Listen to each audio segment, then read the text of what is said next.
8 rounds of GT3 racing have come and passed, giving us the perfect opportunity to kick back, relax, and enjoy an off-season. But not before 24 hours of racing in upstate New York. 48 teams, over 220 drivers, 24 hours, and a whole lot of off-track penalties are coming up on Pit Stop TV.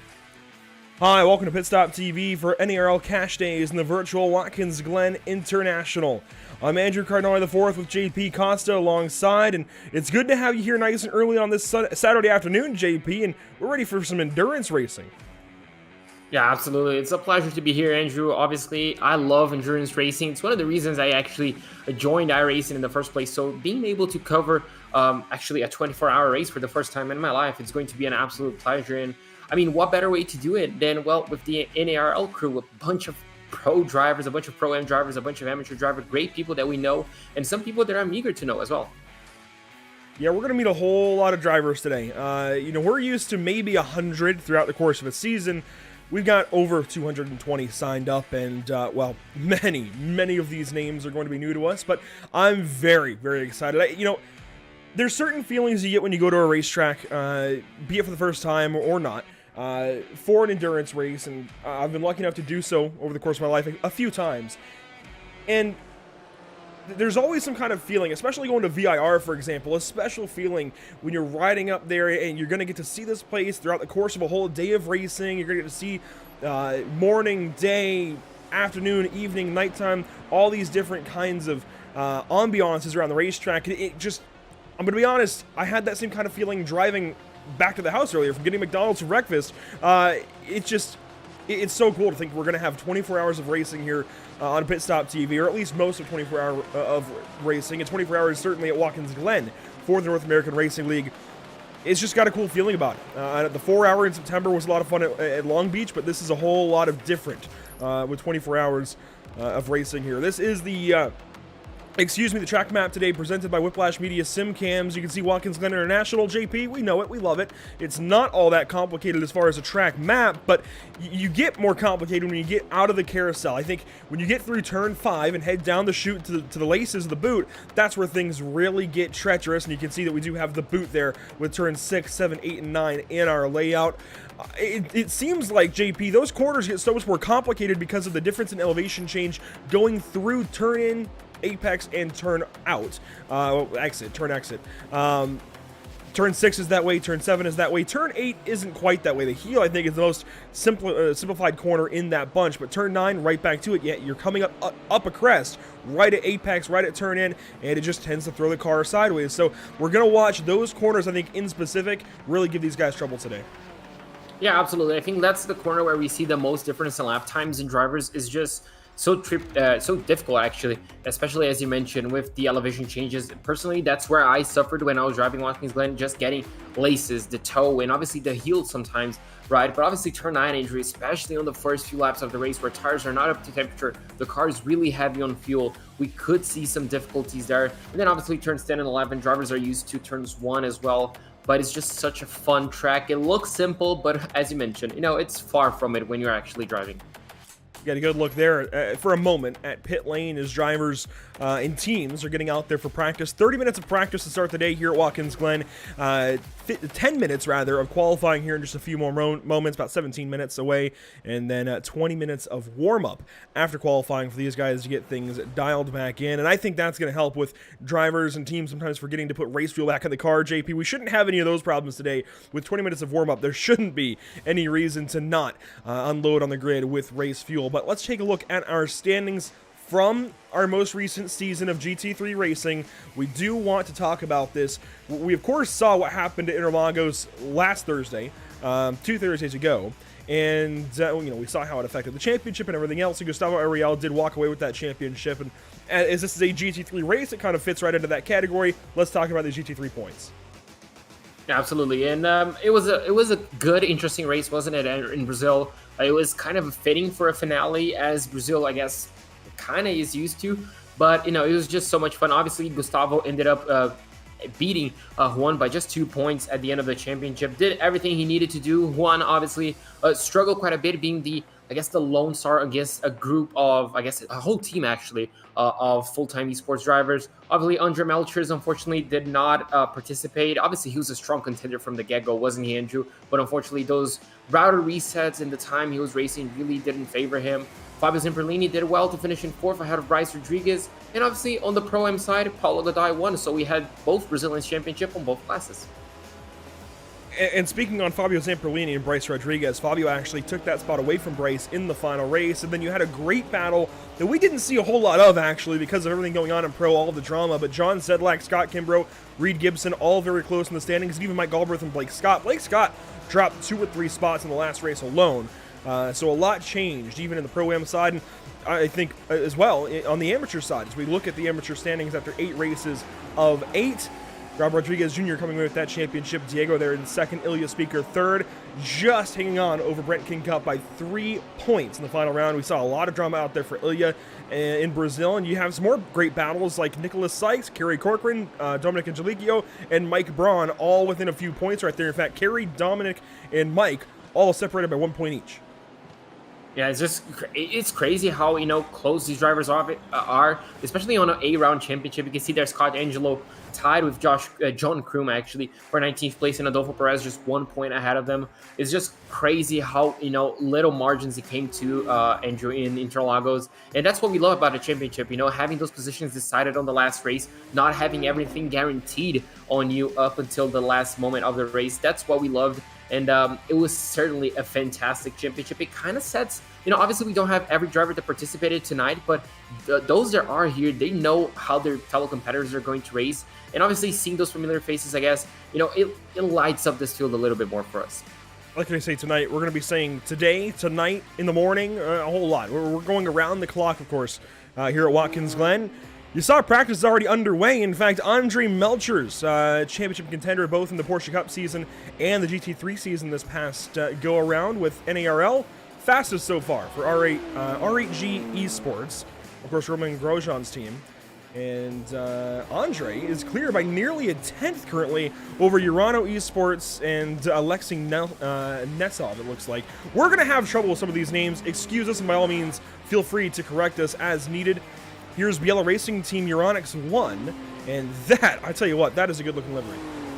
Oh, yes, Andrew. I mentioned to you before broadcast that Biela was actually racing on the team entry list, and it's just, it's great to see them here, and you're right, it's a fantastic livery. I love seeing, these cars, obviously on official broadcasts on the 24-hour that we have on iRacing on Le Mans, on, the Petit Le Mans, all this sort of stuff is just fantastic. You can see a few extra drivers here. Dini Antunes looks like he's exiting the pits. And we have a bunch of cars. It looks like, Andrew, once again, I think we have one manufacturer that is kind of dominating the field.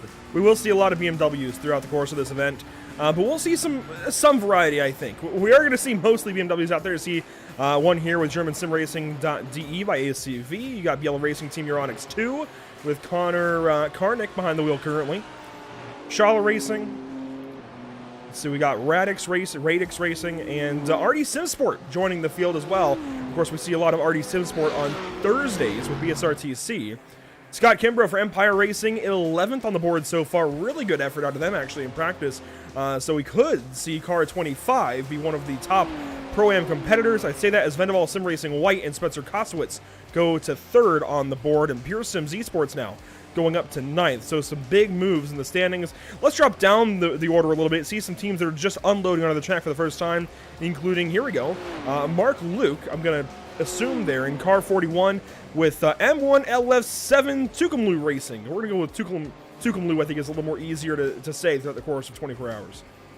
Yeah, it's going to be a bit easier to say some of these team names by their shorter names. And there you go, John Sedlak, Scuderia Chicken House driver. It's kind of nice to see him out there, isn't it? And in the Lamborghini as well. I'm not quite sure if you said A because it's John Sedlak or is it because the Lamborghini. Definitely the Lamborghini, okay. And I love the gold chrome on there as well.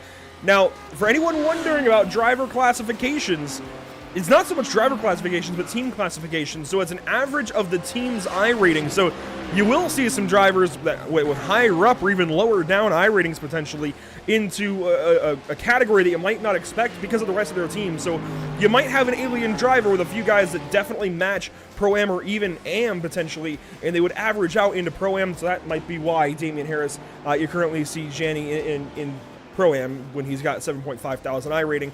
We do also have some really big name drivers though.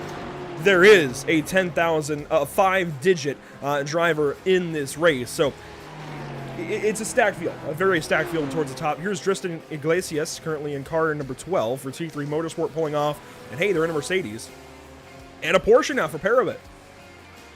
Yeah, nice to see as well a few other drivers tackling different cars, Andrew. And it's something that, it's nice to see because obviously, the Porsche and obviously the Lamborghini, John Sadlik's name, as you can see there, David Levine on his number 47.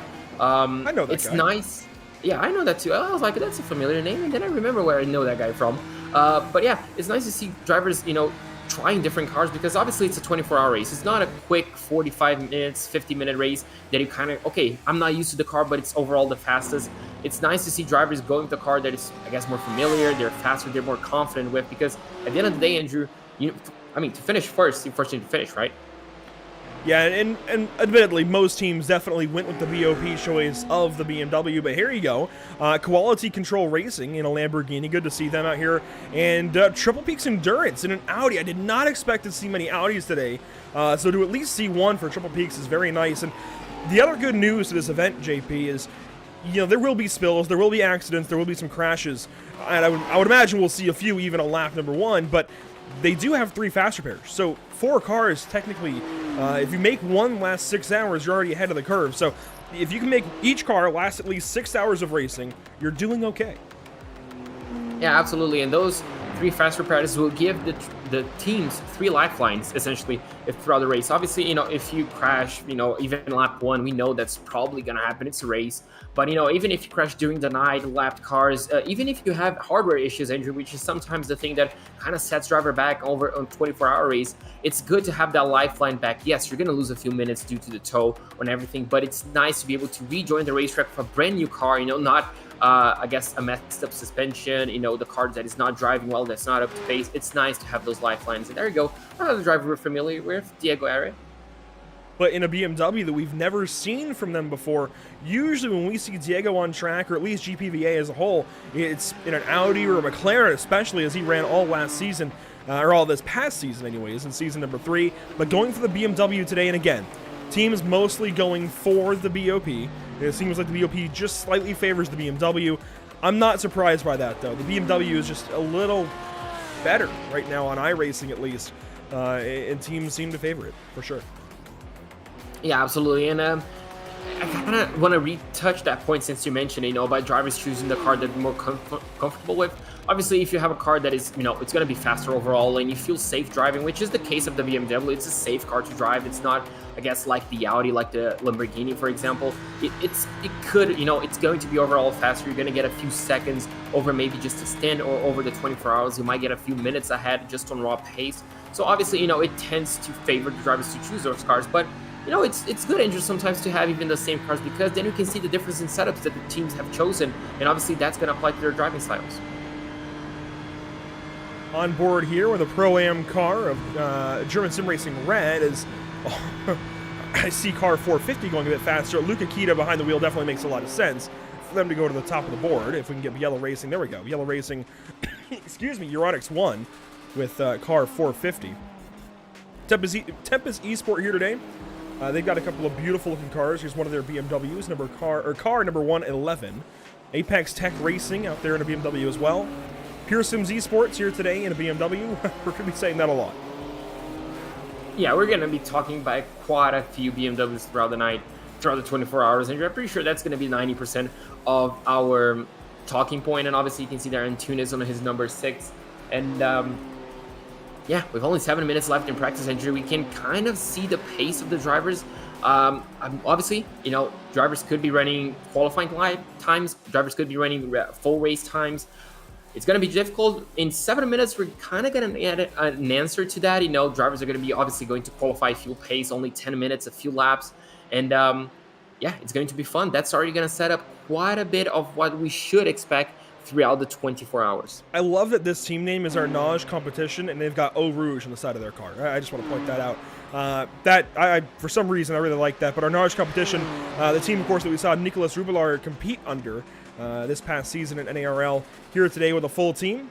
Car number 6, as we'll watch them throughout the course of 24 hours. Now, our coverage times, in case you're wondering, 12 to 7 today for this first stint, 12 to 7 p.m. Eastern. So that is 12 to 11 p.m. BST, British Summer Time, or, well, I should say, up to 11 p.m. British Summer Time, or up to midnight GMT, or up to, I gotta think here, 4 p.m. Pacific Time.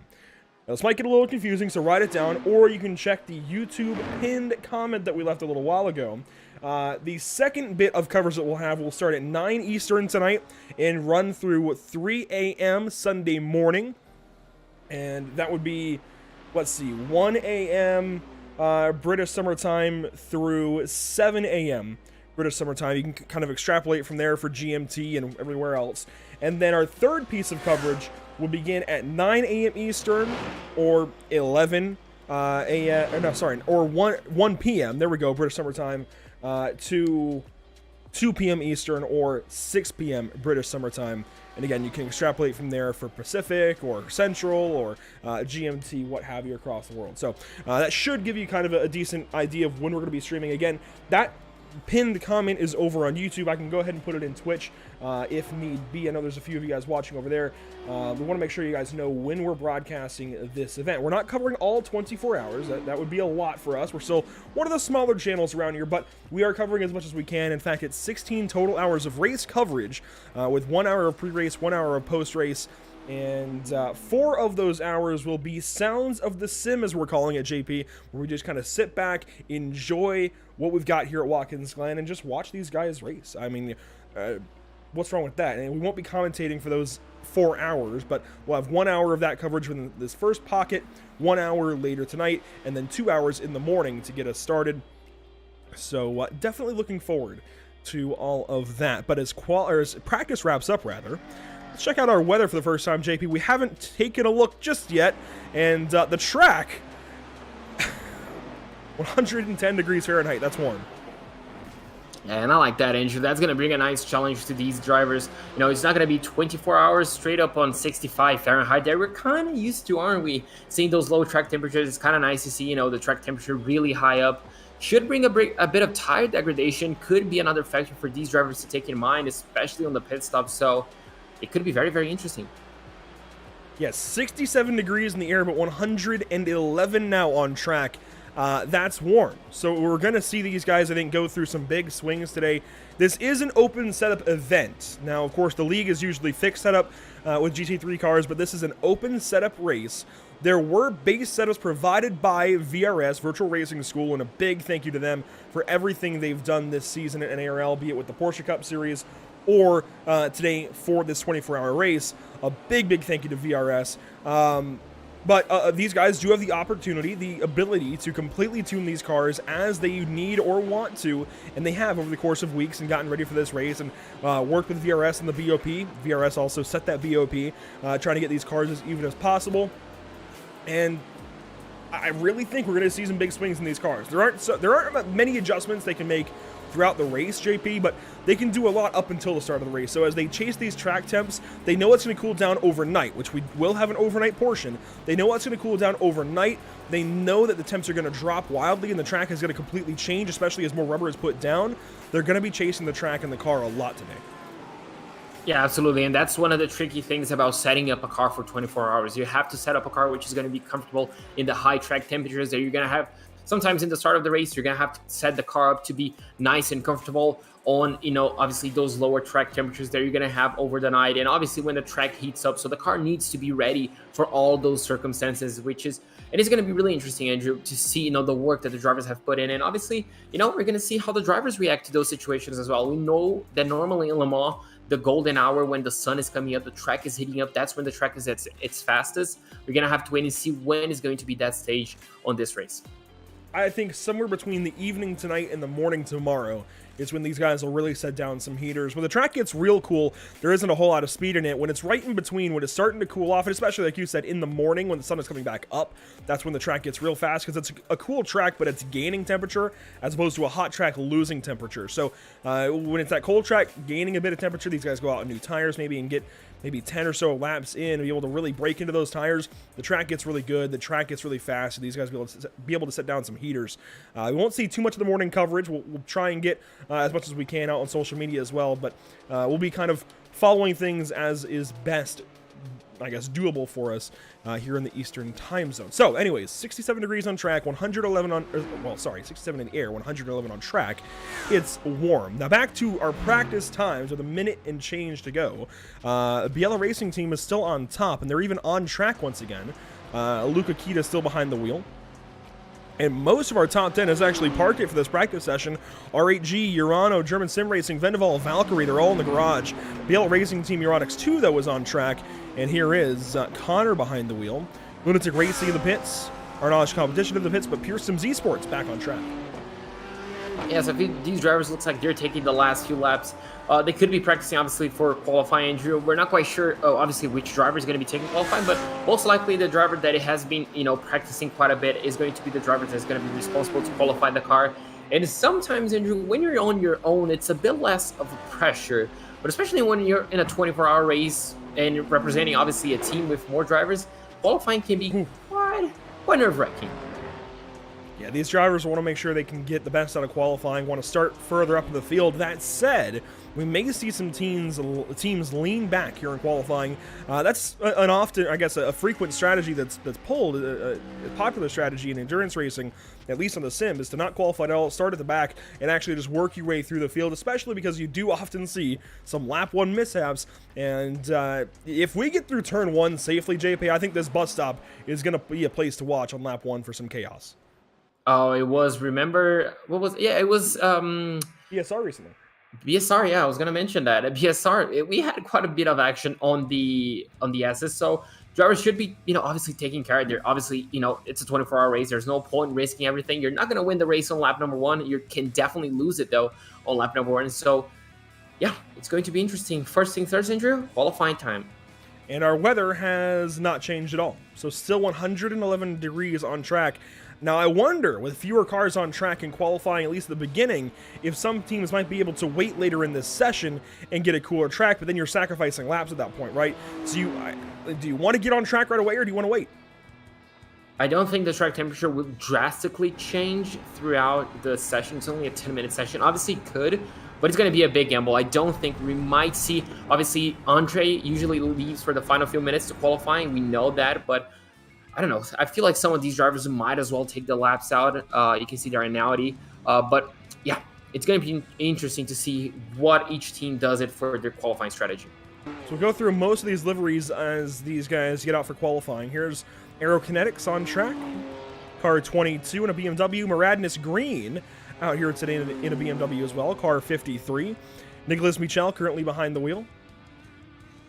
Now, the other Maradness car number 70, is out there, and it's got a bit of a different livery. I've never seen this for Maradness, but paired up, it looks like with... Oh, I knew at one point what SRC was, and I forget what the abbreviation stands for now, but I know it's SRC Mivano. There we go. I knew it was something. I've seen that name before a few times, even in BSR, JP, so to have Mivano paired up with Maradness is actually quite cool to see. Yeah, absolutely. It's nice to see this collabs between teams, and obviously brings something new to the table sometimes as well. You can see the number 90 of Urano Esports as well, making their way out of turn 9. The Yellow Racing Team, Aeronix 1, starting off their first flying lap, Andrew, and this should be one of the teams that we're looking forward, especially after the result in qualifying practice, should I say. And you can see the number 47 of Race Anywhere Simsport as well. Looks like they're making their way through turn 9. Turn 9 as well. And here is Love 46's number 46. Good to see them out here today. In fact, I believe Love 46 is currently qualifying the car. Let's see if we can pull that up. And yes, so just going by her, streamer name, I think is a lot easier than going by... Anyways, there we go. I think that's a little bit easier than going by her full name. Good to see them back in this event, of course. They took part in the most recent Streamer Championship. We've seen some effects from them, I believe, joining some of the other races as well, JP. It's good to see them back here for this 24-hour. Yeah, absolutely. I love seeing those familiar faces as well. And yeah, we're gonna have to wait and see what they bring to the table. Coming up to looks like the carousel for number 46, 25 Empire Racing. They're making their way through the out of the S's into the back straightaway and into the bus stop. Scott Kimbrough currently behind the wheel. And Andre Melcher is qualifying for Romain Grosjean's team right through turn number 6 up to turn number 7. Let's go on board with Andre and see what he's doing. So this is another driver to keep an eye out for, especially with his results, not only on the Porsche Cup, but also on the GT3 side of things of NARL. And you can see him making his way through turn 7, now into turn number 8. You got the chip a little bit there in 4th gear. Yeah, a little bit of struggle. You can see the new tarmac a little bit using all of the available road now into turn number 9. Really tricky to get a front end, sometimes biting there, making his way out really smoothly, and only 2 corners to go. Already, BLA Racing Team going to the top. Luca Kita behind the wheel. Aerokinetics now to 2nd, and more times are flowing in. Let's go ahead and bring up the ticker then. You can see BLA Racing Team, their 2nd car went 2nd as Urano now goes between them. Muradnas goes between them. And RAG will go fastest. Andre Melcher's quickest on his first lap. Yeah, it's nice. Only 0.06 of a second, Andrew. Not a big gap, but it's already something. Triple Peaks looks like they're finishing up their laps. Muradna is unfortunately coming out of the pit lane. Did they finish? They invalidated, I think, their first lap. No, they qualified. It seems like these guys are all going for the same strategy that we've seen more recently, JP, where they go 1 lap, they burn their 2nd, and they go again for a 3rd. I thought you wanted to break in the tires. It seems like cold tires again the way to do it. Yeah, and I mean, it's kind of what we saw in GT3, as you mentioned, on the NARL. You're just parking it on and just getting those fresher tires, warming them up on the outlap, and yeah, I mean, seems to be working, and seems what the Pro-Ams obviously are doing as well. Venaval Sim Racing White currently in 4th place with Spencer Kostowicz, Andrew, another familiar name. Muradnas Green currently in 10th place with Michelle, and this is the pole sitter for the amateur class. Yeah, we want to talk about the amateurs a little bit because I think that's where a lot of your good competition will come from. Muradnas Green in 10th spot. As you mentioned, Nicholas Michel behind the wheel. Your next amateur car is going to be, let's see, down in position number... not even in the top 20, actually. I think they're the only amateur car in the top 20. You're going to go down to 21st with M12F Racing. Fernando currently behind the wheel. And that's going to take us a little while to get up with these driver names, but there's Fernando Fireball. I mean, if you're going to be a race car driver, Fireball, I don't know if that's how it's pronounced, but Fireball, that's a great name. Yeah, that's an amazing name, Andrew, right there. And, I mean, I don't have anything to say. It's actually a Portuguese name by the looks of it. And to be a Portuguese name with a Fireball, I mean, you're going to be known worldwide, aren't you? Or close to it, as here's Parabit Racing, currently in 3rd in amateur, and then Apex Tech Racing 2 is 4th, as German Sim Racing goes to 2nd with, I didn't catch who was behind the wheel, I think it was Fabio Undervus, as hopefully that's close, Undradus? We'll figure that out over the course of 24 hours, I'd imagine. Aerokinetics looking good in amateur. Lunatic Racing goes to 13th on the board in their number 30, and they're actually one of the top Pro-Am teams, currently behind SimCity Racing and Muradnas Green, I believe, and that's about it. Yeah, Muradnas Green actually an amateur team. The top Pro-Am team currently is SimCity Racing. Yeah, and they're currently in just outside the top 10. It looks like we now have a full top 10 full of pro drivers, and this is Uthman Alawi Racing, isn't it? That it is. Yeah, so yeah, good job from him so far. He's doing a great job. He's actually a Miata Racing driver now. He's taking a bit of headlines due to his real-life pace, so it's good to see him in this 24-hour race. Currently, I mean, he's showing his strength in qualifying as well, just outside of the top 10. I mean, good job so far. He's doing his team proud, and we're going to have to wait and see what the 24-hour brings to him and his team. You can see he's tracking just a little ways off a pole by less than a second, but just over a half second. 5-Star Motorsport here today with Nico currently behind the wheel, Nico Cormanola, as Luca Kita goes back to top, back to the pole. Interesting, just by 39 thousandths of a second. Really nothing between these drivers are there, Andrew. It's just so close amongst them. Looks like Melcher is going to be starting his final lap, I think, right? Yes, yeah, he is on lap 2 currently. Yeah, just burning. You can see that at current time, 2 minutes and 30. So he's just going to be starting. Quite a bit of pressure now. He's not in first place, but only 39,000, Andrew. When you say only 39,000, when you're at this point, that's a huge gap. It is tough to get that extra little bit here as, John Chrissy nearly gets the wall here. This is a team I did not expect to see, or at least a name I did not expect to see. John Chrissy was not at all one that I expected to see on the entry list. And I know this name actually from working with Sim TV over in, I gotta think of the name, Washington, D.C. SCCA. Yeah, you can see the SCCA sticker above his rear wheel. So I think we're going to see some of these names that I've seen before, but are new to NARL and new to Pit Stop TV. It's good to see John Chrissy on track in car 91, currently 46th fastest, as it looks like 2 cars that entered are not here today. So 46 cars then instead of 48 teams that registered. Still a huge turnout. At least 200 drivers, I'd imagine, will turn laps today. DHR Racing currently in the 20th spot. Of course, Fabio Zamperlini pioneering that team, former champion in this league. They are 20th on track for the Pro-Am category. The 20th overall, I should say, in Pro-Am. Here is Apex Tech Racing number 1. Car number 113, one of the Pro teams. No, Pro-Am teams, rather. And just 1 minute left, Andrew, in qualifying. I mean, it's coming down to it. Drivers are going to be starting their final laps. They have to start. I mean, we have 40 seconds to go. You can see just taking to the absolute limit their turn jack is doing. Currently sitting at 141.984, just 0.8 of a second away from pole. And this is good to see, Andrew. Looks like we have just over 20 drivers inside the same second of the absolute pro drivers. So this is really good to see everybody on similar pace. Should bring an interesting race for us to have. You can see the number 113 finishing up their lap. Does he improve? By 1/10 of a second, he does. And that will stand. That moves them up from 20th to 16th. So a gain there in Pro-Am just behind Lunatic Racing now. A few cars still on track. PMF Motorsports goes a bit faster with John Christie behind the wheel up to 36th. And that will actually do it. They were the last car on track, JP. So everybody has turned their qualifying times, and we'll flip on over to the warm-up session. Now, while this warm-up session begins, we're actually going to hand things over to a recap of the amateur race. Had to think about that one. The amateur race from Brazil just over a week ago.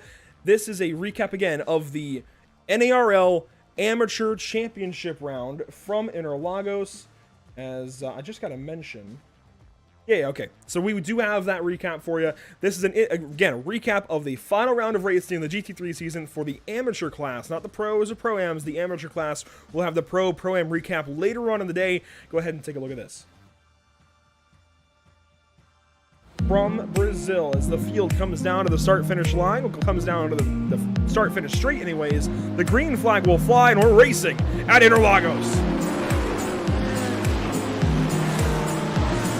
Yeah, you can see more crashing! Oh my goodness! Wow. Massive crash out of Decido do Lago. Not Decido do Lago, out of Curva do Sol.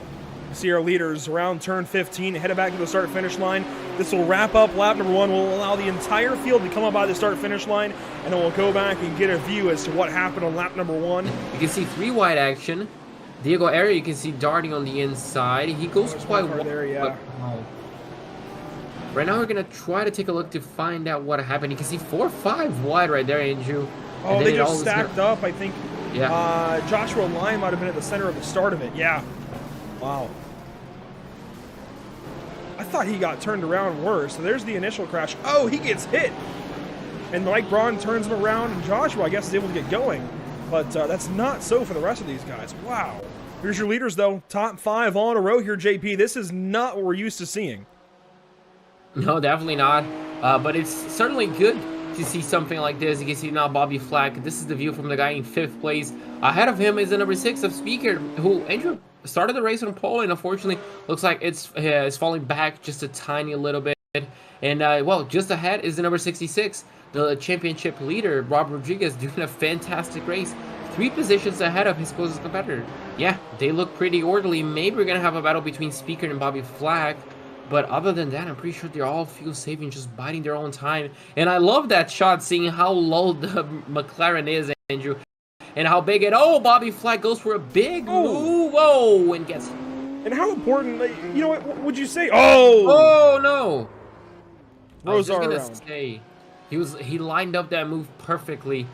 Speaker just had a bad run through turns number 1 and 2 and was definitely going to be vulnerable. Now Dorsey defending over Mike Braun is, oh no, Chris Winstone, who was just in a battle with Alan Dobbs, turned around on turn number 10. Well, this is Milan Harris on James Colborn. This was for 8th place. Oh, it gets better. But as we head uphill, I think the move is going to happen just around here. You can see all Yeah, lines up. Oh, no. Not a great passing zone.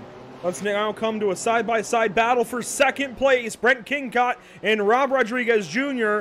through Curva do Sol. They got side-by-side out of Subido dos boxes, and they've stayed that way all the way now through turn 3, and Rob Rodriguez clears them. Beautiful move right there from the possible champion to move himself up into 2nd place. As you can see, Kingcott doesn't really have a car there, but on the exit, he might have something.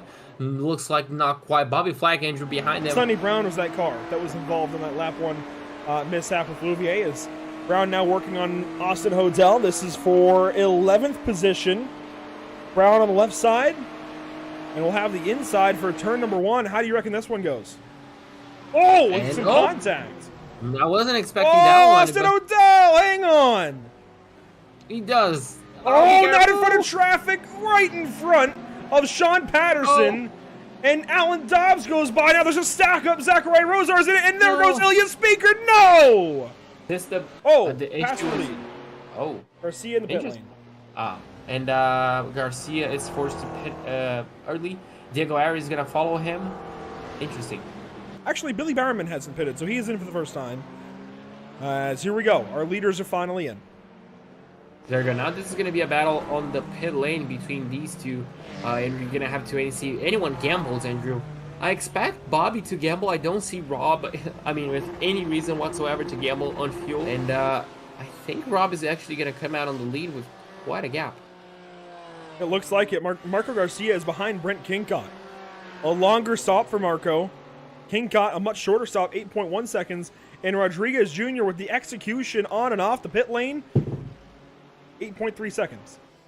I'm interested in seeing these battle right here, Andrew. With 3 or 2 laps to go, Bobby Flagg is running out of time. He needs to close this gap ASAP to Garcia up ahead to try and get the podium position.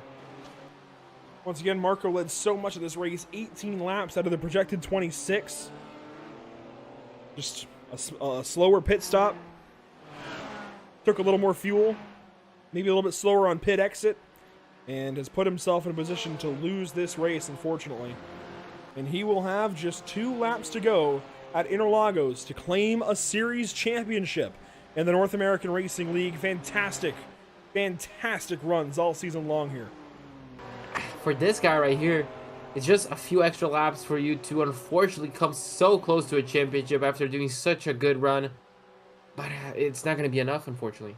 What Diego has going for him here is he's catching 5th place and likely has a chance to get by David Stevenson for this position. Not going to win the championship, not going to win the final race, but if he goes top 5, that's some pretty good consolation. And just like that, Andrew, he's going to see the whole crowd. He's going to see Barney, the flagman, waving the white flag to declare him just a few miles short from being the champion. And look at this battle right here. For 3rd place, Bobby Flagg is going to be looking to the outside of the Senna S's. And he's going to try to go the long way. It's not going to work. Can he line up Garcia for maybe on the exit? You can see he gets a pretty similar exit, actually a better one. Now he's going to be using the slipstream down into turn number 4. Will he go to the outside or the inside? He's going to be forced to go to the outside. It is possible to make a move around there.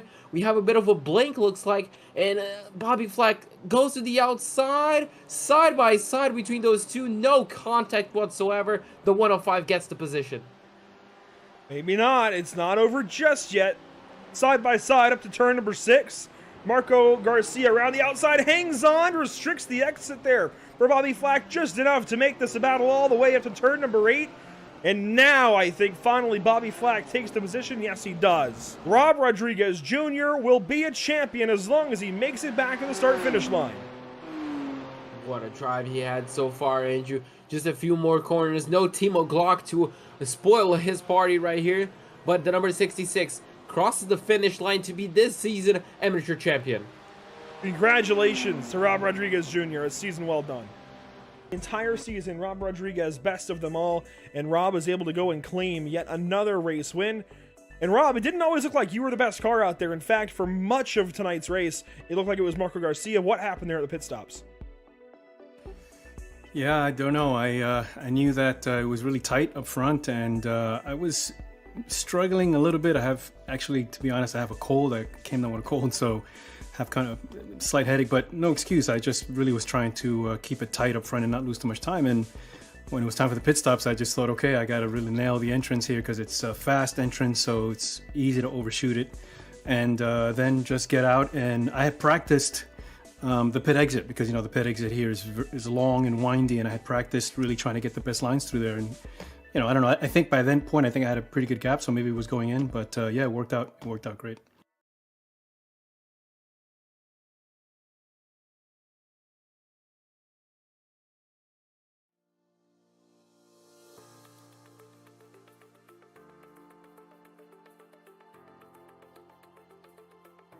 Welcome back to coverage of the North American Racing League Cash Days event number 2, technically, but 24 hours at Watkins Glen coming up in just about 11 minutes until grid time. Oh boy, JP, the nerves are high even for us in the broadcast booth. This is going to be a fun one. This is definitely going to be a big one in terms of the North American Racing League and things we've done with them before and things we've done on Pit Stop TV at all. This is going to be a big one.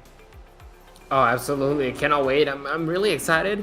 I mean, it's a 24-hour race. I mean, I would have been excited if I was behind the wheel driving it, but being up here commentating, I mean, it's a whole nother animal, I guess. And it's just, I'm so happy to be here tonight. Obviously, a big thank you to NARL for having us, and a big thank you to you, Andrew, for having me, actually, especially for the start. So, I mean, let's get it going. It's still 10 minutes to go, but boy, oh boy, I mean, it could start right now for me. Yeah, we still got to somehow get through 10 minutes of just nervously waiting for this race to go green. And, while we have these 10 minutes, for those of you that are out there in the chat, especially first-time viewers potentially here at Pit Stop TV, first of all, by all means, we got to urge you to hit that like button, subscribe if you'd like, but more importantly, let us know who you're pulling for today, if you're watching for a specific team, if you're on a specific team, just who you're pulling for, maybe where you're watching from. We want to know where you're watching from in the world. If you're out in a different country than the United States, or, JP's down in Brazil, and I know we're going to have some UK viewers today. I saw Tom Mail out there earlier saying, yes, it'll be the 24 hours of name mispronunciation. You're not wrong. Let us know where you're watching from today, who you're pulling for, all that. We just want to know who we're talking to, who we're having a good time with throughout the course of this 24-hour race. Again, 16 hours of in-race coverage. It's going to be a long, long run around the clock. Absolutely. I'm pretty sure we're going to have drivers all around the world, Andrew. We already know that Andre's from Germany. I'm pretty sure we have a few other German teams, obviously German sim racing, but obviously Biella Racing Sports, I'm pretty sure they're from the northern countries. I'm not going to quote which one, but I know Sven Haas is from up there. So we're going to have drivers from all around the world, which is really nice to see. And yeah, hopefully we're going to have their fans watching us and tuning in to these races as well. And I do see Giga Toaster, which, by the way, that's a fantastic YouTube username, saying he's watching from Switzerland, from the Alps. And I got to be honest, as somebody who misses going skiing in the winter, I need to go over there. I need to go where this guy's from and go check out what's going on in Switzerland for some skiing. Yeah, Apex Tech Racing catching on to the Tom Mail joke there, but glad to have everybody watching today. 8.5 minutes until we go racing, 24 hours, of course, of racing in total. And honestly, I don't know who to put my finger on as far as who to pick for this race, JP. Andre Melchers in R8G, certainly a good option. Biella Racing Team putting the car on pole, fantastic option, obviously. Arnage Competition, currently third in this warm-up session, a great option. Lunatic Racing, Vendaval Sim Racing. So many really good teams in this pro category and in Pro M and in AM. So many great teams you could pick for each class to win this race. It's tough to find one. No, it's impossible, Andrew. It's a 24-hour race. If it was a sprint race, we could have had our picks, but I mean, it's a 24-hour race. From obviously personal experience, just watching the 24-hour Le Mans, it has been decided on the last lap of the race for the overall race victory. If you remember the heartbreak that Toyota went through, I mean, it's just impossible to pick one driver. We can have one team dominated up until the final few minutes. They have some sort of hardware issue. I know something happened, so it's just impossible to pick a driver to win, a team to win. But and that's the beauty of it, you know, just keeping ourselves on top of our seats up until the last minute, until the checker flag drops, and until the first driver crosses the finish line. Currently watching Duck Hawk Racing work through turn number 1. One team I want to give a bit of love to here is Michael Della Sala, currently behind the wheel, but D-Line Racing. This is going to be cool for me personally, and this is definitely a personal note, maybe a tad bit of bias, but to see David Levine and D-Line Racing Team showing up here in the North American Racing League, you know, when this event was announced, first of all, I shot this over to David and said, hey, take a look at this, see if you guys want to run it, and sure enough, David got Michael Della Sala, Tyler Langenberg, Trevor Anderson, and Timothy George to join him in running this car today, car number 47. David is a former pro racing driver and now keeps things more to the amateur side and just has fun when he's able to. But Michael Della Sala and everybody else joining him today, they're kind of in that category. If they want to go racing, they do so in more local series, regional series, like Lucky Dog Racing. We've been lucky enough to have coverage of their sim racing league in the past, the Champ Car Endurance Series, and I got to think, but there are more that they would fall into. I think that's all that David races, but kind of a grassroots racing operation almost that uses iRacing big time, is just keeping themselves prepared and ready to go to the racetrack at any time and perform. This is a really good opportunity for me, at least, to explain this kind of, I guess, connection where you can go racing cheaply in the United States, you can use iRacing to help you with it, and this team is a perfect example of that. So if you are just an iRacer potentially, or even an aspiring racer in general, be it an iRacer or a real racer or whatever, and you aren't into it yet, I think D-Line Racing, we'll have a chance to talk to them later on, and David Levine especially, they're a great example of a team that is able to do a bit of both, and they're able to use both to help the other, and I think just a great example, again, of a grassroots racing operation in every sense of the word. Even grassroots almost in this iRacing scope, where they're not that big of a team, they're a bit smaller, they have a smaller operation, they don't have as many sponsors, they aren't quite as fast potentially, but they are just a bunch of really good guys that want to go racing, and Michael Della Sala currently doing so in car number 47. Anyways, warm-up wrapping up here, 5 minutes to go, and I'm looking for the top amateur car, and that might be PMF currently, with Matt Wagner behind the wheel. We saw John Christie qualify this car at JP. Car 91, the Porsche looks good. Yeah, looking good on this warm-up engine. Really good to see a Porsche as well topping up one of the classes. Obviously, we're going to keep an eye to see how this car will react on race pace, you know, obviously with the tire temperature, obviously, you know, driver changes, all this sort of stuff. So many variables on a 24-hour race that we got to keep ourselves on top of. But yeah, so far it's looking really good, Andrew, for them on that 91 Porsche. And another team that I would like to highlight, Andrew, but I don't think they're one of the two teams I think they're not in the race, which is RSR Esports. I think they're one of the two teams that unfortunately did not show up. That's correct. Yeah, so really unfortunate, you know, though that was my previous team when I used to race on iRacing. That was actually the team that allowed me to join Pit Stop TV quite a few years ago, actually. So a big thank you to them. Unfortunately, not seeing them out on the racetrack, which is really unfortunate, but it would have been nice to have them, another pro team, I'm pretty sure it was. But yeah, you know, it's really good. With 4 minutes left in warm-up, Andrew, do you think the driver's nerves are getting quite high? Yeah, if our nerves are high, their nerves are higher, and it always is that way before a 24-hour race. And of course, there's more weight behind Le Mans and Daytona and Spa, for example, but this is still a really cool event. I think this is one of the more fun events, though. You're able to kind of shed a lot of that pressure off that you would have going into Daytona, Le Mans, or Spa, or even the 6-hour here at Watkins Glen. Those are more official events. They carry a little more weight, especially on your shoulders, a little more pressure, but this is a more fun event. I think these guys can relax a little bit at least and have a little more fun with it. That's the hope. Weather, before we get into this race, back into warm-up here, weather 67 degrees in the air, and the track temp is only going higher. Look at that, 115 degrees with very calm winds.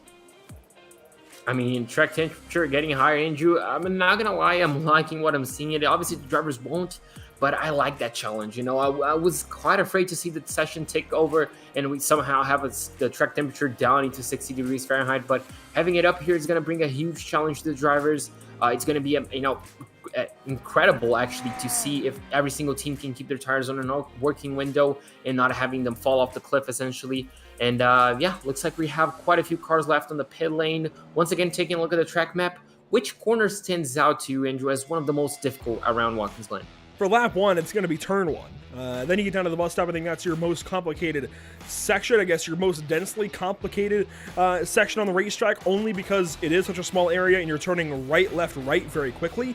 Otherwise, I think the most complicated corner as a whole is either turn 6 or turn 7. If you just slow yourself down and keep yourself paced through turn number 9, you're usually okay, but you can get loose there as well, especially in a GT3 car where the TC kicks in.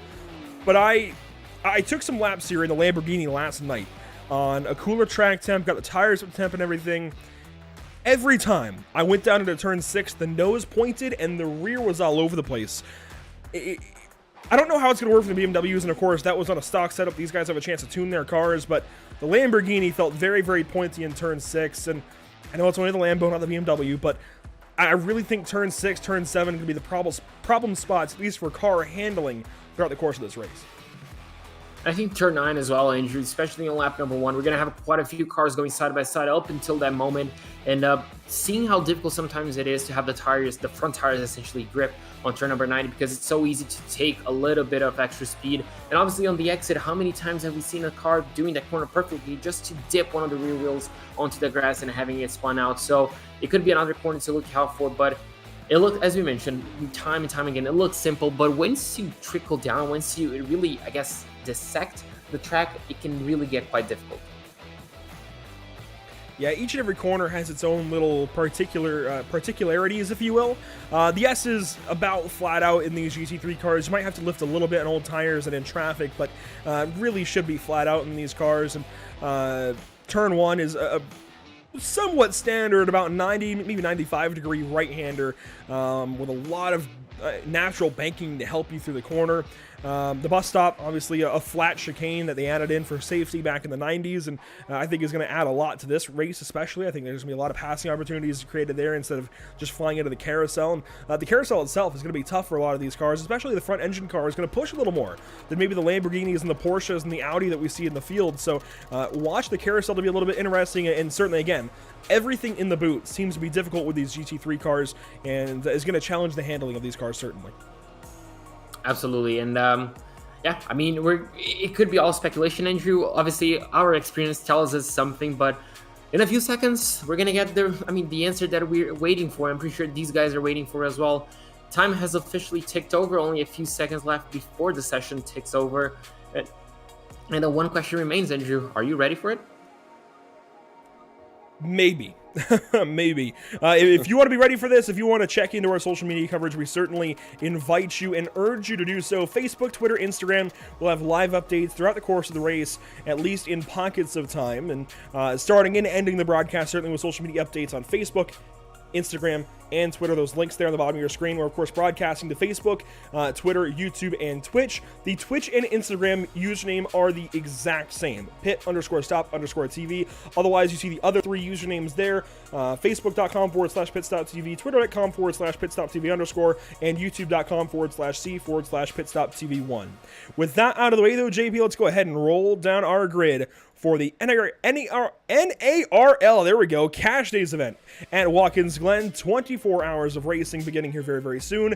Luca Kita puts Biella Racing Team Euronics 1 on pole. Urano Esports goes second for qualifying. Starting third, it's Andre Melchers for R8G Esports. German Sim Racing will roll off from 4th position with Fabio behind the wheel. Vendaval Sim Racing White qualifies 5th. Maradness qualifies 6th. Starting 7th, it's Biella Racing Team Euronics number 2 with Lucas Gestat behind the wheel. And starting 8th, you've got Daniel Ferguson in car number 116 for Pure Sims Esports. Starting 9th, it's Maradness Green in car 53, and Sam Swidkin Esports rolls off from 10th with Owen Carroll behind the wheel. Starting off in row number 6, we're going to have the number 6 of Jimmy Antunes racing for Arnar Racing in 11th place. Uthman Alawi is starting off alongside him in the number 71, driving for SimCity Racing. The number 255 of Nico Carmelena is going to line up in 13th place, racing for 5-Star Motorsport. The number 14th position goes to Diego Souza in the number 111, driving for, I'm gonna miss that one out, Andrew. I'm gonna apologize for that. Michael Jenny is gonna start in 15th place for the number 30 team. That's Lunatic Racing. The number 113 of Jan Turnchak is gonna start in the 16th position, racing for Pure Sim Esports. The number 26 of Justin Klassen is gonna line up in 17th place, Racing for German Sim Racing, and the number 21 of Marcos Broik is going to start in 18th. He is racing for Schaller Racing. The number 12 of Tristan Iglias is going to start in 19th, racing for T3 Racing. And the number 32 of Lucas Dornella is going to start alongside him in 20th place for Duck Hawk Racing Team. Starting 21st, you'll find Scott Kimbrough for Empire Racing. Then it's Rasmus Varblain for car number 29. That is Radix Racing. Starting 23rd, you'll find RD Simsport in car 23. Then it's Parabit Sim Racing starting from 24th. Starting 25th, Race Anywhere Simsport alongside M2LF Racing with Fernando behind the wheel. Starting 27th today, it's Alpha Esports by G Performance and Tempest Simsport along the right side from 28th starting position. Starting 29th, Apex Racing 2. And 30th, M1LF7 Tucson Blue Racing Team.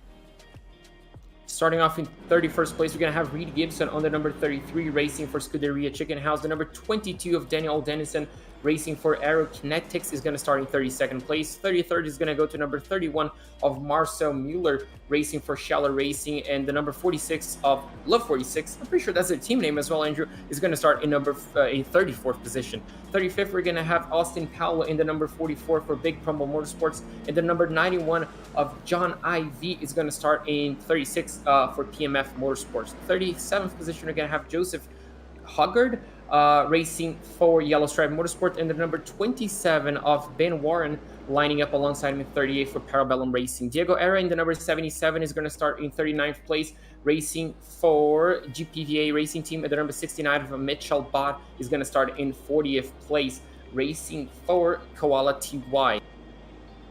Starting from the 41st starting spot, it's BDS Racing, Sam Tomlinson behind the wheel, then Triple Peaks Endurance in 42nd. Starting 23rd, D-Line Racing Red, David Levine starting the race for them with 44th position, Quality Control Racing 63. Then Long Shot Racing Brigade starts from 45th, and Valkyrie Competition will start from 46th. Their drivers on screen now.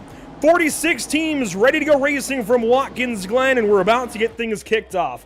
The North American Racing League Cash Days event at Watkins Glen begins now. 24 hours, we are racing.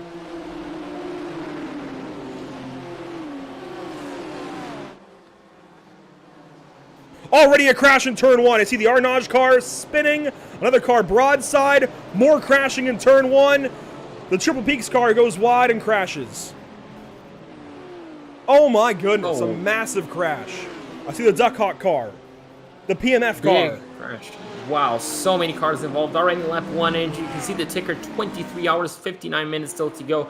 But it looks like we're going to have a few cars back on the pit lane at the end of this lap already, which is really unfortunate to see. Luckily, as we mentioned, 3 lifelines, but as you can see, the rest of the field making their way out of the S's. The leaders already into the bus stop. Already through the bus stop, largely. Patience. What is that? Here on lap number 1, we got this race started with a bit of chaos, but that's okay. 24 hours to set things straight. Our leaders down to turn 7 for the toe of the boot. One of the most tricky corners. You can go uphill, actually. The front tires can kind of dip away. You can see one car really going into the grass. You can see the rest of the field looks like they're taking a bit more safely through there. But you can see, Andrew, how hard some of these guys are having to work to have those front tires gripping up on them. Seeing most of the field come through turn number 7, now to turn number 9. And back up onto the NASCAR course, if you will. Back up onto the shorter course we'll go. A great look at a lot of the competition there through turns 8 and 9. As our leaders through turn 10, they're going to wrap up the lap here in just one moment. JP, Biella Racing Team, Neurotics 1, Luca Kita behind the wheel. They're going to lead it. Yeah, they're going to lead lap 1. Obviously, a good, important lap to lead. Obviously, right now, Andrew, we might have a bit of spin for Radness. Straight up to the final corner. Luckily, these drivers were taking quite of the wider route. You can see 2 cars diving straight into the pit lane, Andrew. So I wonder if some penalty was occurred on the start line. Another car, maybe damage as well. You can see so many cars already back into the pit lane. There's the Arnage pink car. A lot of cars. We do see a Ferrari in the field. Good to see a Ferrari.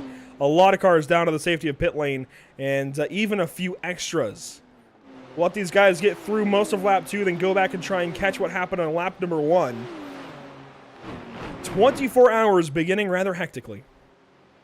Yeah, absolutely. It was crazy to see a few drivers going already pretty much 5 wide on the start finish line, but obviously taking a few of those risks to get a few positions.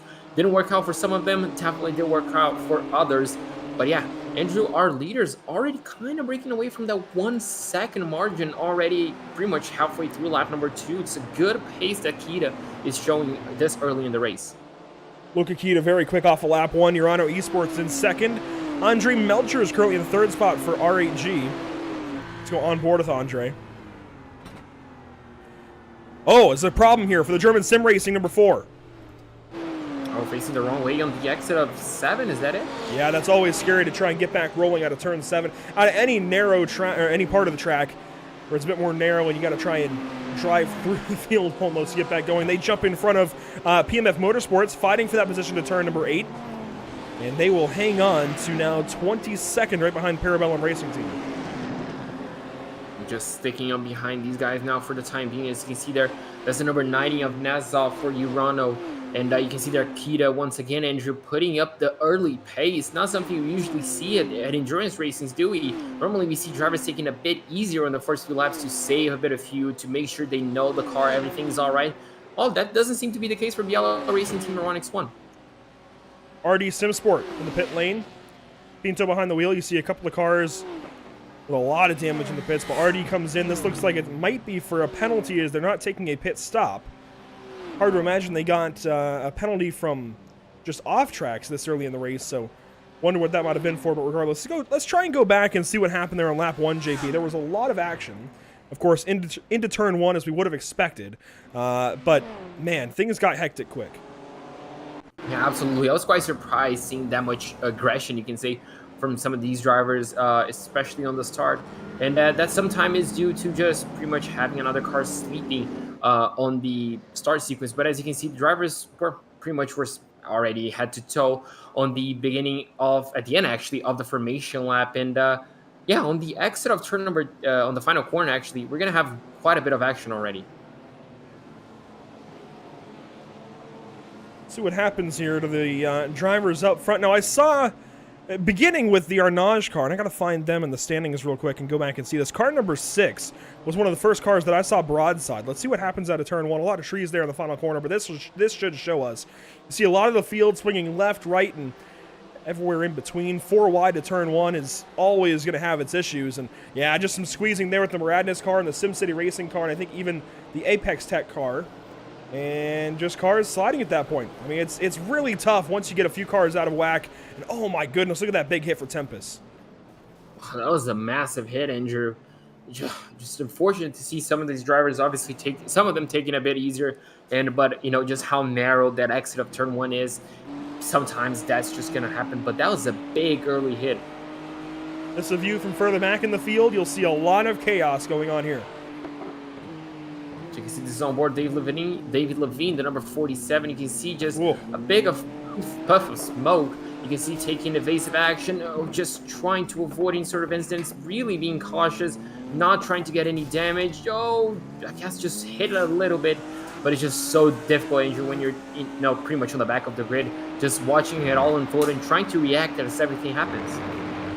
It's very, very difficult to get through these starting incidents. You're always just trying to get through as quickly as you can, and it's so tough to hold yourself back and not try to go a little bit faster. Let's move up a little bit in the field. Let's check with maybe the Apex Tech Racing number 1 of car 113. Yan behind the wheel. You see a 5-star car there. So this is where some of these problems arise, actually. This big start, I know these guys want to get these spots early, but going 3-4 wide like that is why you get these problems.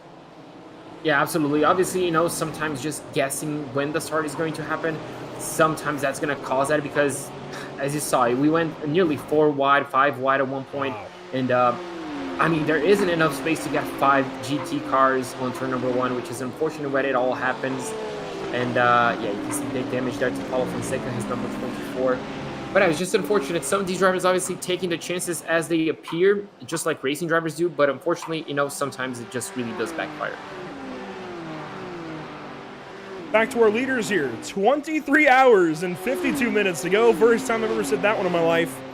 Biella Racing Team out front. Your top Pro-Am car, currently Radix Racing. Car number 29 back here. And they are in a battle with SimCity. This is a battle for the race lead.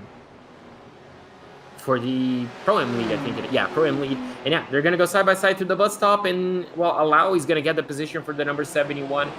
Good move right there. You can see we quickly jump up and, well, back down. But yeah, a good Pro-Am battle right here early on, Andrew. And, well, they're already breaking up into that overall top 10 as well, which is really good to see. And now we're going to see if the number 71 has a pace. He qualified on pole, didn't he? So he lost this spot on race or on the start. But right now, coming back to it, as you can see behind him, the battle is still very much on. Varblane and Turnjack going at it at turn number 7. Almost a bit of contact there mid-apex, but they all soar back out in a single file. And this Apex Tech car was the last car we went on board with that turn 1 mayhem. So Yan got a bit of that damage on the outside of the corner. Doesn't seem like it's affecting him too bad. He's down to 12th spot now as opposed to into the top 10. And, oh, a big lunge there. This is for position in Pro-Am. Tries to get to the inside of the Radix Racing 29, but Rasmus does not let him. This battle will continue. Yeah, this is definitely continuing. I like the aggression, the clean aggression, you can say, for the number 113. As you can see now visually, the damage to his left front fender, I guess you can say. But yeah, it's not slowing him down too much. Andrew doesn't seem to be affecting the straight line speed at all of the car. Maybe he's losing a few kilometers per hour at the end of the straightaway, but so far in the slipstream, well, he's getting pulled along, and he seems eager to get this 11th place. Maybe he wants really to fight for the lead already early on with allowing the number 71. So yeah, we're going to have to wait and see if something happens down into the bus stop.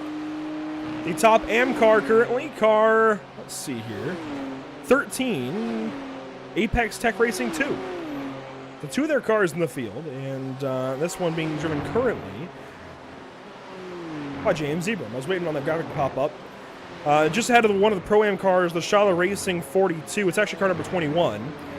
And let's see, their next amateur competition is actually Big Promble down here. Austin Powell in car 44, the Porsche.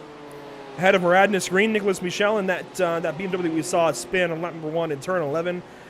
So Nicholas getting back into a nice little order here. Yeah, just trying to rejoin. Obviously, as you can see, he started in 9th place, Andrew. Currently in 19th place, unfortunately, obviously suffering from that start. But, you know, he had the pace to qualify in the overall top 10. He definitely might have the pace to rejoin that. But obviously, it's the start of the race. Do you go for strategy at this early on? Do you already start thinking about it? Or since you have been involved in the start instant, do you, try to get those track positions as soon as you can?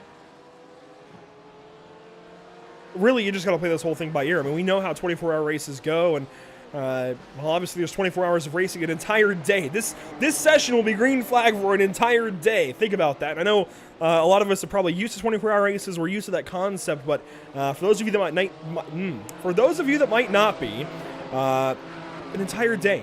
It's just when you think about it, JP, it's so crazy to actually think about, actually consider, and try and wrap your head around. But these guys are doing it. And 5-Star Motorsport currently in 9th place, chasing down Samsoid Kanan Esports. This is for position number 8. So a lot of pros up front. In fact, this is the back pro of this top 10. And I like what I'm seeing from 5-Star Motorsport. Obviously, it's a team that we know from BSR. On Tuesdays, I don't think they have a car on Thursdays, Andrew. The PCRs, I don't think they do, but it's a team that we're used to seeing up in the top on the MX-5 side of things. But obviously, they have one driver in their entry roster, which we're quite familiar with, aren't we, on NARL? So it's kind of seems like a bit of the, I guess, the multiverse you can call a BSR team racing with an NARL driver. Really good to see. On board here with car 255, and it seems like we're actually going to switch back to the Pro-Am leader because Jason Allen with their team is alongside. Now, we've talked about the lead driver. Go ahead and say his name again because I can't. I'm pretty sure it's Uthman Alawi. He was a driver for RSR, which was the team I raced, so that's kind of how I know him. I saw his post early on Instagram to let his followers know he was racing a 24-hour race. Pretty sure that's how you pronounce his name. It's quite difficult, but so far he's doing a good job. Well, Jason Allen, one of their teammates, is here with us. So our first interview of this 24-hour race. And Jason, car 71, you guys are looking good. Yeah, Uthman did a great job, put on pole for our class. I'm really stoked about that with our new team. We've only been doing this for about 3 months as a team. Really happy. So trying to represent Monster, Jordan, and Kurt Busch in a good way. So a little turn one incident with the car going 3 wide, but we're all good. Appreciate you having me on. It looks like you guys got through lap 1 nice and safely. What was your view of all that? I know, trying to spot your teammate through those kind of lap 1 incidents is always so nerve-wracking.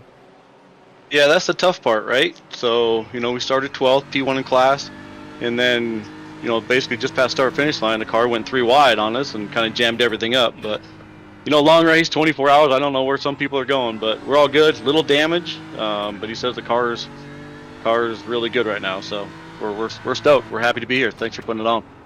And how helpful is it to have somebody like Uthman behind the wheel starting this race for you guys?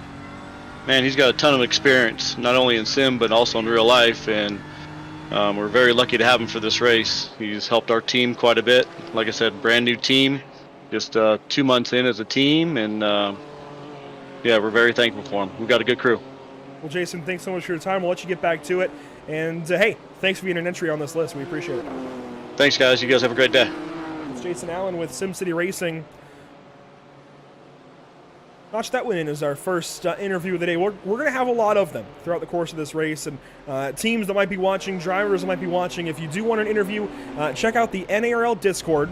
There is an actual broadcast waiting room channel for you to check out, and you can find out how to join our Discord and go from there as to how to talk to us. Basically, just join our Discord and send us a message, tag one of us, and we'll see that and be able to bring you in relatively quickly. So Uthman currently ahead of this second place battle in class. We talked about this a little while ago, JP. The Pro-Am battle looking fantastic right now with Radix Racing and Apex Tech Racing number 1.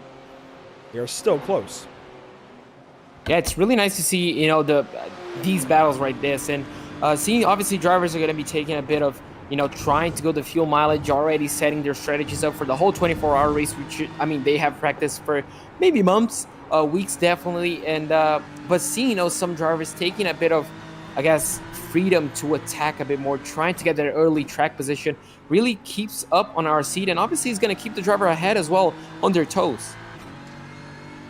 Yeah, Yen here is definitely keeping Rasmus honest, right? This early in the race, just putting this little bit of pressure on it. And really, this isn't even a whole lot of pressure. This is following at the moment. And Yen will take an opportunity if he can. But also, we talked so much about fuel saving this past season, JB. I'd have to imagine there's a bit of that in effect now. Oh, 100%, Andrew. Part of this race, it's just about getting the fuel mileage, trying to minimize the time stopped on the pit lane, because obviously on NRL, I'm not quite sure if they ran 100% of the fuel tanks. No, it was 50% this past season. This is the first time we've seen these guys with 100%. Yeah, 100%. So obviously the tank is going to be absolutely full. The cars are going to be so much heavier, but also the time you're going to spend on the pit lane filling up the tank, and obviously at one point changing up the tires, is absolutely massive. It could elapse over a minute, I'm pretty sure. So minimizing that time that you're stopping in the pit lane while your rivals are at full speed on the racetrack is going to be vital to the end position at the end of the 24 hours. On board here with car 113. Now, some of the cars that have faced trouble today, in fact, every car is still running. They've utilized their fast repairs so far, JP.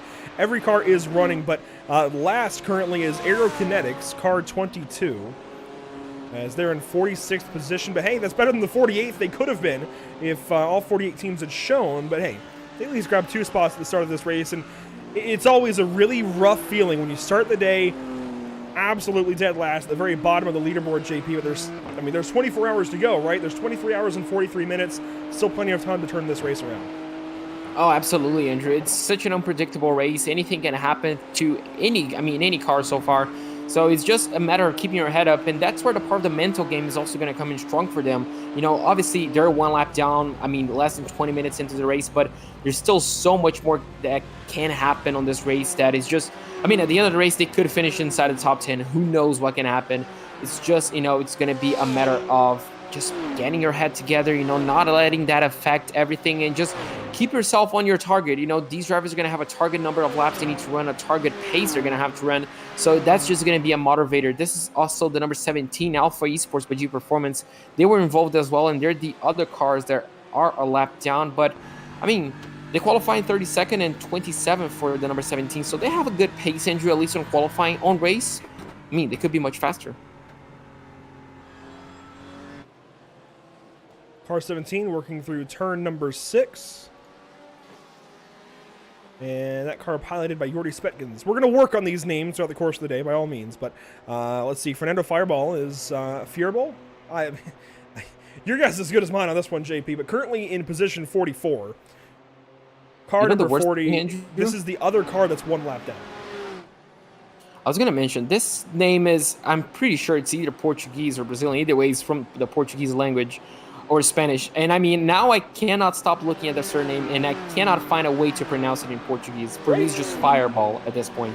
Yeah, I mean, I'm not fluent as he gets passed up here by the Vendaval car, Spencer Kostowitz. I'm not fluent in Spanish, but I know enough to not be a complete hazard speaking the language, I suppose, or at least reading the language. And I can't think either on how to pronounce that in more of a Spanish way. I don't know. It's a different one. I like Fireball anyways. It sounds a lot better. It sounds cool there for Fernando, currently in position 44. And a problem for RD SimSport. Luis Pinto with a problem. Stopped in the pit lane, getting going once again. I mean, that was a 16-second stop. Has to be fueled, and no tires were taken. Interesting. So what they could be doing here is working the race in reverse. If they're not planning on saving much fuel and just trying to run their own race, they could be working this race in reverse, taking their potentially extra fuel stop. Now, if you don't know, GT3 cars tend to work out to about 60 minutes of fuel. Some tracks is a little bit more, some tracks is a little bit less. On a track like Watkins Glen, where there's so much on-throttle time, it's not hard to imagine that they could get a little bit less fuel mileage out of their run. So maybe trying to take an extra stop now as opposed to having to do it with 20 minutes to go. Yeah, absolutely. And obviously, they're going to be running software that's going to be helping them with calculations at all time. Obviously, on-time calculations, just judging by the pace of the leaders, how many laps they're possibly going to have. So yeah, probably just taking that extra fuel stop, as you mentioned, Andrew, getting it done with, and just pretty much running full blast. They're going to have a good idea right now, obviously, with the higher track temperatures of how much the car is using per lap, and they can judge it by it. Here's Mercedes and an Audi battling. Two of the more classic cars in the GT3 class on iRacing, Triple Peaks Endurance and T3 Motorsport. In the Audi R8 and Mercedes AMG, this is a good battle. This is for 40th. Yeah, this is a good little battle right here. As you mentioned, one of the oldest GT cars, and it's good to see them both battling on the racetrack, Andrew. The Mercedes seems to be a bit on pace, and you can see they're flashing its headlights at one point, now going side by side with the Audi at this point. This is sometimes what I like about 24 hours. Some drivers are not afraid to go aggressive, and they want that track position. And there you go, down into turn one. Move is pretty much done and dusted. Well, a problem for Duck Hawk Racing. A lot of damage. Well, that's a big issue. Big front end impact of them. And looks like they've taken actually a tow back to the pit lane, not electing to drive the car back to the pit lane. That's going to be interesting to see how this incident occurred. And this is up into turn 9, looks like. And there was also an issue for Valkyrie, and I wonder if these two are connected. So here's Duck Hawk Racing to turn 10. Oh, the car just gets loose. Not connected at all. Oh, boy. Just overcorrecting, and they were stuck on just pretty much on the entry of the pit lane, Andrew. Quickly escaping back to the pit lane, taking that tow. But just the risk of sometimes overcorrecting the car. And obviously these cars, once they're gone, it's pretty much impossible to hold off. The number 5 of Valkyrie, you mentioned, had another incident. Let's see where it happened. Out of turn 10 into 11. Hitting the apex doesn't seem to be any issues so far. I believe the issue is in turn 1, so we'll go on board here with Valkyrie competition. Let's see here. Chasing a couple of cars here. Jaden behind the wheel, and tracks out to that Ferrari and just nails him in the side, goes for a spin out of turn 1. Just unfortunate, misjudged where the Ferrari is going to be at that point in time. Looks like he was expecting the Ferrari to maybe take a wider line out of the curbs, essentially extending like pretty much you're used to seeing. And looks like that just caught him out, taking a bit too much speed. And that was Sam Tomlinson, looks like, driving the number 54 Ferrari. And you can see there. Yeah, just down into turn 1, takes a wider line, goes a bit slower, no fault of his own. No, Sam did the right thing. I didn't even really do anything. He was just there, and unfortunately the Valkyrie car came over and hit him. Now, Arnage competition was just behind these guys, battling with D-Line Racing and David Levine, and Arnage has since set sail and is up a couple of extra spots into 28th. So Moving up the order is our knowledge competition, getting on by D-Line Racing, then Empire Racing, Quality Control, and BDS Racing on their run back towards the top of the grid. And they're at a turn number 8, it looks like. Yeah, they started in 11th place, Andrew. They're a really strong team, and unfortunately, that turn 1 incident that were involved looks like really set them back quite a bit. So now it's just a question of moving yourself up, just pretty much catching the drivers ahead, passing them, and that could make the race a lot more fun, Andrew, than sometimes just holding on back and just fuel saving. Watching here from our speed shot on the front stretch, our leader, the Yellow Racing Team Euronics 1, is in turn 6, it looks like. Working up a gap of nearly 2 seconds already to Urano Esports. Yeah, that gap on the ticker keeps fluctuating between 1.8, sometimes 1.6, but it's a really good pace that Luca has been able to, set on track so far. It doesn't even look like he's fuel saving too much, Andrew, and it doesn't even look like he's pushing too much because doesn't seem to be any sort of issue. It's just all so well controlled. Obviously, something that we usually expect from the pro drivers, but yeah, already a 2-second gap nearly with just under 25 minutes to go. 25 minutes to go. How about that? 25 minutes since the race start. It's a really strong pace from Biella. That battle for second might be something soon, actually. Starting to watch the gap between Urano and R8G get closer and closer. Andre Melcher's putting some pressure here on Nesov. Nisov? I genuinely don't know. Again, if you guys do know pronunciations, you can help us. We'll take it. But maybe Nisov we'll go with for position number 2. Urano Esports. And Andre, in this case, he's been a championship competitor now with NARL for 2 series, but 1 season of racing. I think rather used to the competition here, and obviously a great driver outside of NARL. And look at that, you can see the dash lights go all the way down. He's clutching into the bus stop there. These guys are definitely fuel saving. Oh, absolutely. And obviously, unlike the sprint races, the fuel saving will pay dividend on each and every single stop. Obviously, they're going to try to get that 1 extra lap of racing time because, well, at the end of the race, you're just going to be one last lap of fuel they're going to have to put in the car. But obviously, if you cannot extend that 1 lap, you're just going to have a bit more fuel in the tank, so your fuel stop is going to be just maybe a few seconds shorter, which should give you the advantage over certain drivers, especially if they're so close to you. So it's just a long game of strategy at this point. And obviously, if you have the pace to overtake, if you have the pace to keep up with the driver ahead, sometimes you can take a little bit easy, you can relax a little bit, and that's the first sign of issue we've seen for the number 90, taking a bit wide on turn 8 and feeling a bit of the pressure maybe. In a race where we're expecting 838 laps, every lap is going to make the difference. If you're able to save 1 or 2 over the course of the run, that could pile up over the course of 24 or 25 stints to actually save you a pit stop. As Andre tracks right out to the wall there. Anything is going to help. Every drop of fuel is going to help. And it's very important to go ahead and save as much as you can here as Andre works into turn number 1. There are a lot of midfield battles, as you usually see with 24-hour races, JP, but a lot of them have actually calmed down a little bit. We'll try and pick a few of them up here. Let's see, Scuderia Chicken House and Parabellum Racing. These guys are close. This is into turn number 9, and Scuderia Chicken House, one of, if not the only, Lamborghini in the field. Reed Gibson currently behind the wheel, chasing Parabellum Racing Team and Ben Warren. If the only Lamborghini, I'm pretty sure they're one of 2 actually non-German cars in the field. We only have 1 Ferrari and 1 Lamborghini, I think. So it's really a German manufacturer field today, and obviously seeing a bit of those Italians as well racing, it's really good. And you can see there the gap, only 0.3 of a second. Looks like the number 91, it's back on the pit lane, and we have a driver on board. So maybe an early fuel stop for them? This seems a bit odd, and they do have some damage there. I wonder if John Chrissy picked up a little bit of damage. I didn't think John was behind the wheel at the time, but let's see if we can go back and see where they caught this damage. That's definitely a good bit of it, too. They've had it for a while. This is actually an entire lap previously, and they've had this damage for some time.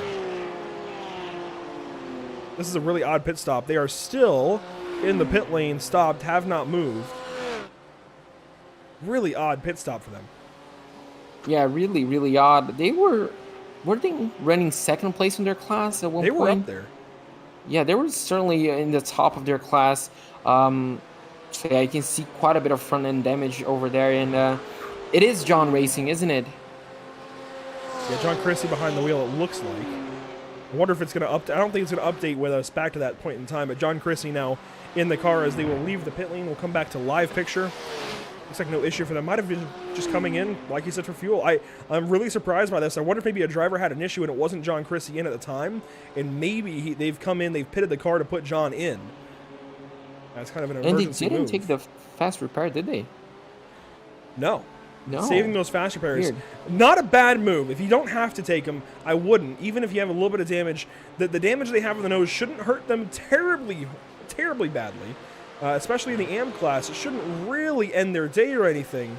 But it's quite a bit of damage. It's It kind is. of weird. Yeah, but you're going to be the guy to answer this, Andrew.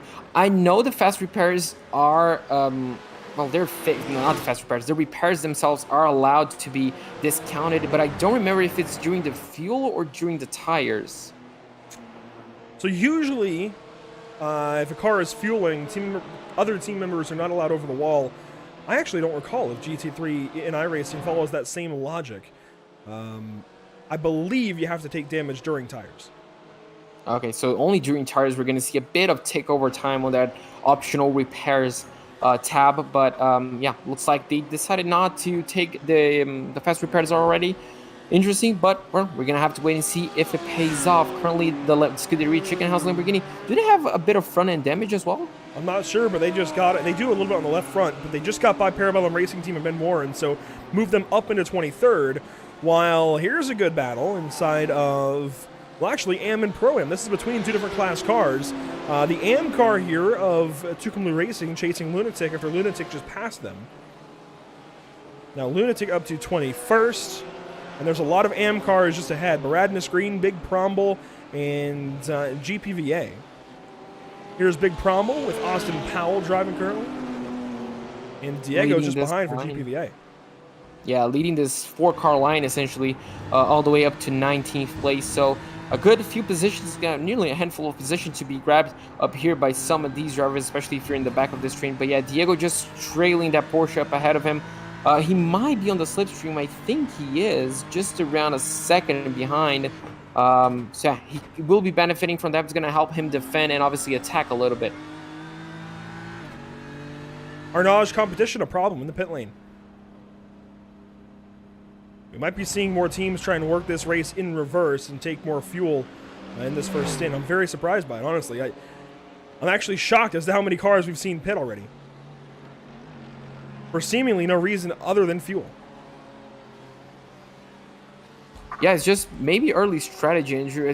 As you mentioned, it's just so weird to see, quite a few drivers, especially just over 30 minutes of racing. I mean, the tank is nowhere near empty at this point. But yeah, it's just interesting. We're gonna have to wait 24 hours actually to see if this pays off. Unlike our usual 50 minutes. Yeah, we're used to, exactly, waiting 10, 15, maybe 20 minutes at most to see if the strategy pays off for these guys in NARL, and it's not going to be that. Urano Esports, Nassau behind the wheel. Thank you, Tom, for the pronunciation help there. We'll take anywhere we can get it. We didn't get that in our packet of information this week, but, a problem for Empire Racing. Looks like they may have just dropped out of the race. Scott Kimbrough potentially with issues. Yeah, luckily, Andrew, it might not be race ending. That's something that I quite like. And we're going to have to wait and see where it happens. Scott Kimbrough on board, heading into the bus stop. Car seems all nice and plenty through it. Now heading into the carousel. Oh. So a big problem there for Scott Kimbrough. And unfortunately, those are the worst kind of incidents to have. Not even an incident. Worst kind of issues to have as a team. When something happens on the racetrack, it's at least within your control to a point, right? But when it happens, as far as just somebody's connection dropping or computer giving out or whatever, that is so frustrating because you have no control over it. It's just, it happens sometimes. It's not like a mechanical failure. It's so frustrating to have those kinds of things happen, and very tough there for Empire Racing to have to work through. They're going to drop all the way down the order, likely into last place in 46th before they get back going. And not only that, obviously, when something like this happens, which is completely out of their control, a driver dropping out, that's going to put the whole game plan that they had, Andrew, up into flames, essentially. Scott was probably going to run 2 stints, just running up until the tires gave out at one point. Now someone else is pretty much going to have to be ready to hop in the car as soon as the car is allowed to leave the pit lane. It's just so many variables now that they have to think about mid-race. They have to recalculate everything, and big problems, and so unfortunate to happen. Yeah, on board with Scott Reister, taking service now in the pit lane before they head back out there. Reister going to jump behind the wheel. And always those emergency kind of game plans you got to have. It's why you always have to have at least one team member ready to jump in the car at all times for that exact reason. So for teams that try and do this with just 2 or 3 drivers, well, that's why you want to have at least 4 or 5 for a 24. It really helps to have somebody always available. Racing Anywhere SimSport car 047, currently chasing German Sim Racing Red.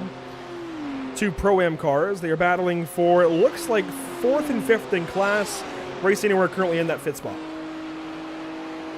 I like seeing this many in-class battles, and just seeing those guys kind of level out on their class. Obviously, as we head out of the top 10, just full of pro drivers, kind of think things, do get quite mixed up. A few amateur, a few pro-ams, but seeing this on-class battles, it's so much fun because it could all be decided. Not all be decided, but, it's going to be fun racing against a driver in your class, which, at the end of the race, you could be racing once again for position. So it's kind of nice to already study how the driver ahead of you defends, how they race, and obviously for car ahead, how he attacks and how he can defend differently maybe later on in the race. Oh, Yannick Mormon! Oh, no! Sideways there in 7, and going to give up several spots, it looks like. At least 1. Apex Tech has gone by. Here comes Schaller Racing. Only loses 2 spots. Those were lapped cars that went by, but a lot of damage there to his car. Well, I say a lot of damage, at least a little bit of damage and a lot of time losses. This battle happens. This is Apex Tech Racing 1, I believe, and Valkyrie that just went by. Valkyrie competition in car 5. Let's see, I'm trying to find them. 5 them. I like how I make a dad joke there accidentally, but where are they on the order? They are 42nd. And that was an aggressive move. I can understand the light flashing there. Yeah, and that wasn't for position, was it? No. It was just trying to unlap themselves. So, yeah, trying, not desperately, but really trying to get back onto the lead lap maybe. And already, you know what it is? Valkyrie is chasing the Porsche just ahead. They're chasing PMF. Yes, this is for position. Granted, it's not for class position, it's for overall position. Yeah. John Christie, currently in that Porsche, is one of the AM drivers and going to let Valkyrie go on by him. I saw just a bit of headlight flashing from Valkyrie, just letting him know it. But yeah, we're racing for position. We're 2 completely different classes. There's no real point in fighting. So yeah, you can see already the gap that Valkyrie has opened. But yeah, they qualified well up there, didn't they, Andrew? So a bit of issues for the number 5. And they, really want to get back into racing speed, probably fighting for their maybe 20th position at the end of the race. But yeah, just trying to make their way through the grid. Obviously, they have to do it carefully. They don't want to push, drivers out of the way, essentially. But, yeah. Now on board with the number 54 of Sam Tomlinson, you can see there BOS Racing. And he's chasing down... Well, I'm not going to pronounce that, Andrew. But, yeah, he's close to his next competitor. Pasakinskas? I think that's got to at least be close. Pasakinskas, or Kinskas maybe, for quality control. So BDS is in a Ferrari, and Quality Control 63 is in a Mercedes, so a bit of variety here in this battle. Love to see that. They're a little ways up the road from D-Line Racing. So 3 AM teams in a row, Quality in 28th overall, BDS in 29th, and D-Line in 30th. Parabit Sim Racing will be the next one behind him, and Parabit is actually getting very close to D-Line. This could be a good battle for the 30th spot overall. Oh, I'm sure it will be. You can see already a good exit out of 7, heading into turn number 8. I don't think it's going to be too much of a fight, especially if you're in the inside. You should have this position. And yeah, there you go. Not too hard of a fight. But now as he tracks a bit wide, he's not going to lose quite a bit of time. So there you go. A move done, and that's a beautiful move. And Andrew, that's something you can really line up. And you can see there, just on my point, the front end not biting through turn 9. You can already see that David Levine suffering quite a bit. Yeah, David struggling there to get the car pointed. And the BMW will do that. It's such a good car if you can get the setup right, but, That was a slide there actually for Parabit. Track temps, I think, are definitely starting to mess with these guys as the tires wear out. We might see more tire changes than we're used to. We might see single stinted tires. We don't see that very often in 24-hour races. But JP, the way it's going, especially the way Parabit was sliding right there, a tire change might be good. Yeah, and do they have a limited number of tires on this race? That's a good question. I'm not clear on that. Emerson may be able to help. So Emerson, if you're listening, and please do check on that for us. But yeah, either way, I mean, Andrew, it could be very likely that we're only going to see one stint tires, at least while the track temperature is this high. During the day. You know, there's no real point, I mean, suffering this much and risking, obviously, damage or an instant due to lack of grip. You know, if you see that your tire is not really lasting one stint, driving over an hour with it, I mean, you might just force yourself back into the pit lane for an unscheduled change. So drivers and team members, they're going to have to be calculating that, and this should be a move for, almost a move down into second place. Melchers can see really getting close to Nassau ahead, but yeah, just that fuel saving, Andrew, just thinking about the strategy. Unlimited tire sets for these drivers in the pit lane. That was Andre Melchers lifting into the bus stop. I'm surprised he's lifting as much as he is at this point. Even with the clutch in and coasting. And I understand he's saving fuel, but it seems like he's getting held up a little bit.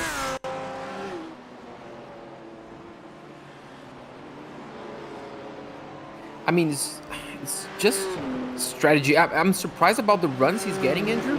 And he could have definitely attacked at the bus stop, I think. But, you know, just using a bit of that, you know, strategy. And that's something I applaud. You know, sometimes you're just eager to get the position. But in positions like this, you just have to think about the long game. You still have 23 hours and 20 minutes of racing. You really, I mean, at least get through the first stint, save a bit of fuel, and then just run your own race. On board here with Andre Melchers. A big shout out to our partners here with the North American Racing League, Race Lab, Maradness, Tam Livery, and JS Consulting. And Tam did a great job putting these logos together for today's event. I'll actually go ahead and show you. I have absolutely fallen in love with this race logo. This is fantastic. And you can see it on our social media. You can see it a little bit throughout the broadcast, some of our graphics. But mostly here, this is a fantastic race logo for this event. Seriously, hats off, props here to Tam Liveries for getting this one done and everything here with the North American Racing League. All of their graphic resources, it's Tam Livery.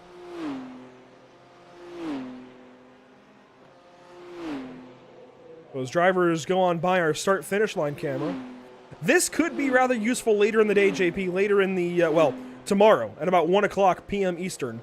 This could be a rather useful camera if we get a close finish. Oh, it would be nice to have a photo finish on the 24-hour race, wouldn't it? Especially for position, not a team photo finish. That's always nice to see, but, you know, having imagine a race-winning photo finish down to 1,000 of a second.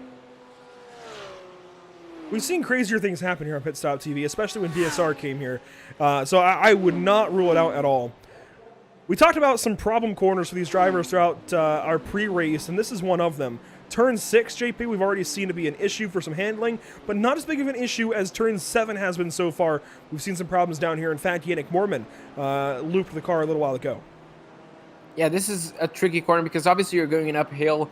The car, the back end especially, can really not bite, not like the way you're turning in, and essentially just, go out on you. And obviously, if that doesn't happen, you still have to face sometimes the issue of, you know, just getting on the throttle a fraction too early and washing off wide and obviously hitting that grass on the exit. So it's a very, very tricky corner to get it right, Andrew, especially 100% of the laps. Yeah, and I always found my trouble came on corner exit here.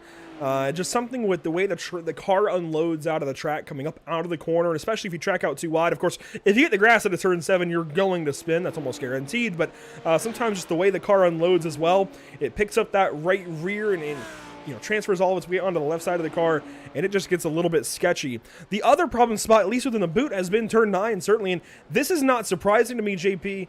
I thought these guys would be a little more stable through here, but it seems like the elevation change into this corner definitely throwing guys for a loop, literally. Oh, and don't forget about the track temp, 115 Fahrenheit. That's really going to play in dividend, especially on track like that, on a corner like this, I should say. I mean, even if it's 65, 60 degrees Fahrenheit, the track temperature, you're going to struggle sometimes to get the front end to bite on that corner. You can really just wash off a bit. I mean, on tracks like this, on temperatures like this, it could really, really have some drivers struggling. And I'm liking this battle right here, Andrew. Love 46 just went by D-Line Racing, and T3 Motorsport actually goes on by D-Line.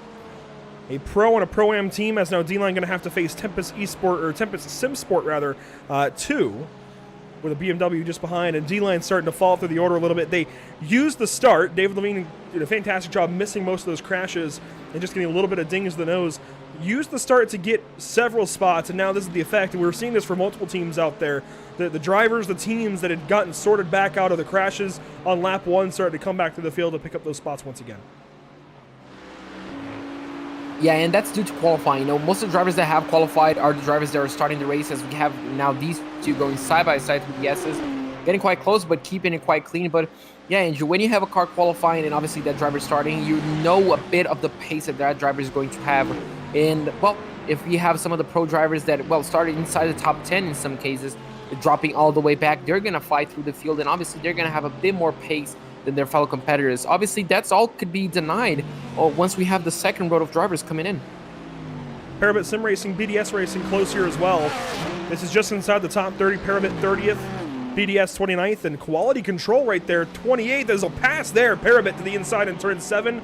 A big time move, gets that spot. 3 AM teams really getting after it. Yeah, really good to see already a move down into turn 7. Both of them kept it clean. And yeah, I mean, strong moves from the number 45, from the team 45, Parabit Sim Racing. Liking what I'm seeing for them, and liking what I'm seeing for throughout the field, Andrew. Such great racing so far. There's Mercedes at the road for Quality Control, and a Mercedes behind them approaching. T3 Motorsport, one of the pro teams, looking really good today. I did not expect a Mercedes to be in pro, but I love that we've got one. I mean, it's certainly good. It brings a bit of variety to our field as well. And I would like to talk to a few of these drivers to see why they chose something that is not the BMW. You know, especially why the Mercedes in all of the cases. The Ferrari, I'm pretty sure, still has a bit of the straight line speed advantage. But I'm not quite sure what the strengths of the Mercedes are in the current VOP.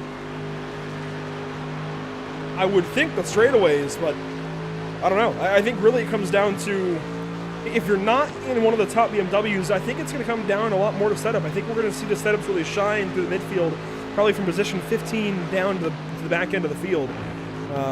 I could be wrong by that one, but it seems like T3 Motorsport has got a good car underneath them here. Yeah, and you can see already unsettling the Ferrari up ahead, and this should be a move. They're going to go side by side through turn 6, Andrew. This could be interesting to see how the Mercedes is going to handle on the outside line. Do they get through the Ferrari as we cut out of the trees? Yes, they do. Beautiful move right there on the outside. Look at Love 46 giving a flash here.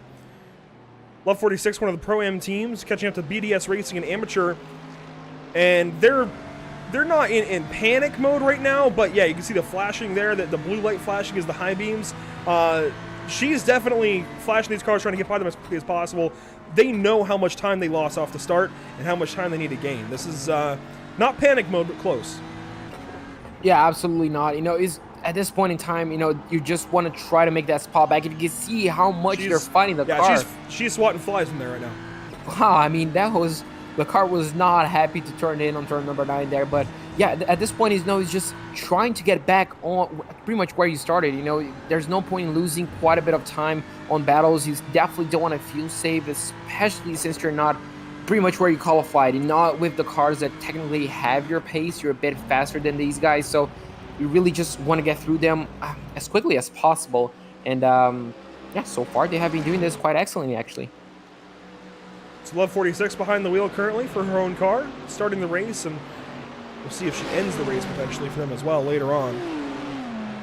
Just ahead, Parabit Sim Racing, Quality Control battling here to the bus stop, with T3 Motorsports just behind. Porsche and Mercedes side by side through the bus stop at Watkins Glen. 2 Mercedes in this battle. We don't want to wipe them both out, boys. Be careful.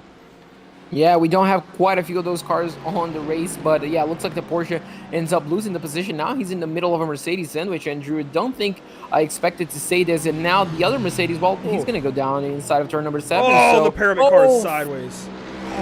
Amazing save right there. Love 46 just, well, drives through them. Thank you very much. Did not waste too much time. And now the 2 Mercs, well, they're going to go, well, racing with one another. A few years ago, 2 Mercedes battling like this wouldn't be out of place, but now we just don't see this nearly as often as T3 Motorsport goes to the inside, takes that spot away, and moves up into 28th there in turn number 8, but opens the door on the inside. And we'll keep the inside line for the corners. Love 46, a massive lunge. Wow. I mean, the pace on Love 46 is just insane at this point, and you can see they're wasting no time whatsoever on these moves, kind of dipping the nose in, well, all the opportunities they can, and I feel like these two Mercs ahead of them, Andrew, shouldn't be too hard work. We might even see one move down to the inside of turn 1, I think. I think T3 is going to take off. They're one of the pro teams. They've been fast, but Love should definitely get this spot here, and she will move down to the inside for turn 1 and clear that quality control number 63. So a pass made there for 29th. We'll try and document her run back through the order. For now, I want to go back towards the top of the field, JP. 11 minutes to go in the hour. We're getting close to pit stops. Yeah, absolutely. And I feel like, Andrew, one of the first cars to come into the pit stop from the leaders is going to be Kita and Nesov, the two drivers that don't have any sort of slipstream help. They haven't been fuel saving quite a bit. I mean, obviously they're trying to, but nowhere near the levels of, let's say, Andre Meltras have. So yeah, it could be interesting to see. And obviously now we're going to have an idea how long the fuel tank lasts as these two are going side by side down into the bus stop. Bit of all sim racing goes on by Moradness. Spencer Kostowitz making a pass there on Jonas Wanner. That is good for 4th position. So Spencer Kostowitz finally said, all right, I'm going, and SimCity Racing is into the pit lane. This feels very early. Oh, there you go. So the leader of the Pro-Am comes down the pit lane. Now, Andrew, we're also going to have another idea how long the fuel stops take. Yeah, we're looking at probably a minute 20 total in the pit lane, in the pit box, wouldn't you say? Maybe yeah. We're kind of used to 20. 10, 15 seconds, aren't we? Seeing 35 normally screams issue, but I mean, it's all part of the game. Up on the jacks now, they are taking tires for their first run. I'm not at all surprised by that move. I think with the track temp the way it is, at least for your first stint, take tires, document the tire wear. We're at one of the hottest parts of the day, so we should see the track cool down. After maybe 2 or 3 hours into this race, the track temp should start to dip. And it's already down to 114 degrees, so let's see what they do. That's a minute 10. Yeah, bang on, a minute 10, 69 seconds there for Uthman in the pit lane, in the pit box. And the pit lane time as a whole will be 97 seconds. So a minute 30, that's why, Andrew, you should fuel save and think about those stops, minimizing as much as you can. Obviously, this is a full tank plus tires, but I mean, you can see just how much time you're going to lose stopped in the pit box. And he's going to come up ahead. Not quite sure the number 22 looks like. That's going to be Aerokinetic. Aerokinetic is further back. They are in 35th. 1 lap down now, and they were leading in Pro-Am, if I recall correctly. And the new leader in Pro-Am is Radix Racing in 10th spot. So they lost a lot. Well, I mean, yeah, a lap and some change. Yeah, that's just how much you're going to lose stopped on the pit lane for taking a full cycle of stop. Obviously, fuel plus tires. These two are going to go at it at the bus stop. Looks like, well, they're going to maintain position. But Andrew, obviously, something else that we should keep an eye out for when the cars go into jacks, not on the first stop, but maybe down into the second or third one. It's obviously the driver change. You know, Mr. Lamont. I always forget his name. I always remember his nickname, but he always says whenever you're doing a driver change, you always need to make sure the new driver is coming in on a brand new set of tires. Yep. You never put a new driver on a used set of tires. You need to give him the best tools for the job. So once we see cars going up in jacks in the second or third stints, I mean, that's when we should expect driver changes. I don't expect many driver changes in this first stint. In fact, in our first pocket of coverage, we'll be live with standard commentary coverages. That's a big check up here. They're chasing the lapped Audi of Triple Peaks Racing, and here goes German Sim Racing to the right side. The outside for turn 9 over Radix Racing. Apex Tech Racing just behind us for Pro-Am position, but German Sim Racing wants to get about and out of there, and they will get that spot. Move German Sim Racing back into the top 10 with Unverdruss behind the wheel. And, oh my goodness! Oh. Duckhawk Racing! And that's going to bring all of them to the pit lane to repairs. Yeah, car's going to have to pit here. Triple Peaks gets swept up in that Audi that they were following. Duckhawk Racing will dip down to the pit lane. A lot of damage on that car. Wow, a lot of damage to quite a few cars there's as well. Valkyrie as well. trying to. Oh, he's gonna. And Duckhawk took a long time to get up to 40 miles an hour in the pit lane. Yeah, That's you gonna can hold see a Valkyrie big up a little checkup. Yeah. So wow, I mean, that's gonna have big implications in the race. Yeah, here's your Pro-Am leader. They ducked into the pit lane as soon as that happened, trying to cover that up. Radix Racing now going to have to play damage control, as is German Sim Racing. They had just broken into the top 10. The team out of that keeps going, though, is Apex Racing 1, with Yan behind the wheel. Yan Turnjak, or something close. Again, we apologize, but Yan continues out there now leading in class.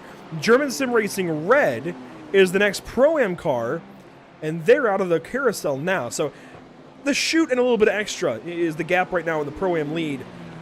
That was treacherous. That was a big instant, and yeah, they really threw a spinner in the mix of their races, Andrew. And well, these two are still going at it. Now, do we see the usual Andre Melchers, Andrew, do you think? Going for it, attacking as soon as the pit window is coming up? Well, with BL Racing Team Euronics 1 in the pit lane, I think so. Go up there, lead a lap, make a statement. Yeah, so you can see I guess the effect of leading the whole race. You're not going to be able to save as much fuel as you want. Obviously, he was pushing on the first few laps, so his fuel mileage is going to be decreased quite a bit. And, well, he comes down in the pit lane. The question is, does he take tires? Pit lane's a busy place. And the Biela car, you know, that's a good question, JP. A lot of cars in the pit lane. 5-Star Motorsport coming in. Nico Carnamola. That's going to be difficult for me to get used to. Let's see. We also had the Apex car is in. Apex Tech Racing 1. And does the Biela number 450 go up on Jax? You can see Valkyrie leaving. Is Luca Kita going to go up on Jax here for tires? We're going to get our answer as soon as we approach around 40 seconds, 40, maybe 50 seconds down into the fuel stop. Yep. So, yeah, you can see the injury, just how much the tires are being eaten on these high temperatures. I would like to be a driver just to see the percentage left on a tire life, but, I mean, it has to be quite, not quite a lot, actually, quite a little, to force these guys to already on the first stop of the day taking new tires. Yeah, I think taking tires this first stop is almost a must. You really don't know how the tire wear is going to be. We've seen sky-high temperatures through practice. I was talking with David about it a little bit, and even they knew that the track temp was going to be high. This race is set in May in the sim as there we go. Urano going to pit, and Andre Melchers will stay out and at least lead one lap here across the line. And Urano brings a lot of cars in. Vendaval Sim Racing, Muradness, Pure Sims Esports, all pitting here with Urano. You can see everybody else in the pit lane. The problem here, JP, is they're pitting before the hour mark. Now, I know we had that pace lap. That burned some of the fuel for them, but this is pitting rather early, I would say. Yeah, I mean, this has to be the limit of fuel injury to see all of these cars coming at the same time. And, yeah, this, I mean, just enforces, because we're pitting with less than 1 hour into the race.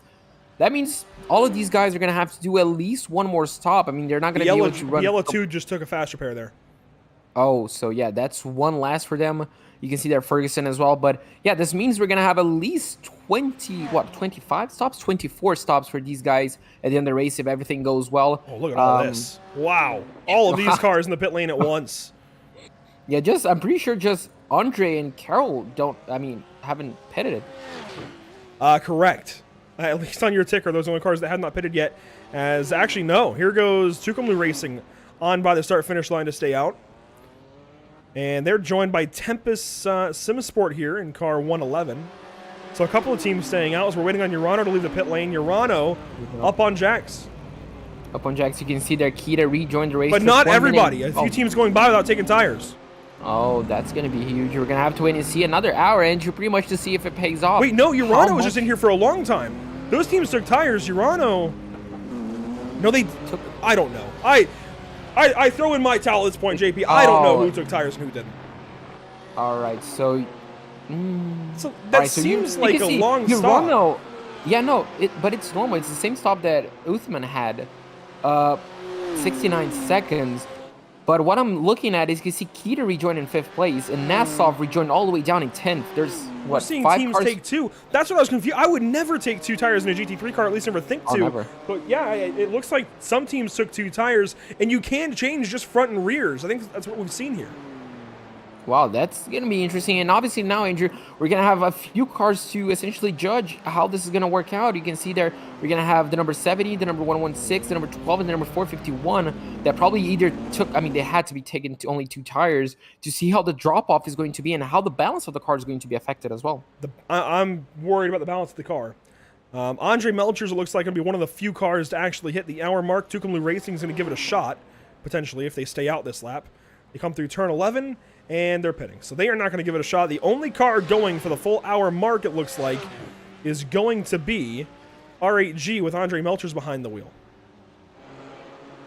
And Andrew, I mean, this is only going to work for the first hour, I think, for Andre. He's not going to be able to do this once again on the second hour, especially But if they're able to save fuel now, in the last hour, if they need to, they can push. No, absolutely. But, I mean, it's going to be really almost impossible, I think, for Andre to repeat what he has done on the first stint, only due to, obviously, he might rejoin on free air. So he's really not going to have any help on the slipstream to allow him to save quite a bit of fuel. And does he rejoin the pit? Yes. So there you go, just shy of an hour into race time. But that's going to be huge for them. That's 2 last laps that they have to take fuel at the end of the race, Andrew. So they come in at 2:01 and change. Not 2:01, 23:01.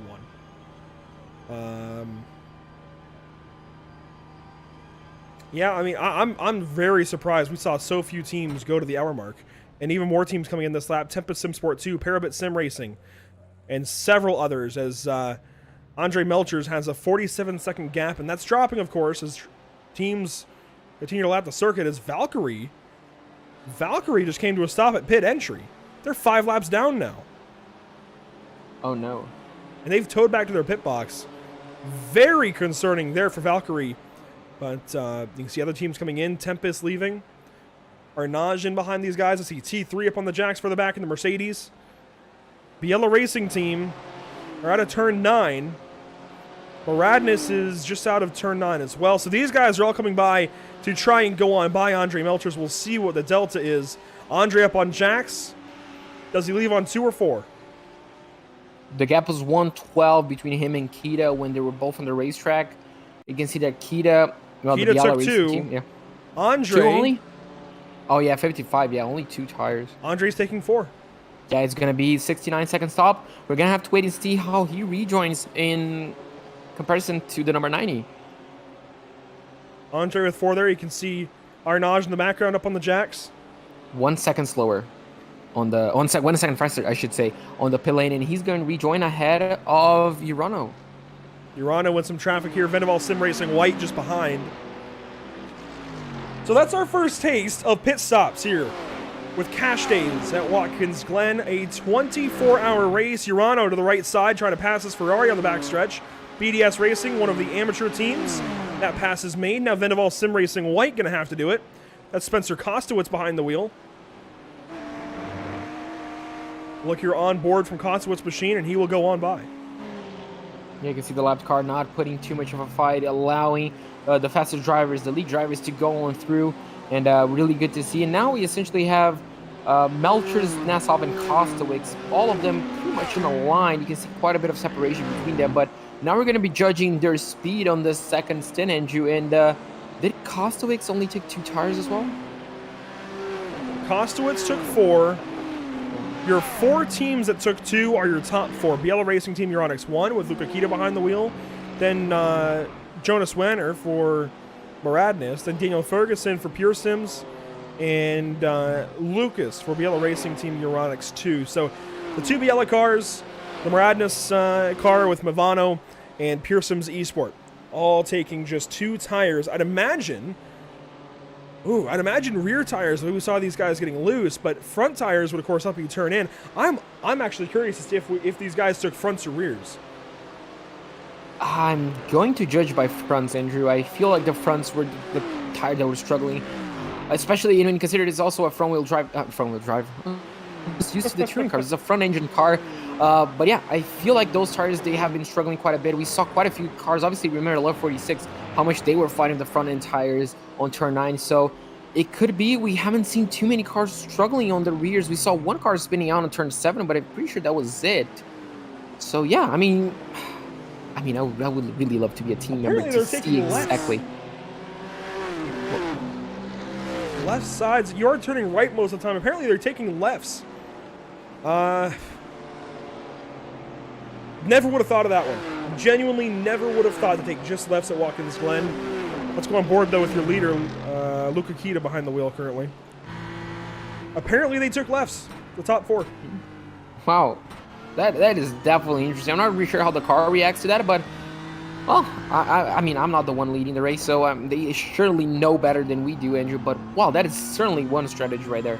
Now, what is it going to be interesting to see how obviously the right sides are going to react. Obviously, they had much less tire wear on that side to do this, but we have obviously Melchers, Nassau, and Kostovic that all took 4 tires. I mean, we can see from the Delta if that gap is going to come up or down. So Southwell 60, I don't know which team he's on. Their worst was left side. They didn't say front or rear. 37% after an hour. Interesting. Front and rear. I mean, So apparently front and rear does not gain these guys time. I'm very surprised by that. I wonder if both lefts are wearing out that much. This is a right-hand turn dominant circuit, so I'm not entirely surprised that the left sides are wearing out more. That makes sense, but I'm very surprised it's not front to rear. It's left to right. That's normal for NASCAR on an oval. That's not so normal for a GT car at Watkins Glen. Very surprised. Yeah, I mean, I'm shocked, to be honest, Andrew. Well, yeah, I welcome the difference, actually. It's just going to be fun to see how the car is going to react. Obviously, if you have so much less tire wear, the tire wear wasn't really affected on the right-hand side, I mean, you might as well not, lose the time changing those tires and just probably change them as soon as the next driver comes in or maybe in the next stop. So, yeah, if it works out, I mean, that's going to be brilliant. So shout out to Southwell 60, and I'm just going to go with Yope. I'm hoping is correct with the name there in the YouTube chat. We appreciate that. Andre Melchers, just behind the Yellow Racing Team Euronics 2. And it seems like the Ford tire is going to be beneficial over the 2, at least for this spot. But remember, Lucas with Yellow Racing 2 was further back. In fact, 15 seconds back of your race leader, Biella. So I would say 10 seconds behind Andre. That's about the difference that's been made up at this point.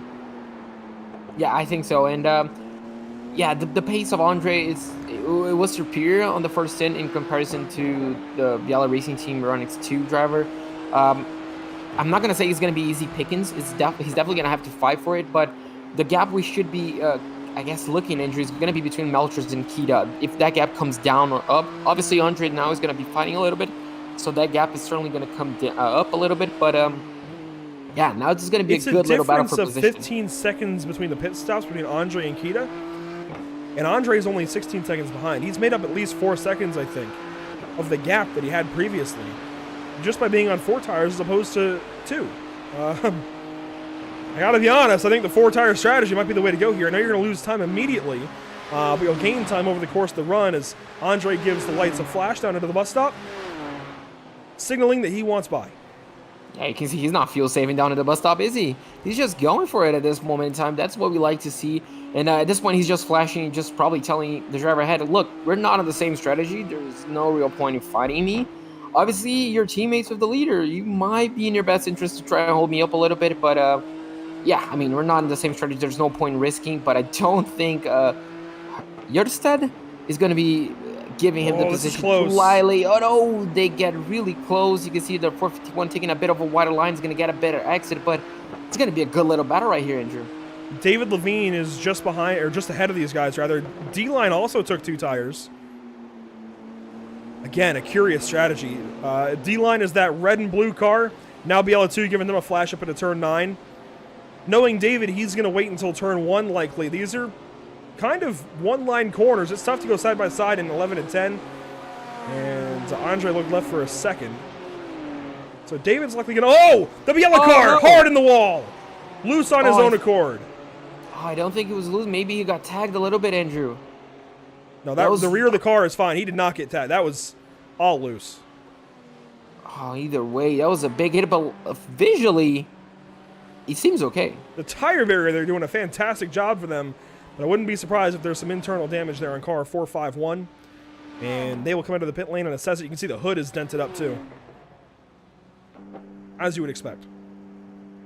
Oh, really unfortunate. And they're going to have to come straight back to the pit lane for repairs. You can see there, Melchers got past Levine, maybe down into turn number 1. But yeah, just maybe checking out, got loose on himself, maybe on the curbing. Oh, really unfortunate to see. Now Melchers has quite a bit of clear air, and we're going to have to see his pace. And there you go, a bit of, what's the name? Quick repairs being done to the 451. And that's the second one, isn't it? Yes, they just took a fast repair at the pit stop. Here's a look at it from the drones. Yeah, he was tagged. Not even visually. That's, you know what? We've seen it weirdly in BSR MX5, the Trophy Tuesdays, where we've seen that kind of netcode contact really turn a car around.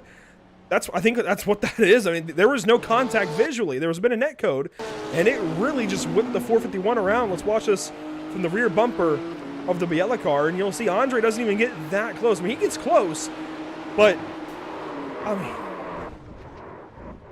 visually from the air, there was no contact, and really their hitboxes disagree. That's bizarre. Unfortunate. Yeah, that's bizarre. It's really unfortunate to see that happening.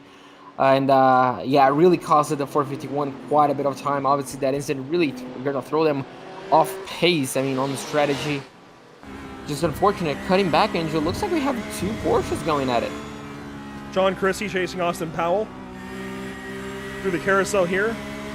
BMF working on Big Promble Motorsports. Austin Powell taking his line into turn 6, and John Chrissy's got to find a way by. We're a little over an hour into this 24-hour race, JP. This could be a rather important amateur battle, actually, to be the top Porsche in the field. And I think Chrissy's got, he's definitely got better speed right now than Powell. Oh, certainly. You can see him visually getting closer on the braking zones on the turn in. He's definitely carrying a bit more confidence, I should say, at this point as well, Andrew. That's really going to go quite a lot. You can see there, number 44 just taking a bit of the curb, taking a bit easier. And John, well, he's going to need no invitation to go down the inside of turn 9, get the car nice and slow down, and gets the move done.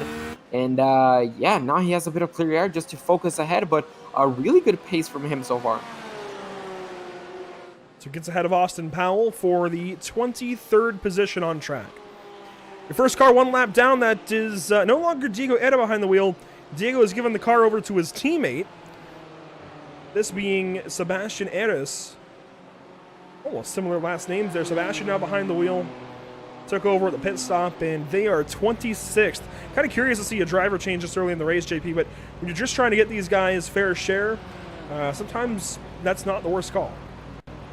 And with the tire changes as well, I mean, it sometimes just comes perfectly because yeah, if you're taking tires, it's not going to hurt you. Yeah, absolutely not. Because normally we're used to seeing drivers obviously change after 2 or 3 stints because the tires normally last 2 or 3 stints. So if the tires are only lasting 1 stint, it's not going to hurt you that bad. I don't even think they lost too much time in the pit lane. You're going to be able to confirm that.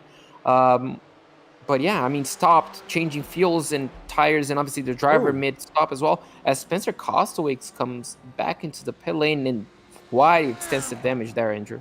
Yeah, that's for the fast repair, it looks like. Gonna top off on fuel as well while he's in. Just 10 minutes after the hour. This is not what you want to have happen if you're Spencer Kostowicz. Oh, and he picks it up with a contact with Love 46. It's going to happen down in the down in the boot rather, not the bus stop, as he's passing David Levine here with D-Line Racing. David gives it up on the straightaway. And we'll just ride on board with Vendaval. Something has happened here. So into the carousel, so far so good, all set. And as you mentioned, contact looks like happened with Love 46. Right here in turn 6, see the smoke. A puff of smoke. And she pulls forward at the wrong time. No. Oh my goodness. No, and David gets a piece of that as well. Oh, that was completely the wrong choice by Love 46. Yes. To essentially go back to the racing line. And that damage injury, I think it was extensive enough to maybe have a bit of suspension damage, not just visual and straight line speed. And unfortunately, that's really going to throw Venaval's strategy out. And you can see the contact happen actually on the entry of 7. With one of the Tempest cars. And the Parabit car turned around. Oh, no. And Parabit's doing donuts here. David gets a piece. I mean, this is just... Come on. I know you're trying to save as much time as you can, but it's 24 hours if you spin. You've got to do the safe thing here. It's everybody else's race. Everybody else is here trying to save time in a 24-hour race as well, and you've got to be more careful than this.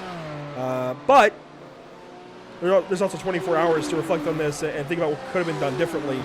I mean, she did just get completely turned there. I think that was the Schaller car that just completely turned her around. Parabit went through the grass to try and miss it, and Parabit just lays on the throttle, comes back over in front of David Levine. I think it's okay from there, but really nasty incident there in turn 6. Yeah, the number 46 rejoining, the BMW rejoining on the racing line wasn't the right. Wasn't right at all. But the Porsche, I can kind of get his point of view. Andrew, obviously, you don't have the best of views on the digital mirror, and I guess at that point he just expected the driver to take the racing line, not going on the outside. But unfortunately, taking out David Levine. And not taking, but giving a bit of damage, I guess you can say. And now it looks like they all rejoined back on on a straight line. You can see there 46. Looks like they went back to the pit lane and got a bit of, this is a replay actually. But yeah, the number 31 definitely involved there. And I wonder, Andrew, if someone just turns in front. Just not clear. Not clear, yeah. Just not clear at all. And big contact here in a second. Man.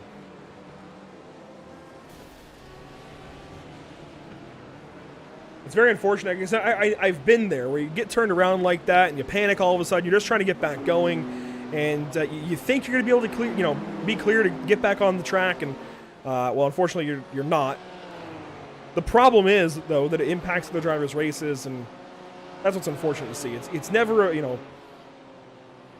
don't know. I get that panic mode. It's just unfortunate that it takes Kostowitz out of the top 10 and impacts D-Line's race, impacts Parabit and everybody else, and. But really, that comes back to the incident as a whole, beginning with Schaller Racing turning Love around. And, that was one of the worst clears that I've seen in a minute. But anyways, an hour and 15 into the race, and yeah, we've seen our fair share of incidents so far. Yeah, absolutely. I mean, it's a 46-car race. We're bound to see quite a few incidents happening between them. And now especially injuries with the leaders coming up to, obviously, lapped cars, and they're going to be involved in battles. Sometimes they're battling among themselves. I mean, I guess stuff is about to happen, you can say. As looks like Pinto maybe is into the pit lane. And you can see this is not the leader, actually. This is Biala Racing 2, isn't it? This is Biala Racing 1.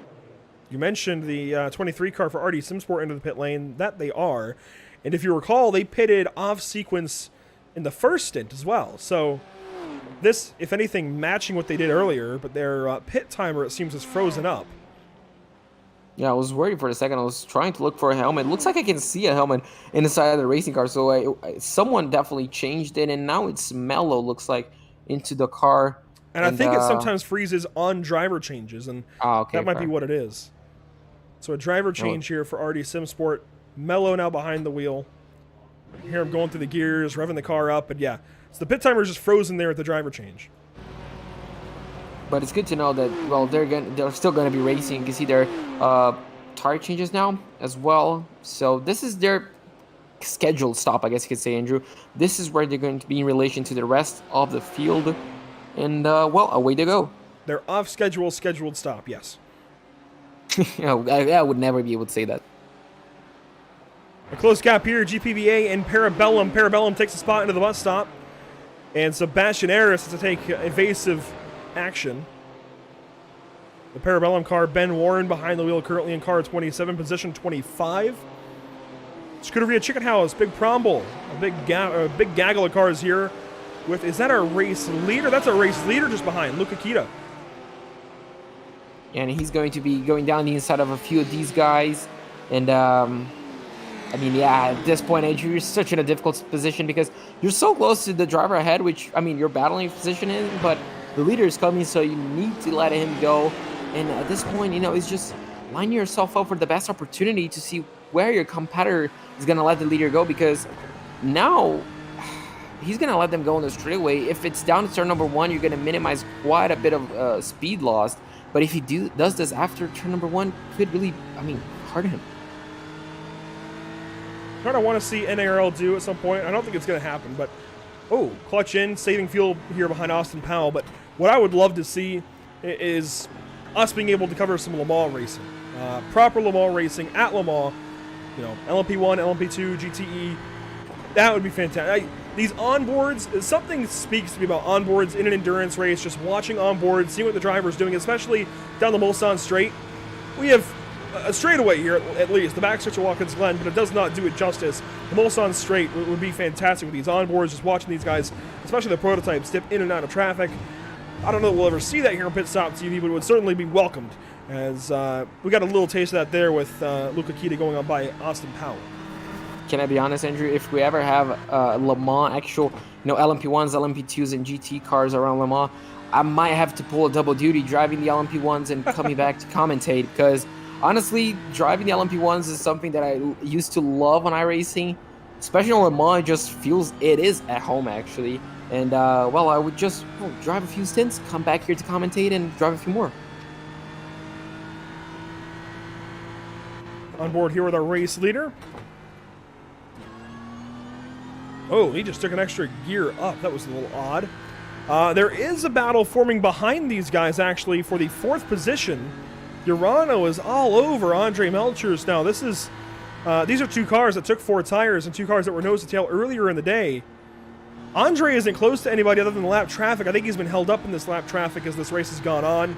And Nassau just behind him here through turn 9. Just adding a little bit of pressure.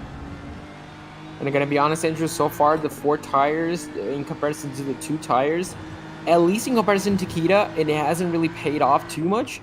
The gap has remained stable at 17 seconds. It was once 15, but I think due to, just battling in traffic, it has really come down quite a bit. And, I mean, so far, both strategies seems to be, working the same, essentially. They go by a car there into turn number 1. I believe that was one of the Tempest cars, potentially.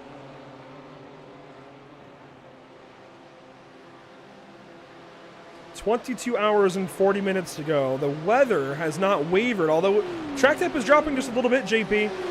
We're going to have several hours of nighttime racing, and that track temp is really going to drop, as Urano, I thought, was going to try and make a pass here. They're starting to work together. I like this. These guys were 2nd and 3rd in the first hour, and are starting to work together. I think they recognize the pace back and forth. They each have fantastic race cars and fantastic race car drivers behind the wheel currently, just trying to work together and keep themselves in a good spot. A lot of times on iRacing, you might see 2 teams in this scenario try and battle. But right now, Urano and R8G just trying to run this race together. They know they've got 22 hours to sort this out. Gonna be honest, I think Urano is just saving quite a bit of fuel. Yeah, that's exactly what I'm saying. They're staying in line, working together, saving fuel. There's no reason right now to race. No, absolutely not. Obviously, now, as you mentioned, they were 2nd and 3rd, and now they're battling for 4th and 5th, essentially. So they lost 2 positions on those different pit stop strategies. There you go. And, yeah, they just won. Oh, quite a bit of an evading action right there. Yeah, just Andre not wasting quite a lot of time. He knows he's already losing. He already lost 17 seconds in comparison to Kita, so yeah, he needs to make that time back. And currently, Andrew, the 4 tires don't seem to be working dividend. Now, obviously, Nassau is having the best position possible. He just can save quite a bit of fuel, doing what Melchers did to him on the previous stint. Down to turn 1, chasing the Parabellum lapped car. Now, the leaders have lapped up through 23rd position in Big Problem Motorsports, with Austin Powell driving that car. The next car up on that list is PMF Motorsport John Chrissy. Oh. That was close for Urano. And Urano is going to have a big run on Melchers, maybe. Here's a look at PMF Motorsport. They're through turn 5 into turn 6. And the leader is in frame. Oh, there you go. This is the leader of the amateur classes. No, it's not. No, yeah, they're 22nd, yeah. We got 1, 2, 3 cars ahead, it looks like, an amateur.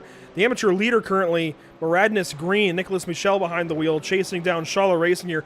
This is for overall position, but Maradness Green is an amateur car, and Shala Racing is a Pro-Am. So the 53, I think, is outclassing itself.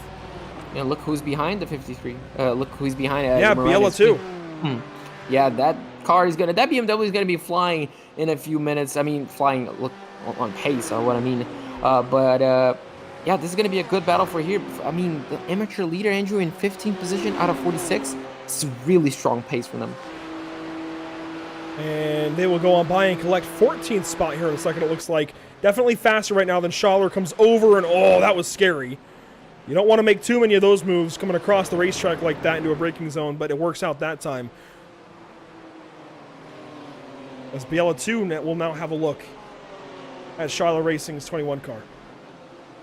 And down, no, I thought he was going to be going down the inside of turn 6 right here, but not quite. Maybe into 7. I don't think that's going to happen. Obviously, the 451 at this point, Andrew, I guess it's safe to say quite a bit more pace than the 21 ahead. It's just a question of lining up this move in a way that you lose the least time possible. Maybe now down into 8.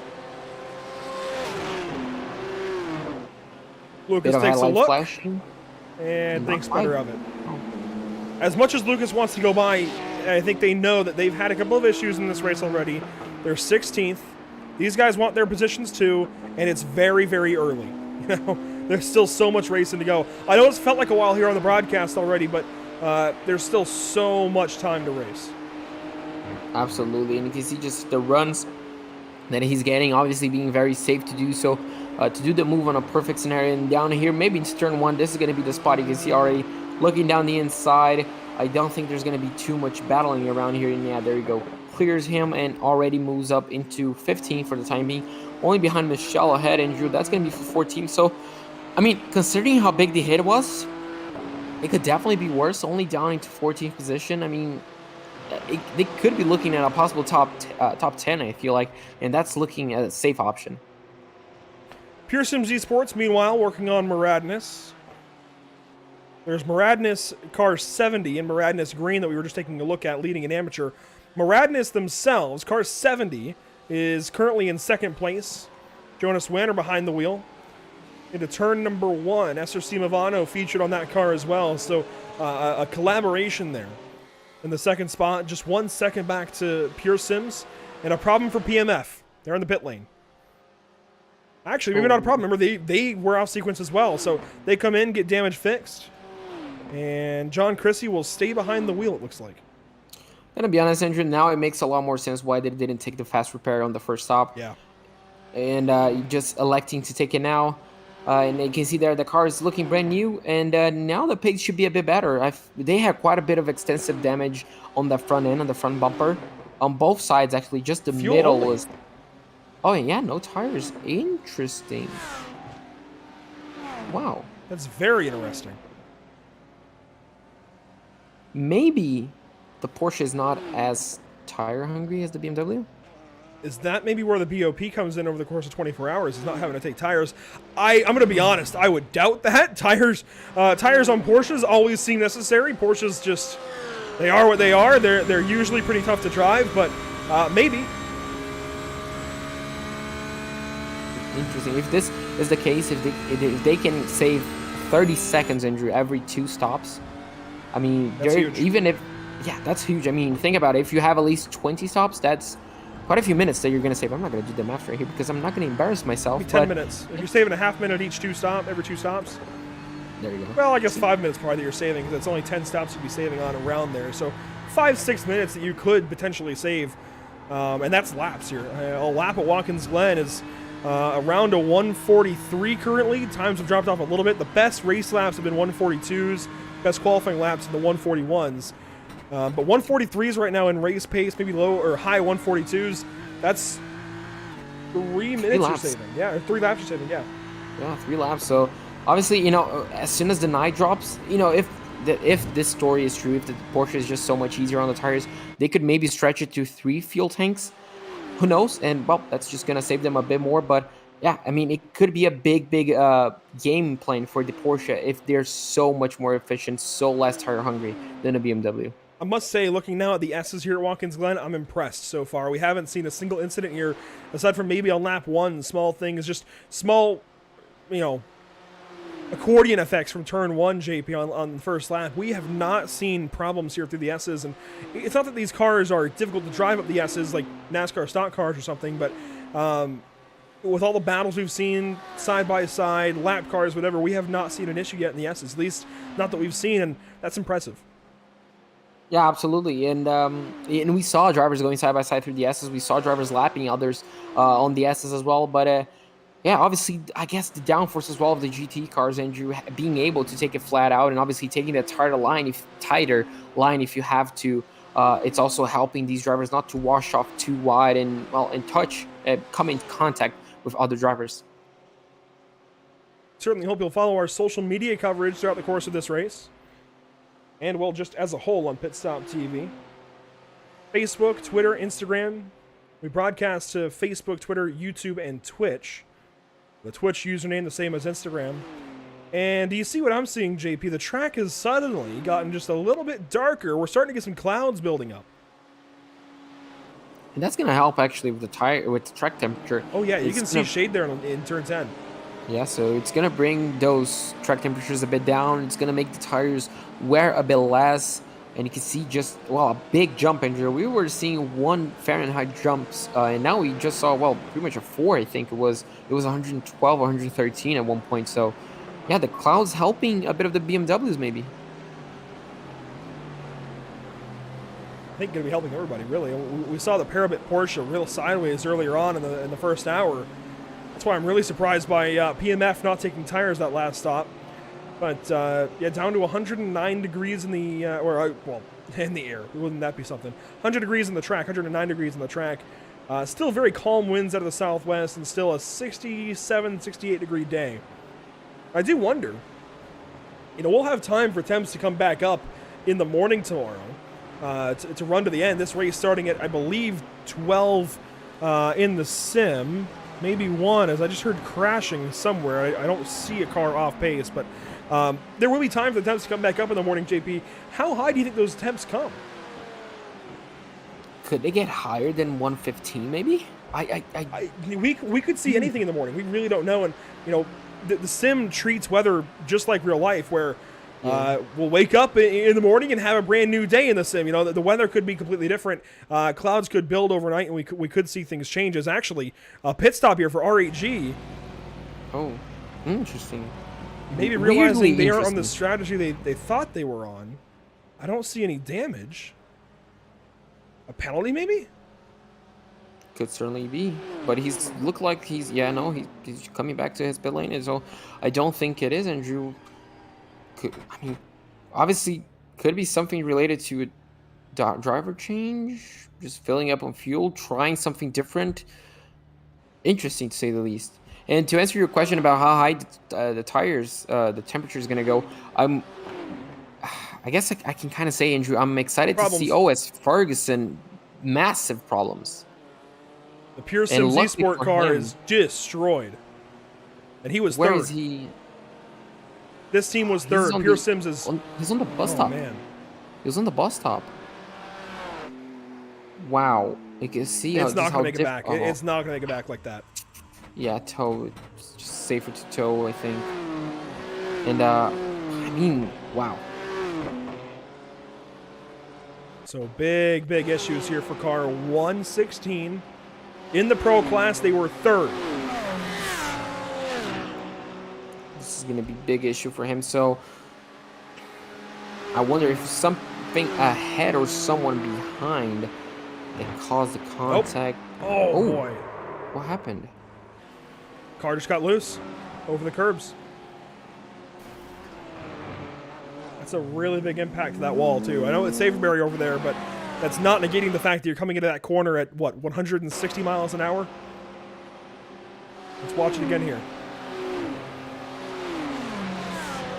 Pure Sims 116. Down the back stretch and just going to nail the curbs. The way he pops it here, the way it lands, yeah. It was the first curbing there. Just got the car completely unsettled. That is a big hit. It's a massive hit, and you can see he hit his side on, Andrew. That's why the car is snaking so much, crabbing so much. So, wow, that just shows even the top pro drivers, they are running in first, second, third, fourth, fifth place. You're bound to make a mistake. I mean, we're all humans at the end of the day, and this was a really costly mistake. And I'm pretty sure it's going to be down to the millimeter, to the centimeter, at how different he took on that curb. He didn't hit the it wasn't. Did he? It didn't look like a super aggressive line or anything, and just caught the curbing in a way that just made the car react in a snappy way. It got him loose, and He was along for the ride. So Pure Sims Esports from 3rd down to 34th now. Wow. It's so costly to have these mistakes early in these races. Yeah, I mean, you can really see how much he dropped. But, I mean, luckily, Andrew, luckily, he has the fast repair. He's able to get the car back in one piece and brand new. I mean, he's not going to be facing any more difficult issues as Moranis Green looks like they're back into the pit lane as well. Seeing a lot of mid-stint pit stops. I'm surprised by this. Now, R8G still has Andre Melchers behind the wheel. They came in for that stop, and now they've got a bunch of nose damage as a result. They did not have that when we last saw them. Oh, wow. So, I'm not quite sure if it was an unscheduled stop, but now it looks like they rejoining traffic, and, well, they got a piece of something. Or someone, certainly. I have to imagine that was a piece of somebody at some point. Let's follow them out of the pit lane here. Let's just see what happens to Andre. If this is out of the pit lane, I mean, that is just unlucky to have it. You can see just out of the pit lane. And, well, we're just going to wait for some sort of front-end contact.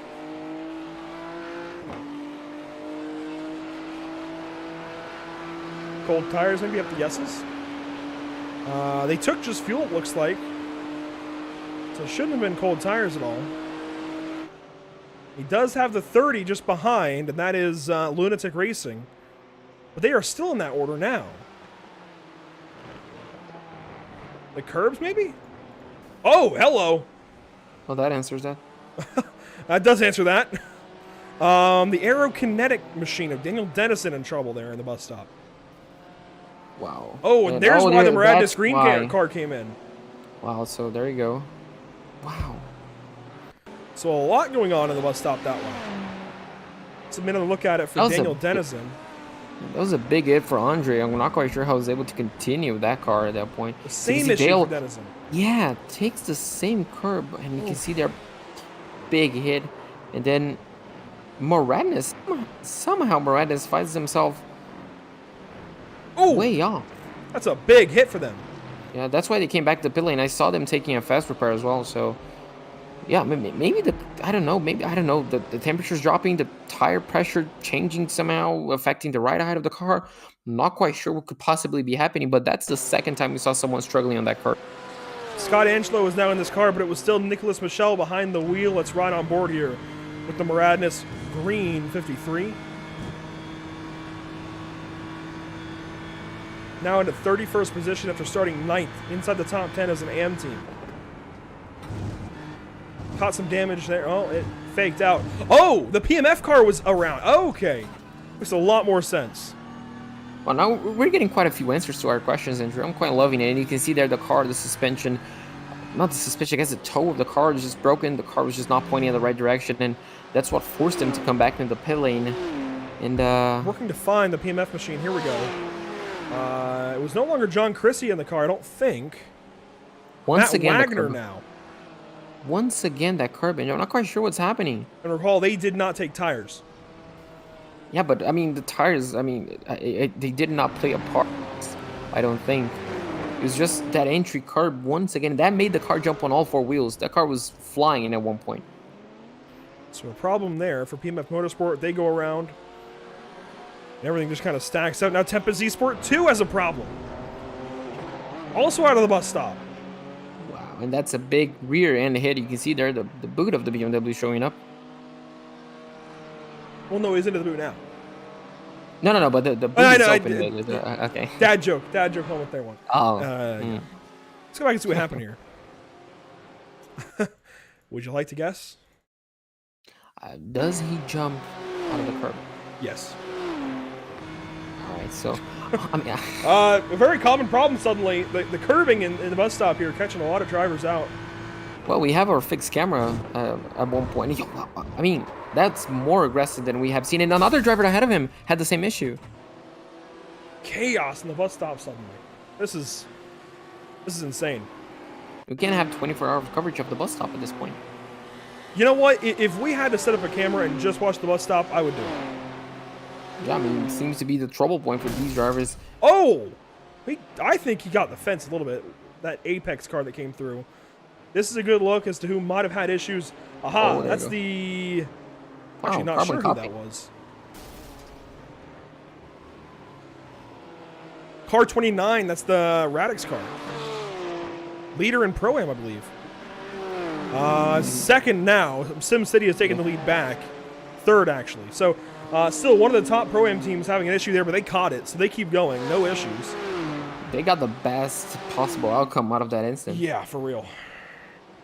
Wow, I mean, it's just so crazy. That's the beauty of 24-hour racing, Andrew.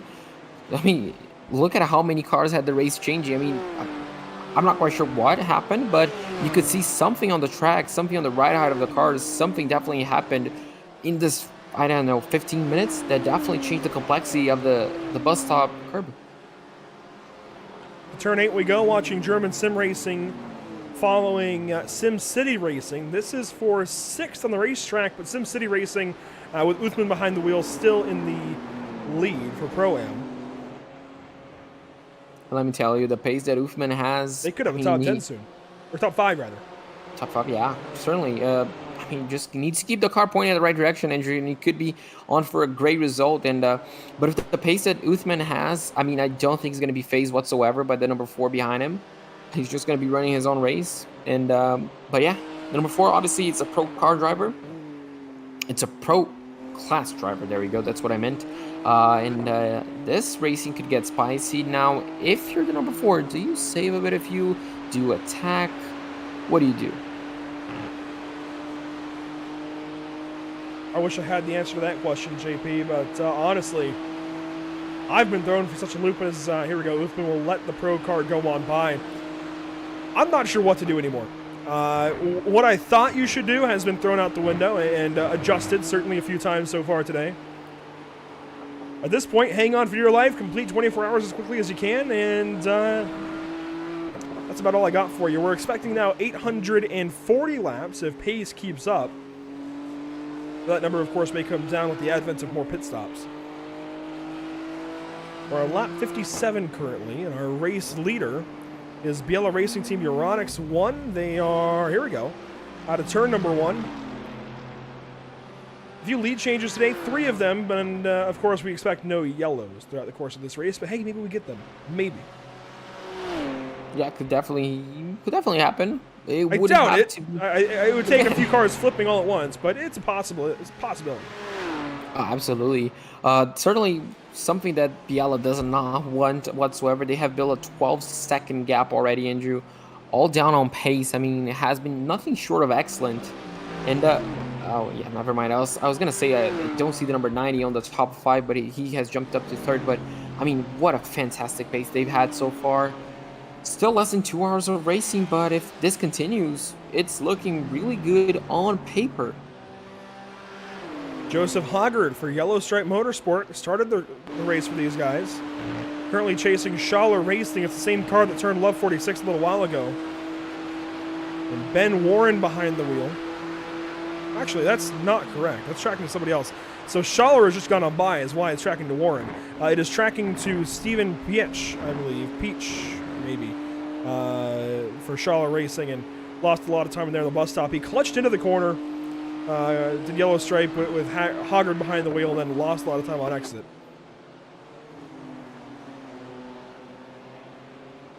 Arnage competition ahead of Love 46. This is into turn 6 now. Love 46 on the recovery drive after the incidents early in her first stint. 18 minutes to go on a flash to Arnage. Not sure why that would be, but maybe Arnage passed aggressively potentially. That's always a good reason to flash. Signal to that driver. Maybe he didn't appreciate something.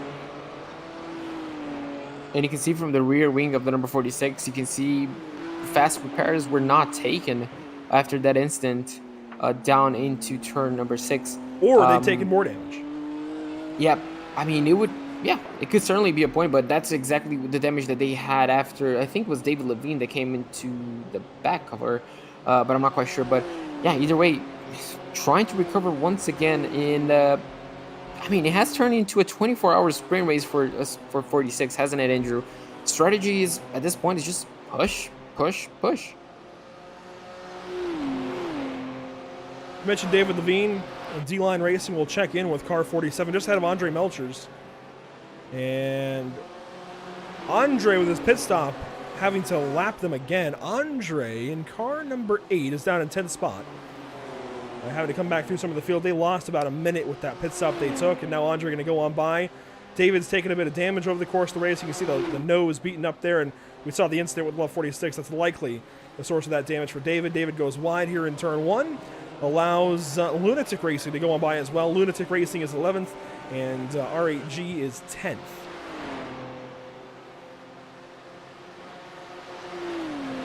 Big gaggle of cars just behind these guys. Here we go. Scuderia Chicken House and Maradness Green battling here ahead of PMF. Good little battle right here. Is this for position, actually? Not quite sure. This is Quality making a pass there. We've not seen the Lamborghini make many passes, any Lamborghini that is, but Quality Control rather, not Scuderia Chicken House. Quality Control takes that spot away for 30th. Maradness Green drops to 31st, and PMF is much further down the order. PMF is now into the, 42nd spot with Matt Wagner driving. 3 laps in. Oh, there you go. So, but this is a good little battle right here between these two. Looks like Maradness Green does not have the pace, at least in this first stage. They just had a driver change, didn't they? So yeah, putting Scott Angelo in the car. Yep. Yeah. So just taking a few laps to get up to speed. Sometimes that does happen, and soon we might see Scott battling once again. This looks like the number is 71. This is going to be SimCity Racing looks like, and then they are in 7th position. Yeah, this is Uthman Alive. Not quite sure why it took me this much to realize, but yeah, they're still quite close to the number 4 ahead, and they have a 4.2 second gap to second place in the Pro-Am class. And I mean, the Pro-Am drivers, Andrew, 3 cars in the top 10, they're looking good as well. Yeah, and I would not be surprised to see at least one amateur car finish in the top 10 after this race is all said and done. The way attrition is already setting in the first 2 hours, I think we're going to see a whole lot more. And I feel like we're going to see pit stops in the next 5 minutes, I do think. The first pit stops on stint 1 were, 55 minutes, 56 minutes? So we're approaching that point. We should see them go at least an hour from their first stop, but depending on fuel savings, they may go a little bit longer. They may go shorter even. You might be onto something there.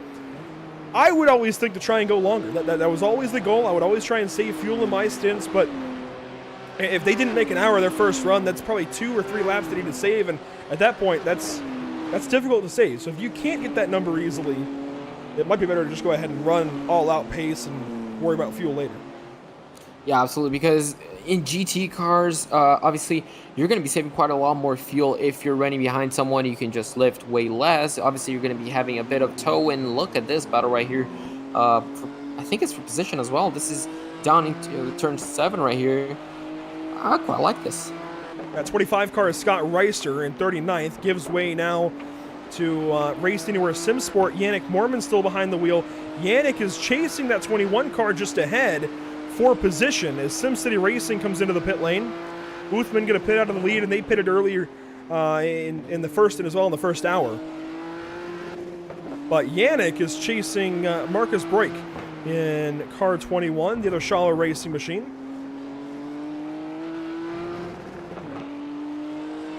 So a battle here for Pro-Am. Yeah, good little battle, and Andrew just rejoining the point. Looks like Melcher's got past Jenny as well for 9th place. But yeah, on the fuel saving aspect, the GTs obviously you're going to save quite a bit more fuel if you're running behind someone, because as you mentioned, I'm pretty sure every single driver is trying to save fuel to slow down. I mean, lower the number of times you're going to have to come down to the pit lane. But once you're clear of that slipstream, your fuel number is going to be quite, let's say, stable. You're going to be able to lift and coast as we have their Alawi coming in. And it looks like they change. Yeah, Chris Beats now hopping into the car and changing tires as well. And yeah, you're going to have a fixed number essentially of mileage you're going to get. You're going to be lifting and coasting at the same points. You're just going to be short shifting sometimes, and that's just going to be the nature. So I do think the second stint is going to be either similar, especially for like Kita, because you have been running the whole race by yourself. But from other drivers, I mean, it should be pretty similar. This is a big team, SimCity Racing. They have entered 7 drivers into this race. There's even a team that entered 8, but they've entered 7 drivers. We spoke with Jason Allen earlier today. Eric Newman also on their list. Chris Beats, Lauren Stade, Uthman Alawi, Scott Ramler, that we know, Scott List Ramler, and Kevin Carlisle. This is Chris Beats, driver number 3 on their list that gets into the car now. But 7 drivers going to take laps, it seems like, for SimCity Racing. And the team that entered 8, let me go ahead and find out who that was again. That was RSR, my butt kicker. They did not enter, so 8 drivers that would have been here and now are not. Interesting. Yeah, interesting. Obviously, unfortunate to have them out of the race. It would have been one more car, a few more drivers actually to race, and one more pro competitor. It could have been a different race, but yeah, unfortunately they did not join. And well, these two are still going at it. Andrew, this is. Oh, I just heard a crash ahead. Oh. At the onboard here, this is Andre Melchers. Seems like it might have been a phantom bit of contact there with the guardrail into well, not turn 5, but into the bus stop. But this is car 30. Just to be clear, Yanni was already behind Melchers here. Melchers got the 9th spot from 10th when the 71 pitted. So these two both went up a spot, and Yanni is actually now 3rd in Pro-Am.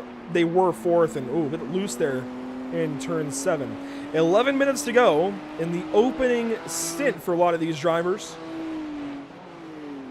Now, when we hit 2 hours, we're going to cover through pit stops, and then JP is actually going to be leaving us. We're going to bring in Emerson Arden in an hour's time. We're going to have our first bit of sounds of the sim coverage here in this broadcast. Now, what that means is you'll see a lot of these cameras static on the racetrack. You'll still see the standings there on the left side. I'll still be producing, and I may cut in to help explain if there's like netcode or something. I may cut in to explain what's happening. But you'll see a lot of these static cameras around the racetrack, almost as if you were here watching the race in person. And it's going to be sounds of the sim. We're going to crank up the sim audio a little bit. You really get to hear some stuff, really get to hear what's happening around the racetrack. And I think it's just going to be kind of a raw racing experience here at Watkins Glen for everybody watching. I'm actually looking forward to it. It's not something that's usually done for 24-hour races, but I have seen it before, especially where, you know, we have a pretty big team, but not big enough to cover 24 hours with commentary the entire time. So it's a good way to break things up as well. And we might even throw in the pro race recap from Interlagos in that hour in side-by-side coverage. But I'm watching turn 7 currently, JP, and a very action-packed part of racetrack, as we may have an issue for German sim racing. Yeah, I was just going to mention they and our came leader into the pit lane. Yeah, so I think it's going to be just pit stops. I think that's going to be the case. It's just scheduled pit stops. German Sim Racing came into the pits, and it looks like the yellow 1 is also on the pit lane.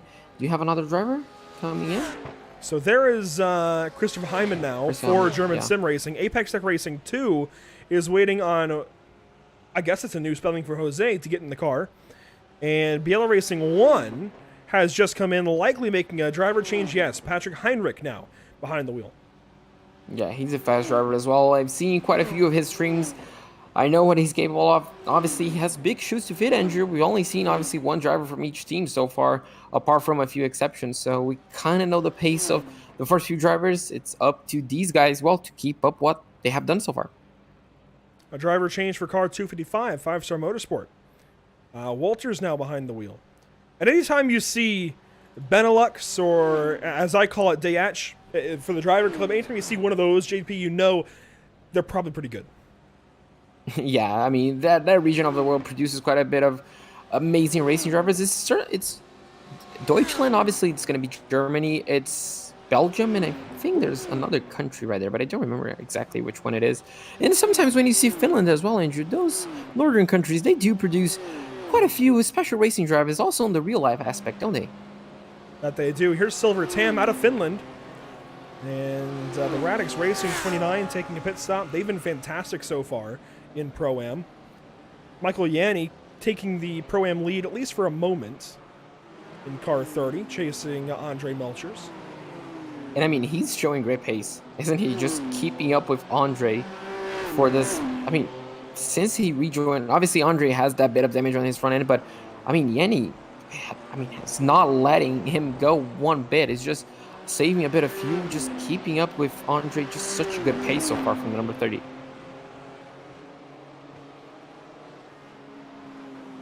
Owen Carroll goes fastest there for Samsoid Kanan Esports. They're on the back end of a fuel run. The car is lightened up. A 142.323, so the track has gotten a little bit faster. The weather, the track temp has dropped down to 105 degrees Fahrenheit, so some speed coming back to these guys. Yeah, and especially with the low fuel tank, they probably have 2 laps of fuel left. Really good to see, the pace really coming up to these guys. Seeing them open up the taps, Andrew, and just keep the pedal to the metal. There you go, and not saving a lot of fuel, not wasting time, essentially lifting and coasting, just pretty much going at it like you would in qualifying.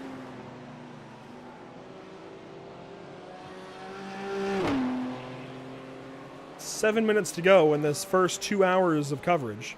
Charlotte Racing in. And we should see most of the field complete their second stop here very, very soon.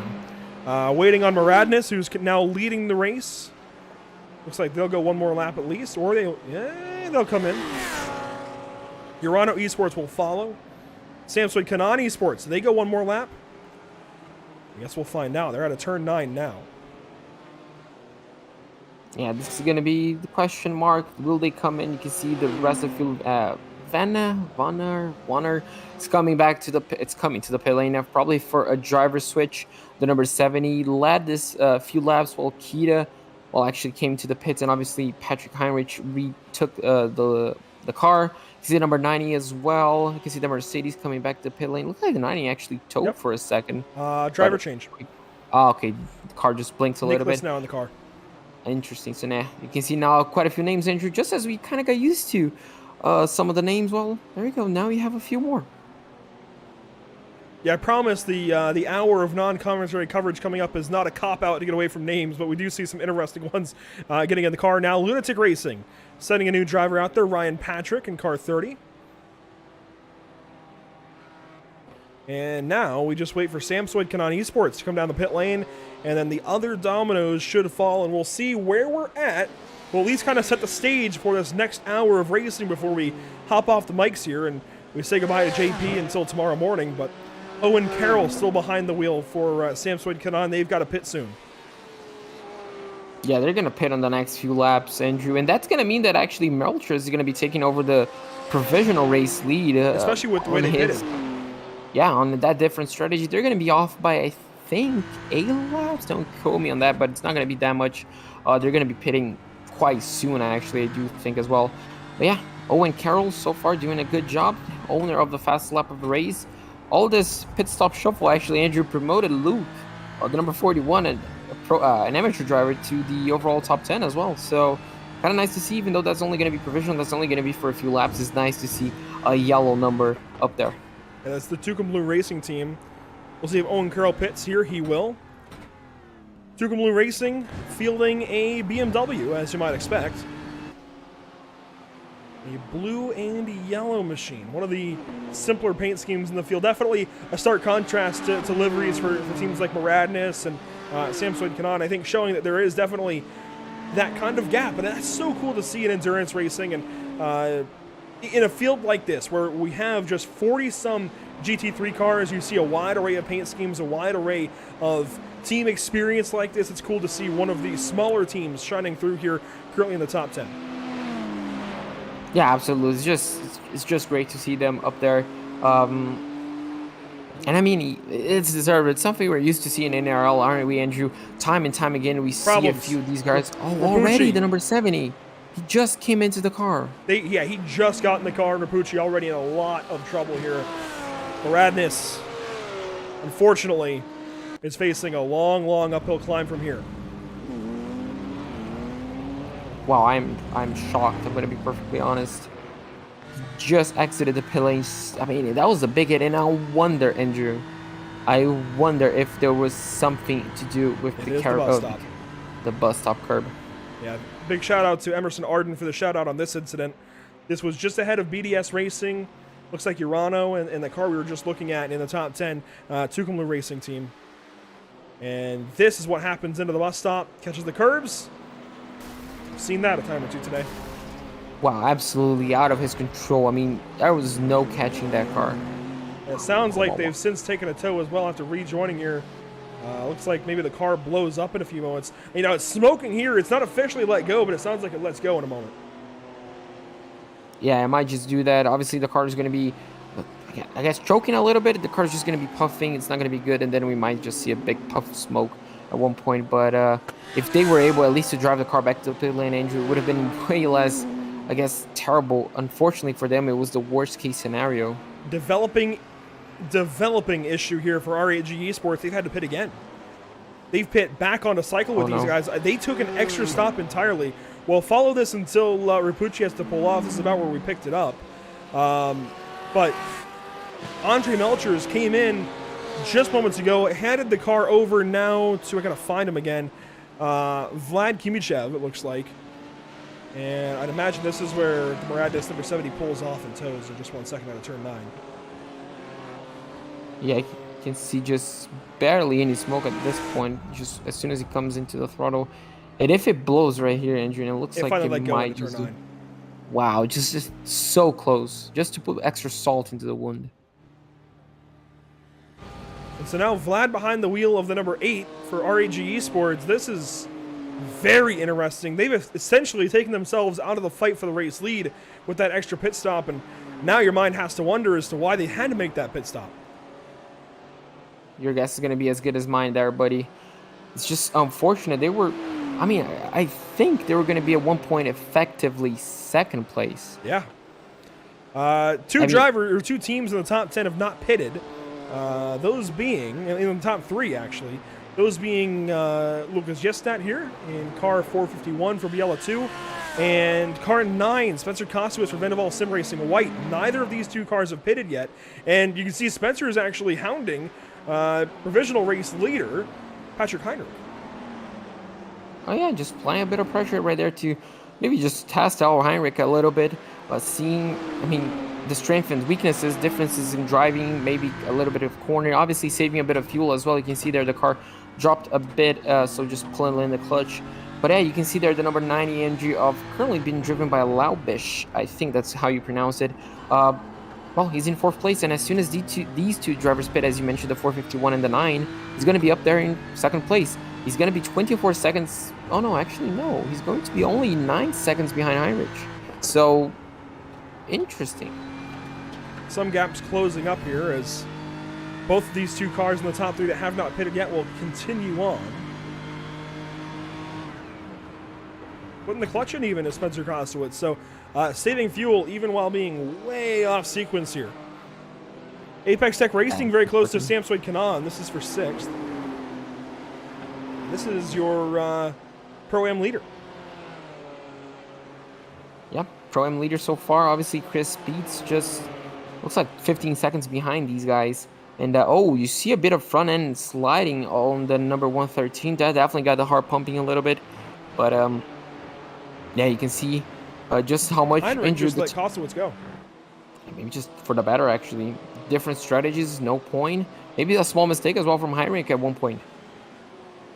So allows Kostowitz to roll on through. Back to our Pro-Am leader, though. Very interesting position these guys are in now. Chris Beats and Sim City Racing have looked better all day long, but now after a pit stop and after a difference in strategy as well, things swing now the way of Apex Tech Racing. They took 2 tires of that stop 5 laps ago, and Sim City Racing took 4.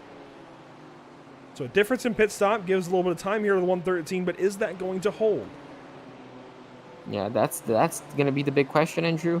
And currently he's holding this gap to Costa ahead really, really well, isn't he? Just pretty much hounding him. He's all over Costa. Yan is putting together a really good stint already. Yeah, I mean, this is excellent. This is for overall 6th place. And, I mean, if he has the pace, if he thinks he has enough pace to not only clear Costa, but also create a bit of a gap, I mean, he might go for it at one point. There's no point in saving fuel if you're losing a bit too much time. So, yeah, it's now Kostowitz at the end of the stint, setting up the fastest lap of the race, 42.2. Wow. So we can't rule out Vendaval. They are good right now. But the thing is, 14 seconds currently behind, actually no, 2 seconds ahead of the overall leader, but they're going to be 70 seconds behind by the end of this stop. And yeah, this is all going to come down to the last pit stop of the day. their strategy's a bit off, but if they're able to work out the rest of the race, make up time as attrition sets in, they've got a fast car. Yeah, they definitely do. You can see the gap was already created, nearly 2 seconds between him and Heinrich. Obviously, Patrick with a full tank of fuel, just trying to get used to the car, the temperatures, everything, and well, Kostowicz just has been used to it. You can see how much he's fighting the wheel injury. So the tires are not in the best shape as they have been so far today, but he's definitely putting them to an extra bit of work before retiring them for good. 2 cars out of this race, a little over 2 hours in, those being T3 Motorsport with Tristan Iglesias last in the car, and Valkyrie Competition with Arturo Melgen last in the car. And those teams could come back in. That's the great thing about endurance racing. They could come back in and turn laps and gain a few spots, but it's really up to them at that point. There's no safety rating or I rating on the line here as there would be with an official race. So do they really need to? No, they don't really need to, but they absolutely could at any point in time. 21 laps out of this race, but still in it, is Triple Peaks Endurance. You can see a little bit of lasting damage on their Audi, as they are 15 laps behind the nearest car ahead. That's Aerokinetics in car 22. They're in 43rd. And the next car up from there is PMF Motorsport, who have had a lot of issues recently. They've had great shining moments, JP, but have not been able to keep the car out of trouble just yet. Car 91 in 42nd. Yeah, unfortunately for them, it has been good pace, but things have not really connected, have they, Andrew? Just bad luck, unfortunately, instance here and there. And I guess it's one of the questions as Biella Racing Team 2 comes into the pit lane finally. That's going to give the lead provisionally to Kostowicz, looks like. And but it's just been a case of what if for some of these drivers, for quite a few actually. New driver behind the wheel of the 451, that's Connor Karnick now. Jumping in the car. The car will go up on jacks, as you would imagine, for a driver change here, JP. And it seems like we're going to have to say goodbye for now until tomorrow morning. It's been fantastic having you along, and certainly is always good to have you along for any North American Racing League action, but guess your time is running out. I mean, time is running out. Look, only for the sim, I hope. But I mean, it has definitely been a great pleasure. Yeah, your time is running out here on this broadcast for now. Yeah, but thankfully not otherwise. But your time here now is running out. What have you picked up from this race so far? What are your thoughts just 2 hours in? I mean, it's just, I would like to say a typical 24-hour race. I don't think there is a typical 24-hour race, but it's just unpredictability. You know, we saw, you know, as soon as the race seemed to be, you know, falling into, I guess, a normal rhythm, we had the issues on the bus stop, the curb, catching up, I think, was 6-7 drivers at one point in quick succession. So that really threw a lot of drivers, you know, into issues, a lot of teams into issues. And not only that, but obviously some drivers running different racing strategies has really put, you know, a question mark on where they're going to rejoin and where they're going to finish by the end of the 24-hour race, which is something that I love. It's really going to make them run sometimes the race alone, you know, not battling amongst themselves. But at the end of the race, Andrew, everything should connect with them. That's certainly what they hope for. And that's something that I love about endurance racing. I think certainly a classic endurance race that we always love to see here on Pit Stop TV unfolding before us. I do want to mention Paulo Goddai, amateur champion, has just gotten behind the wheel of Duckhawk Racing number 32. They're 41st, but Paulo, well, he knows how to get around a place. He knows how to get around Watkins Glen, knows how to drive a car, and I'd imagine will work that car up a few positions. It is 54 seconds they've got to make up to the Long Shot Racing Brigade, with Joshua Benjamin currently behind the wheel, another regular in the North American Racing League. So those two guys might go after it. But JP, it's been a pleasure as always having you along today. And we certainly, well, we hope you enjoy the evening. I know you've got some plans and you're going to have a good time. And by all means, keep checking into the coverage. Even maybe hop in and leave some comments and say some nice things to these guys. We've still got 21 hours and 50 minutes to go. But JP, thanks for your time so far. We'll see you later. Thank you very much, Andrew. Thank you, NARL, for hosting this amazing event. And yeah, I'll certainly keep in touch, keep hopping into the YouTube stream here and there just to see how things are developing. And yeah, I guess, Andrew, that's something I'm not used to seeing in, I guess, in broadcasting. I'll see you tomorrow on the same race. Well, there we go. That's definitely a new one. So JP Costa going to pop out of the coverage. We are not done. We're continuing on for the next 5 hours today. Actually, I should say 4 hours. 4 hours. We'll continue on. We are still broadcasting in this coverage block, if you will, until 7 p.m. Eastern. That's 4 p.m. Pacific, and that is 11 p.m. British Summer Time. That is 12 a.m. midnight GMT. What we are going to do is go side by side, then I'll reintroduce us here in a few moments and bring us back into our first hour of Sim Sounds coverage. So do not go anywhere. We still have more racing. Well, continuing on. This broadcast is not ending yet. We're just taking a quick break. We'll be right back to you in a few moments.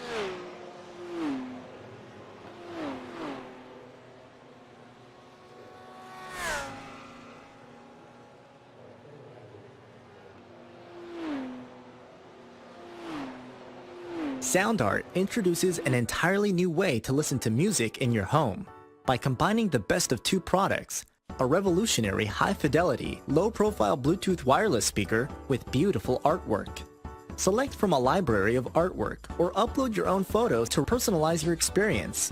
Sound Art ushers in an era of invisible, beautiful, and amazing sound throughout your home and redefines your entire entertainment system.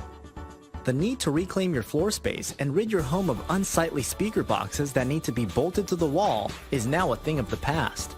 Our canvas is printed on high-quality permalite by Breathing Color. And select from our gallery or upload your own. Standard sizes include 16 by 20 and 18 by 24 canvas wrapped. Custom sizing is available, as well as surround sound options.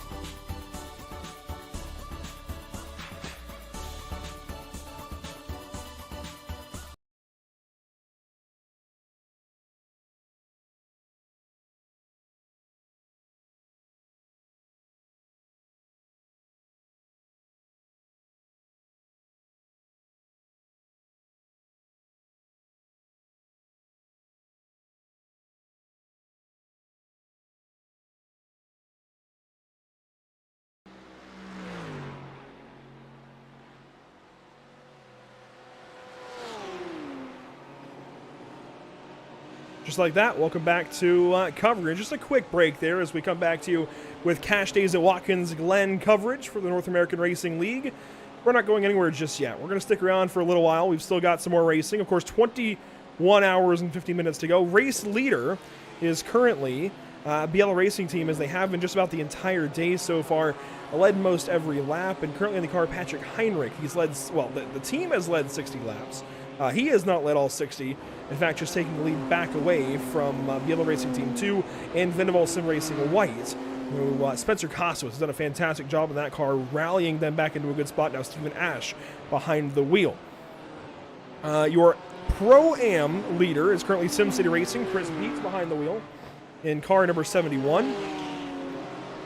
A good look at them. And your amateur race leader, well, that is down here at Maradness Green, it looks like.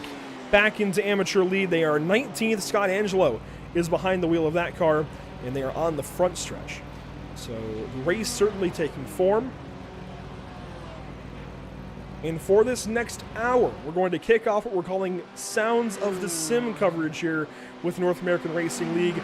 The mics will shut off, but the coverage does not stop. We'll be live for the next hour without commentary, and then at 4 p.m. Eastern, we'll turn the mics back on. We will have Emerson Arden alongside, and then later on we'll bring in Zach Lindgren for some coverage. So we're not going anywhere. We're just going to take a slight break on the mic. You'll still have coverage. We're still producing the show as per usual, and you can hear the sounds of the sim. That's the exciting part. So stick with us here at Pit Stop TV.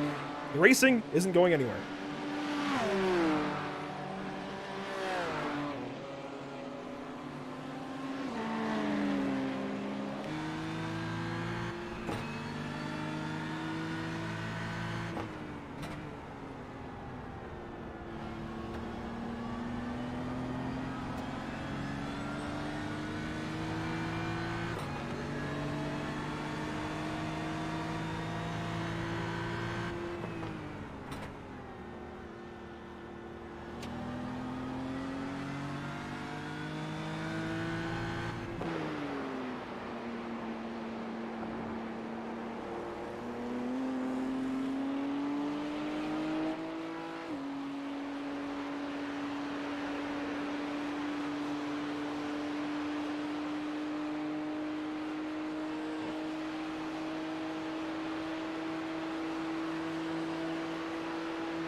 Sound Art introduces an entirely new way to listen to music in your home. By combining the best of two products, a revolutionary high-fidelity, low-profile Bluetooth wireless speaker with beautiful artwork. Select from a library of artwork or upload your own photos to personalize your experience. Sound Art ushers in an era of invisible, beautiful, and amazing sound throughout your home and redefines your entire entertainment system. The need to reclaim your floor space and rid your home of unsightly speaker boxes that need to be bolted to the wall is now a thing of the past. Our canvas is printed on high-quality permalite by Breathing Color. And select from our gallery or upload your own.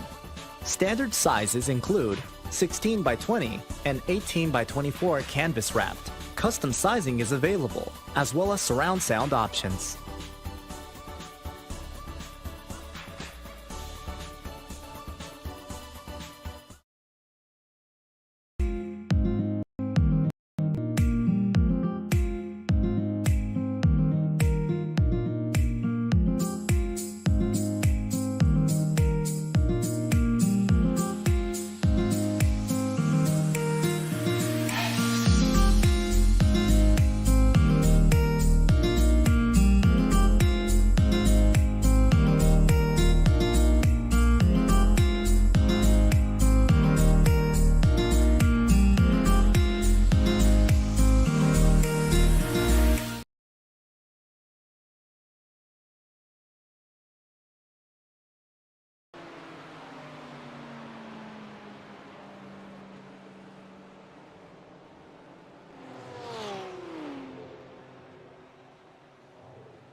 Welcome back to the virtual Watkins Glen. I say welcome back, but you really haven't been gone long. Only those couple of moments while we refreshed something and added something to the top right. That's right, just in time to no longer be in Sounds of the Sim. We have a new logo up there for Sounds of the Sim. Glad you stuck with us through that break in commentary coverage as we get ready for, well, 3 hours of commentary coverage. We are on exactly lap 100 currently. Race leader through the carousel, and Biella Racing Team Euronics, they are looking good. Emerson, as I welcome in Emerson Arden to the commentary booth. JP Costa has left us for the evening. These two teammate cars, they're on different strategies. In fact, Biella 2 is about to pit in just a few laps, but Biella Euronics 1 is looking fantastic.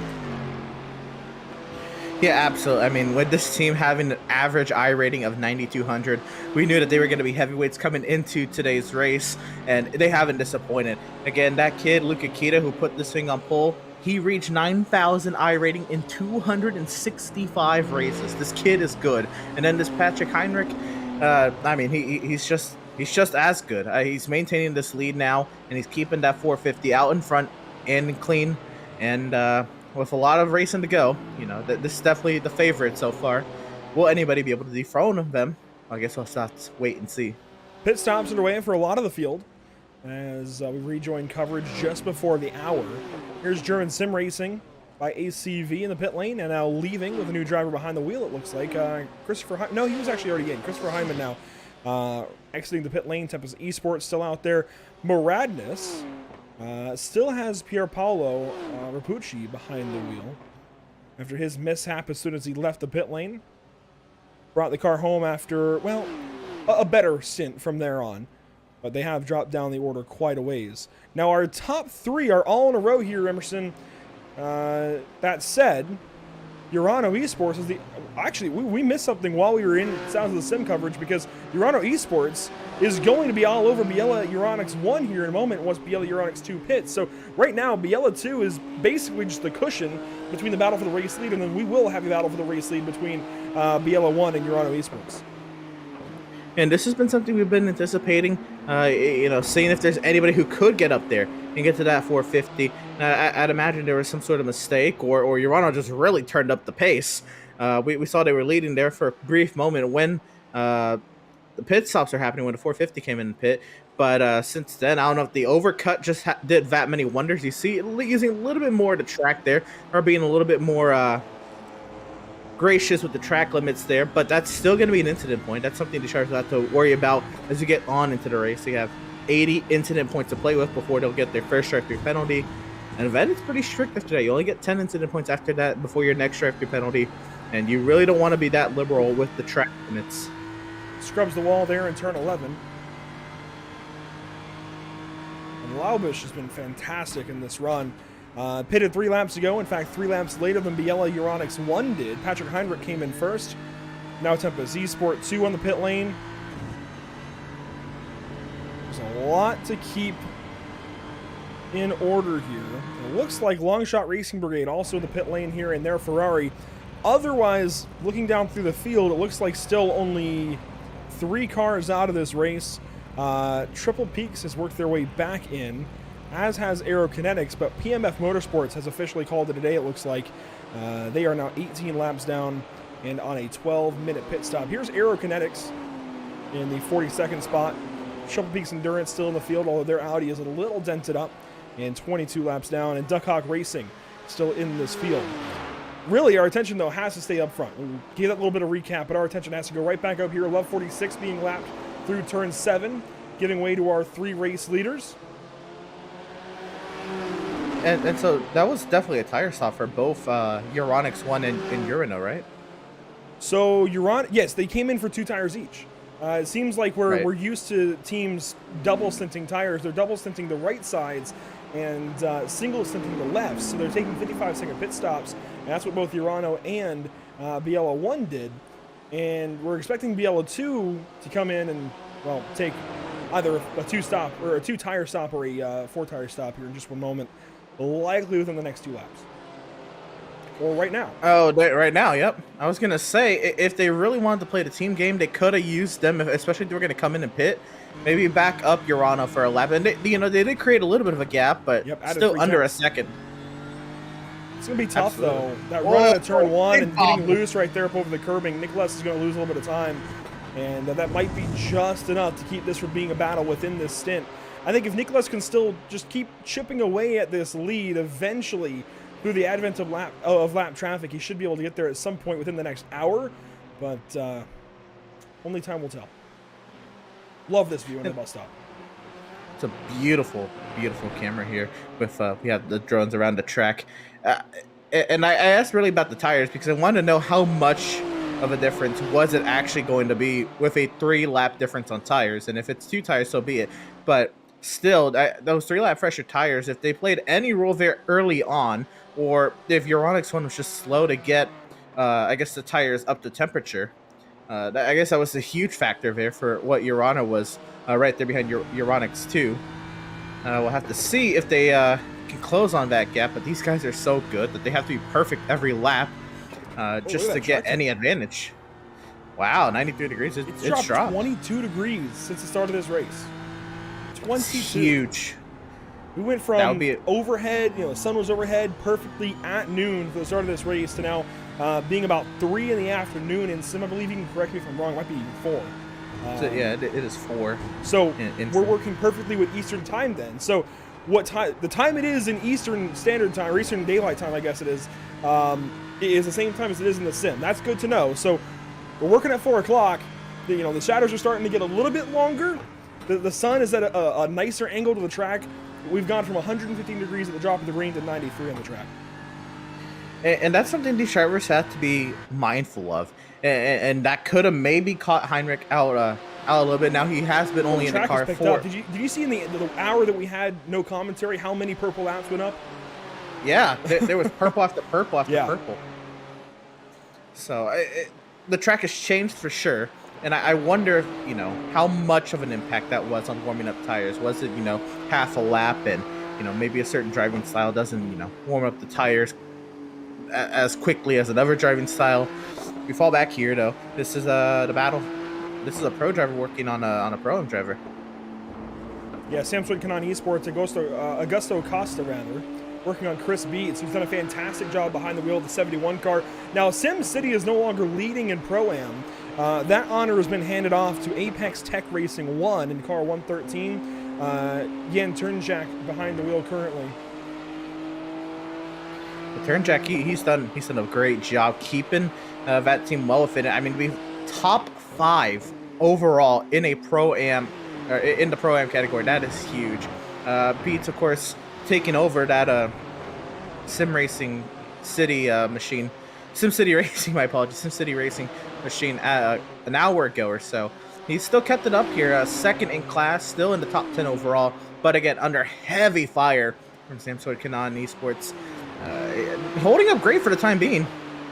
Goes by the lap car. Augusto gets held up just a little bit, enough to at least relieve the pressure on SimCity for the moment.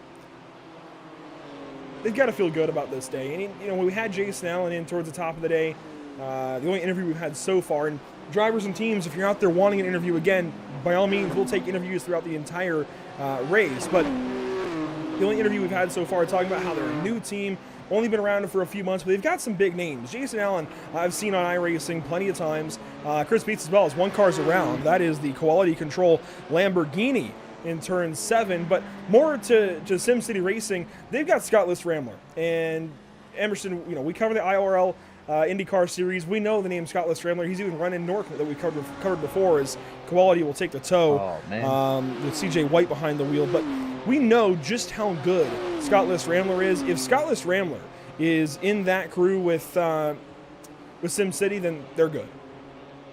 Then he'll make them better. If there's any room for them to improve, he'll push them harder, and that's a good group. I mean, it's shown clearly here, and we have the 12 dropping down the running order. I guess, yeah, right there on pit lane, right? So Beats might be able to pick up the spot. The 12.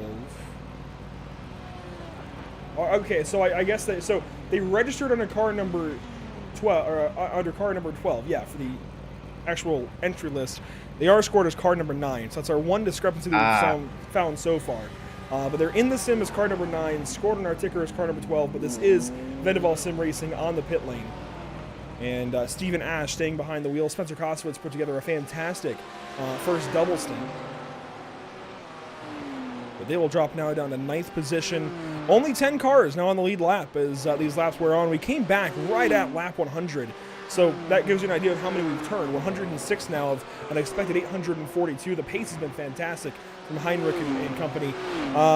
With only 10 cars in the lead lap, I have to wonder how many more might go another lap down within this batch of coverage by 7 o'clock. And of course, at 7 o'clock, we're going to start getting close into the sunset, and 9 o'clock, it should be just about dark when we come back. So a lot's going to change in this next few hours. Certainly. I was looking at where Ash came out just a couple seconds out in front of our Romain Grosjean's team. And we're looking at this battle that's coming up to turn 9 here. Race Control also just put a notice out to the drivers that flashing is not allowed in any circumstance.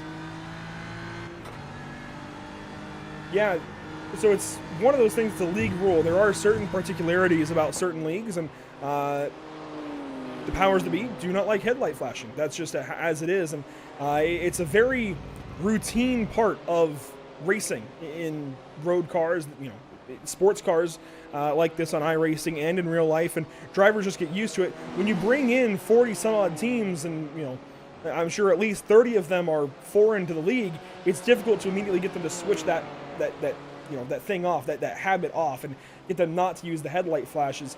We've seen it, we've talked about it all race long. That is not allowed under league rules. They don't like that. They don't want that here in the North American Racing League. So, drivers being warned, and drivers will be penalized if needed. That should be an interesting aspect in the nighttime, especially for those drivers, again, who aren't used to that rule. And nighttime, it's the prime time when headlight flashing is prominent and actually means something to some faster cars. I want to see maybe any drivers who don't necessarily run in the league, especially some of the lead lap cars that try to navigate their way through lap traffic. See if they can keep within those boundaries that Race Control set. Watching the top 2 on the racetrack, only 0.7 of a second apart. Urano Esports chasing down Biela Racing Team Euronics 1. Nicholas Laubich behind the wheel of the 90, and Patrick Heinrich behind the wheel of the 450 car. Laubich, he stayed committed. He's gained it. Well, he just lost about a whole tenth right there to the laces. But back into the toe, overall, he's gained a couple tenths back on Heinrich. And again, that's no easy task. It is showing that the 3-lap fresher tires might have a little bit to do with that, or it just could be a little bit more discipline not making as many mistakes, or maybe taking advantage of all those track limits. I wonder if that is an X, because they keep doing that, going that wide into heel. Yeah, turn 8 is one of those corners, and there is actually a memo these drivers get just by loading into the session. It automatically pops up the off-track rules here at Watkins Glen. I believe turn 8's allowed. It doesn't really add too much.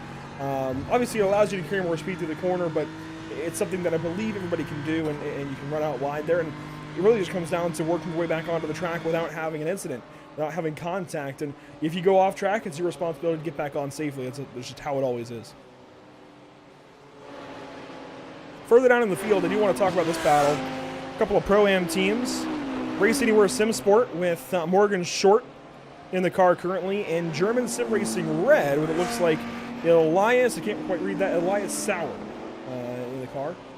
This is, let's see, they have one lap car, actually no, not a lap car in between, the 4th place Pro-Am car, their leader in between them here. They are in the top 10 in their Pro-Am class. You got to count cars at this point and figure it out. 1, 2, 3. They are 4th, 6th, 7th, I believe, 7th or 8th. This battle between Elias Sauer and Morgan Short. Morgan Short, this white and black car ahead, as their leader will go down to the inside for turn 1.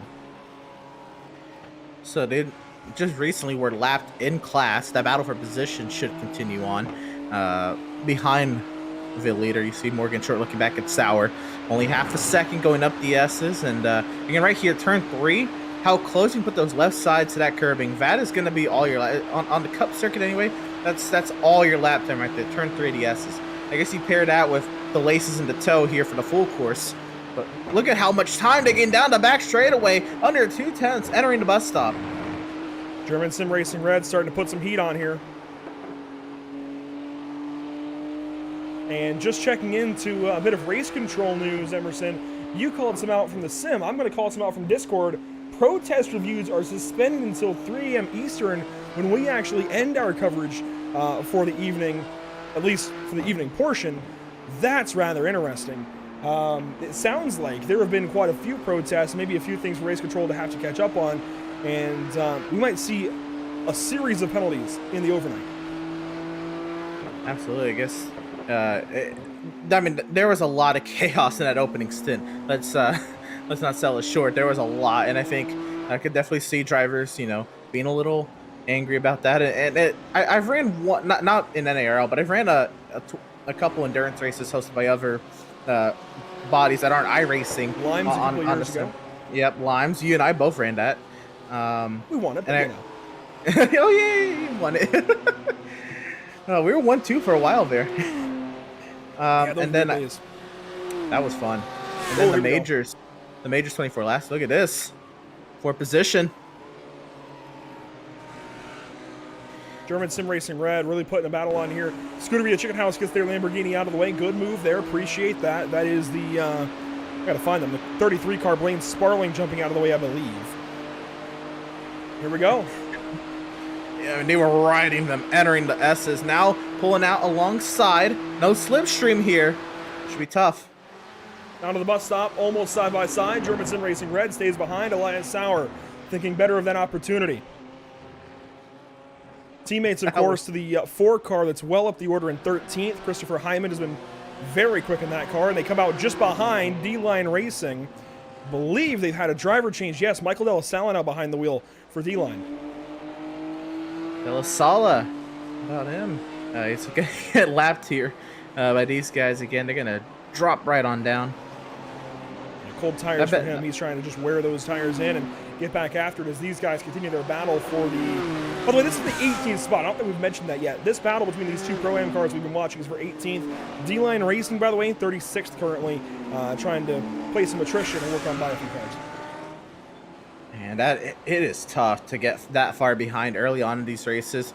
Because, yes, you understand, there's still the entire clock to work around twice at that. But it's so frustrating. It's so hard to stay motivated in a position like that. So the fact that they stay in the sim, I know they got 3 faster. They stay in the sim. They're still, holding out hope for a decent result here. That speaks volumes to them. Or they're just here to have a good time. That's still a great reason to be here still.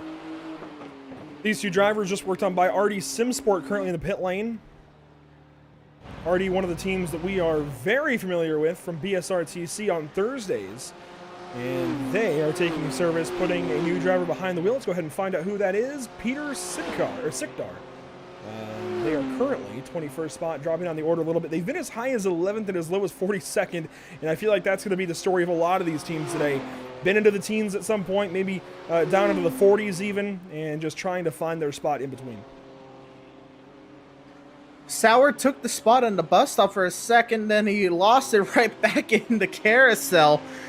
My goodness, these guys are going at it hard. It's hard to detract away from that, but they were really tight down the back straight.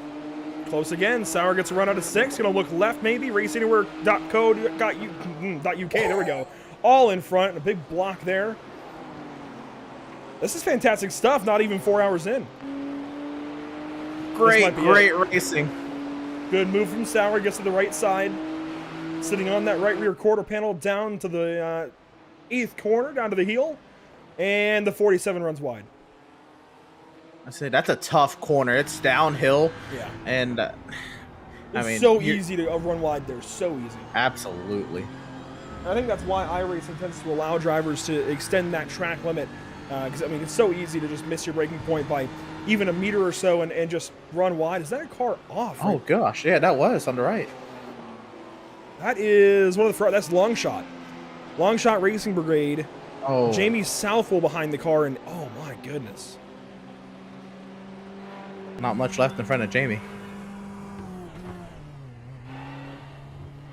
So a problem here for car 51 in the amateur category. It's going to be out of turn number 10. Kind of a classic place to get loose in a GT3 car, to be honest. Coming over the curbing especially. And now with the repave here at Watkins Glen Emerson, the curbing matters a lot more. It used to be grass out there. Now there's at least some paved runoff, but that curbing has a crown. It's just like the side of the road where it drops off into a ditch sometimes on a 2-lane. There's a crown there in the road, and if you get on top of that, it's going to unsettle the car just like it did. See 5-star go on by, another car. Absolutely. And he said that these guys are running open setups, so most of these drivers are going to figure out a way to get their cars, especially with the traction control and everything, to go full throttle through that corner, because it's not that long of a straightaway coming from turn 9. So they're able to carry a lot of speed in there. You saw the rear kind of come around. He had to chase the car up towards the curbing, then went over the curbing and absolutely lost control. Okay, so it wasn't... Well, we're still in replay. I want to find something here. So Longshot's going to have this issue. And then nearly takes out a car trying to come on by. That is... that's the 70, the Muradness. Number 70, currently, after dropping down the order with early issues, they are... Where are they, actually? They are 15th. Very close call. That's scary. You don't know what the driver really intends to be doing in a position like that, because you have to understand that the driver could be going through a whole range of emotions right there. And it wasn't even the driver doing anything wrong. Just the rebound from the wall. The ricochet, that's right. So Mapucci does go on by. Thankfully with no issue. Our leaders are close though, Emerson, as we've documented over the last 20 minutes or so. These guys might have a battle here soon. Bish, he's taking another 10th and a half out of Heinrich. Wonder if Heinrich is starting to feel it, or if Heinrich's conserving some tire here. I think it really just comes down to fuel saving. We still got 20 and a half hours to go. 20 hours and 43 minutes. It's very early to get too far into these battles, and if you let car 90 catch you a little bit, I think the biggest concern actually is that you're helping them save fuel. Nicholas can easily get behind here, save fuel, and just try and use strategy to get on by this 450 without ever having to make a battle out of it. Or you could bring the race to them. It really depends on how they want to play this race. Urano. Certainly. I wonder how pressed they're going to be about trying to get it, because they were right on the rear end of Euronics too, and that wasn't their race. So I figured they were really trying to push for that lead position. But how pressed will they be if they get a second win here on the 450? We'll have to see. And if they can use lap traffic as a little bit of a helping hand in this battle, that could easily play a role in that decision as well. This is the only battle currently in the top 10. The only battle really in the top 20, aside from Arnage. Competition on Charlotte Racing. On board now with Arnage. This is going to be close by turn 1. Might even be a pass here. Carlos Diegas. Backs off and braking zone. That's a mentality of somebody who knows that we're only 3.5 hours in. There's not 3.5 hours to go. And live to fight another day, because even when you think it is an overtaking zone, there's just unnecessary risk at this point of the race. Right here, you know, this was a pretty clear advantage you had to the S. Let's go ahead and take that. This will be for 19th when Arnage completes that pass. And they've got Biella Racing 2 just behind. And that is 5th place, Connor Karnick. Connor's got 12 seconds up to 4th, and that is, of course, Turnjack, the Pro-Am race leader. The fact that Turnjack is on the same lap still as the race leader, and he has one, well, they're one of 2 Pro-Am cars to be on the lead lap still. As we near 3.5 hours into this race, rather impressive for Apex Tech, and definitely they've got something figured out underneath the 113 car. Fantastic setup, it seems. Absolutely great setup, great drivers, great stint from the opening drivers, and just keeping themselves in it. Again, JP said it at the top of the broadcast. To finish first, he must first finish, and that, you know, a couple, you know, a little bit more chaos in this race that, you know, doesn't happen to them. We might be talking about them potentially having a shot overall.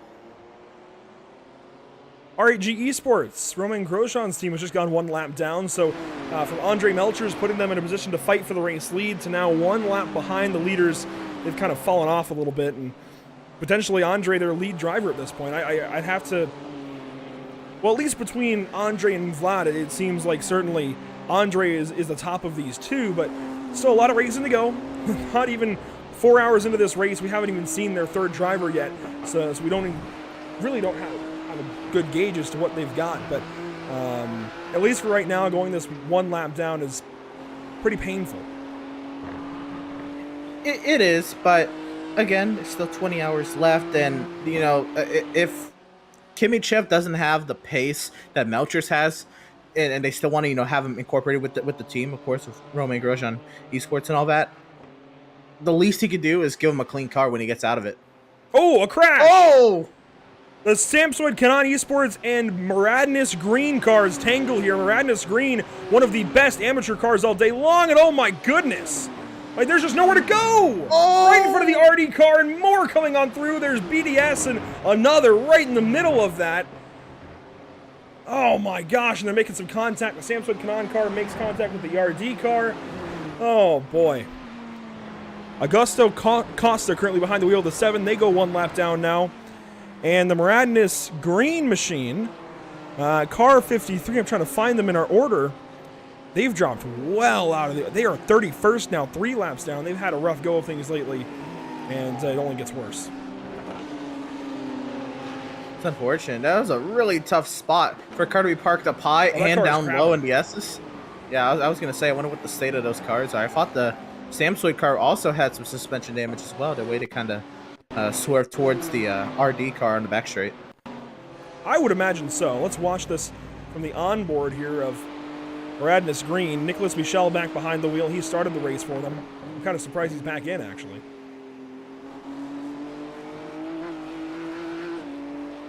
For Samsoid Canon, it is currently Augusto Costa behind the wheel.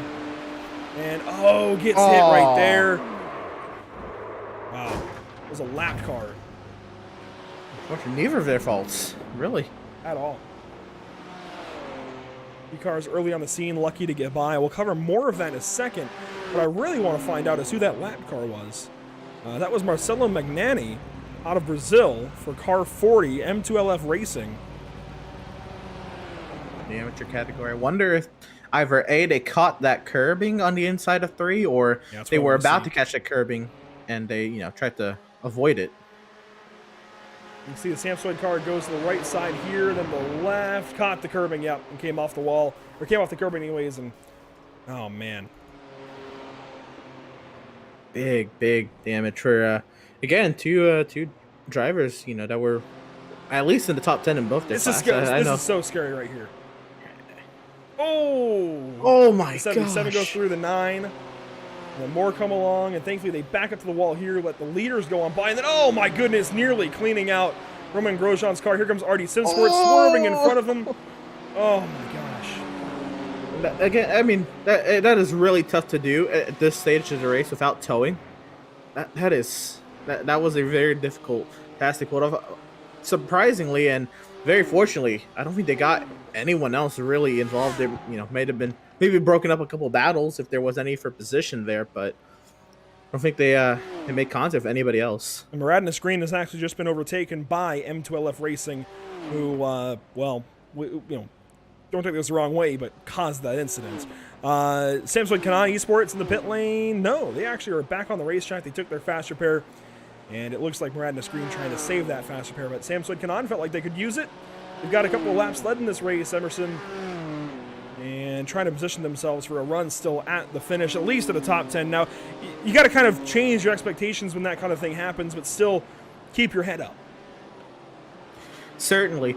It's something that they're gonna, no matter where they end up with, they're gonna leave to today or tomorrow thinking, we had pace enough to be at the front, and then we got that incident. From then on, it's get the best you can.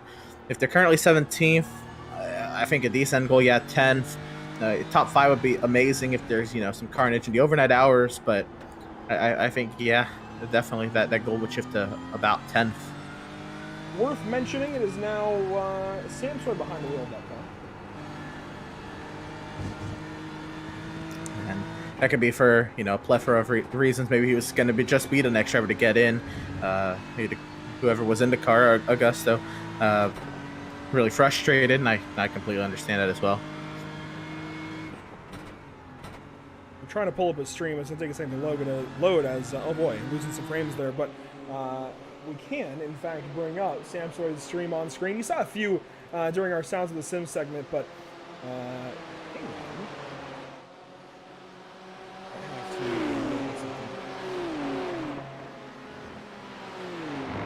Now we should have, there we go. So Samsoid's stream on screen is a look there from the Race Anywhere SimSport number 047 that we were covering a little while ago in that battle earlier on with German Sim Racing Red. So that tells you where Samsung Kanan has come back onto the racetrack. And you can see David Sampson's on board. Bottom right. I guess the only good thing with that is David, gets in the car and he 100% has a fresh car with the fast repair. So just go out there and run it like it is new. You have to give this spot up. Just got tight there in 7. You can see it on the stream. A bit of frustration, a bit of defeat once he gets loose. And not loose, he gets tight rather. He pushes out. And now our Naj competition there is for position. These are two pro teams, Arnaj and Samsoid Kanan. It's one of the Euronics cars right behind as well. Yeah, the Euronics car is further up the road. That is not for Right. position, but these two side by side are. And of course, the Euronics car wants to go on by. He doesn't want to get held up and almost turns in there to Samsoid. So David's struggling a little bit.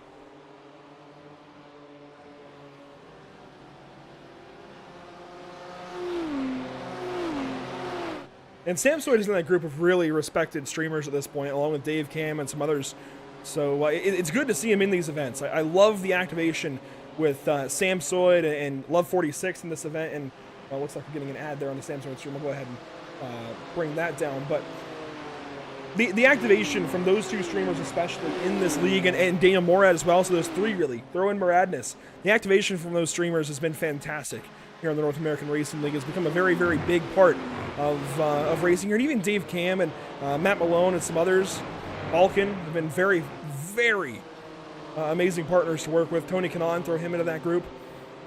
Fantastic partners to work with here with the North American Racing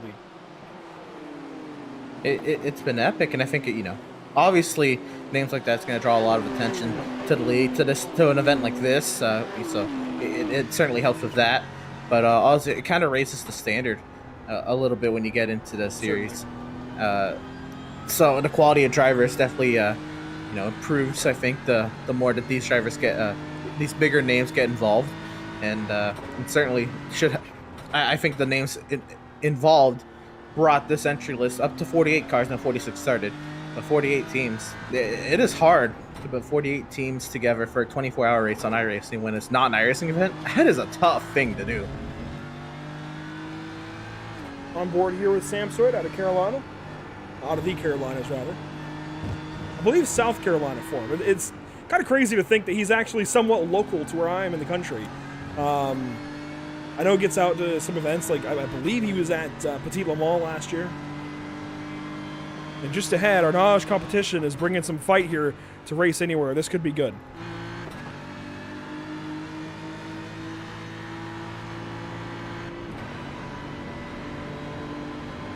Nice slipstream through VS. This huge run here through 3. Where do you go? Hop out to the left.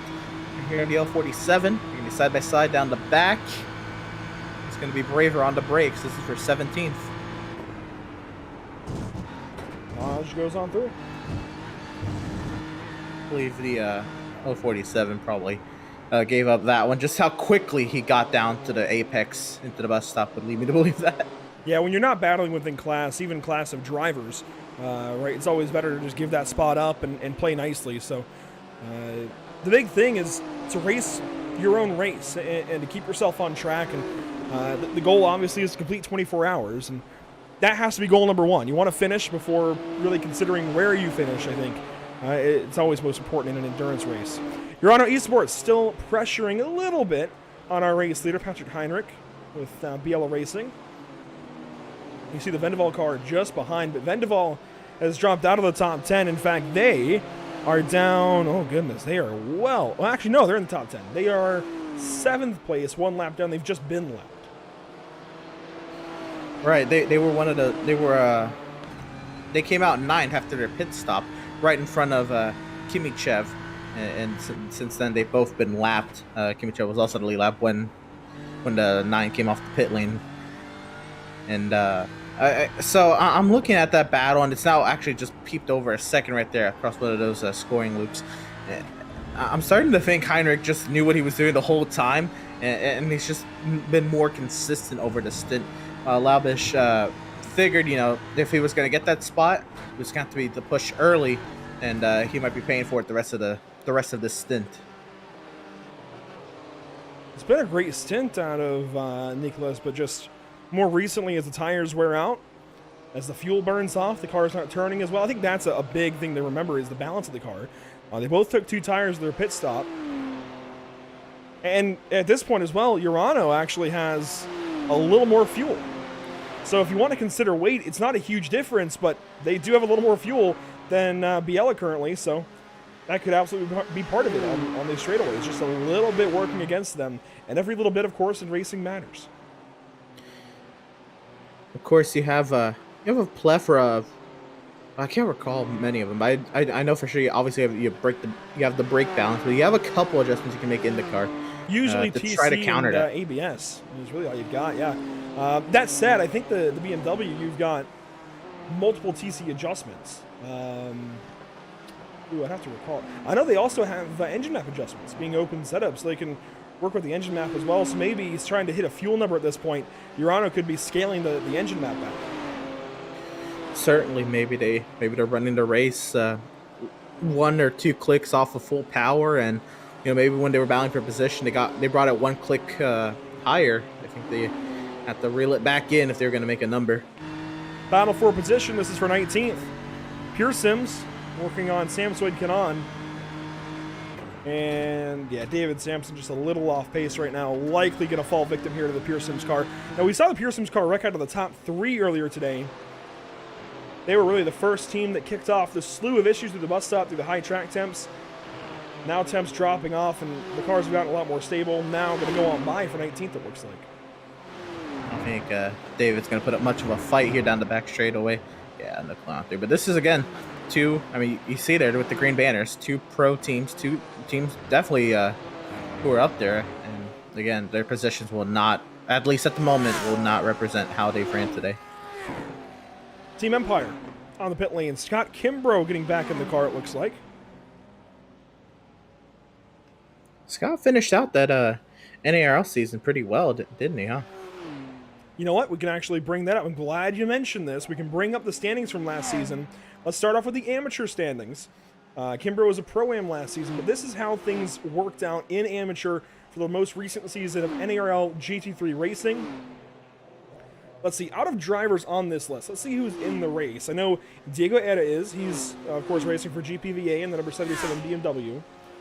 I believe Zachariah Rosar will be later on. Joshua Benjamin is here for long shot racing. I believe Will Coffey should be in their car as well. He might be. I don't recall if Will Coffey's on the entry blank for long shot or Team Empire, but let's see. I think Mike Braun should be in the race today. Armando Bejaron should be as well, I think. Blaine Sparling is for Scuderia Chicken House. And I know that Scott Angelo is from Radness Green. So several drivers from just this top 20 in amateur are in the race today. And if you go up to Pro and Pro-Am, you see even, well, maybe not even more names, but still several names that carry over, like Nicolas Rubelar, who is racing for our Naj competition. Paulo Godai, who was out there for Duck Hawk Racing a little while ago. John Sedlak, Scott Kimbrough, Reed Gibson. That's where the list really comes together of drivers that'll be in this race. I think Rodrigo Laprise should be. Lucas Souza has been already. I think Mike Galbraith might be. And even maybe Pierre Thompson. A lot of those program drivers for sure, and I mean that speaks volumes. You know, those are the drivers that you know, that's shown that they have the pace to, you know, at least throw up some decent times compared to the pros, and you know they want to improve upon that, or you know, just have a good time, and they're all about racing. Now, while we have this quick break in play-by-play action, if you're interested in more broadcasts, actually, you know what? No, I'm not even going to go there because we are down to just a couple of tenths with our leaders. We'll talk about that in a moment, but we do have a lot of broadcasts weekly here at Pit Stop TV, and only some of them are exciting as this lead battle might be.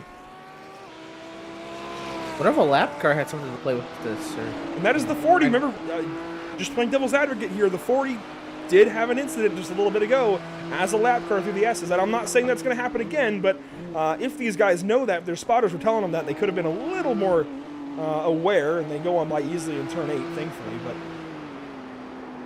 anytime that happens, it's nothing against the team, but we've got to be weary of it, is actually Diego Eda has a problem. He's back in the car for GPVA, and they just went around in turn 7.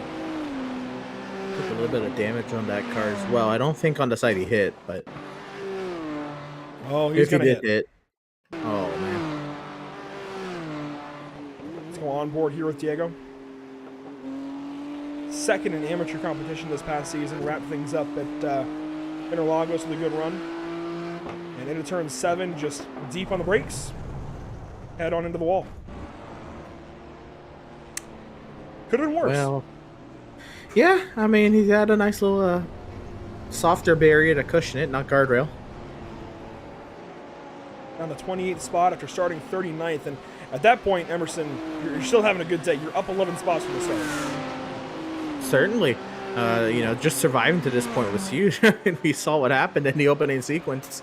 First making it past that, but, you know, getting multiple stints together, getting the driver change on. These are all, you know, some accomplishments teams, you know, should be content with leaving, you know, at least getting to. Our leaders are close. Yellow Racing Team Euronics 1 and Urano Racing. Nicholas Labish putting on some pressure here on Patrick Heinrich. I don't think Heinrich has put a wheel wrong his entire stint. This has been fantastic. That entire team so far. I know it's only been a couple of cars, but man, they've been good. They have been. And I mean, it is wild how much of that track they're able to use, and right up to the grass, you know, how much they are pushing that boundary. I really don't want to. I really don't want to know what it feels like when you clip a tire just a little bit more onto that grass, because I know it's not fun. They are getting really close to that, right up to that wall. That's what makes them so good, though, that they're able to push that limit and not overstep. Yep. They're on that fine line of hitting the wall, catching the grass, whatever it may be. You've got to be perfect at Watkins Glen. It's such a fast course. It's so easy to lose time. It's so hard to gain time. You've got to be perfect. I think of the track, maybe not with the boot layout, but as I know it anyway, an easy track to drive, a hard track to be fast at. Yep. Even with the boot, it's one of the easier layouts in North America, but that's maybe, you know, a few seconds off pace. It's really tough to be perfect here and win races. Absolutely. Yellow, though, working on it. Heinrich's opened up another 10th back to Laubish. I wonder if it was the lap, the lap car, maybe just being extra cautious with it, understanding, you know, if anything could ever lose a spot, then lose a faster pair at this point of the race, and continue on. Heinrich is starting to open up again. Further back in the field, Schaller Racing is a little ways behind Pure Sims Esports. I believe Pure Sims has just gone on by. They've been continuing their run back through the field for car 116. Reese Carroll behind the wheel currently. We saw a little bit of his stream earlier on before he got in the car. Now behind the wheel. And got a couple of spots for them as well. The next step up the road is 4.5 seconds ahead, and that is Race Anywhere SimSport. Morgan Short behind the wheel. Then it would be our Naj competition, another 4 seconds up the way. Tempest Esport, a little ways close. They're getting closer, I think, to R8G Esports. I think Vlad just one of the slower drivers of that team, and I hate to use that term, but it's just an observation. There are faster and slower drivers to every team, and it seems like Vlad, one of the slower drivers of that field, of that team anyways. So we'll see where they even out on pace. As Vlad will bring it down to the pit lane. Yeah, and yeah, there's nothing wrong with that. You know, there's just a clear difference in pace, and it's not to say he's a bad driver. He's clearly keeping it inside the top 10. His already helps the team average to pro. So it's still, you know, great drive. It's just it's a stacked field right now. It is hard. Yeah, they've got 5 drivers on the entry blank, it looks like, and he's one of the higher I ratings, 9,700 at least at time of registration. He's going to hand the car over to Andre Melchers, it looks like, who has been fantastic.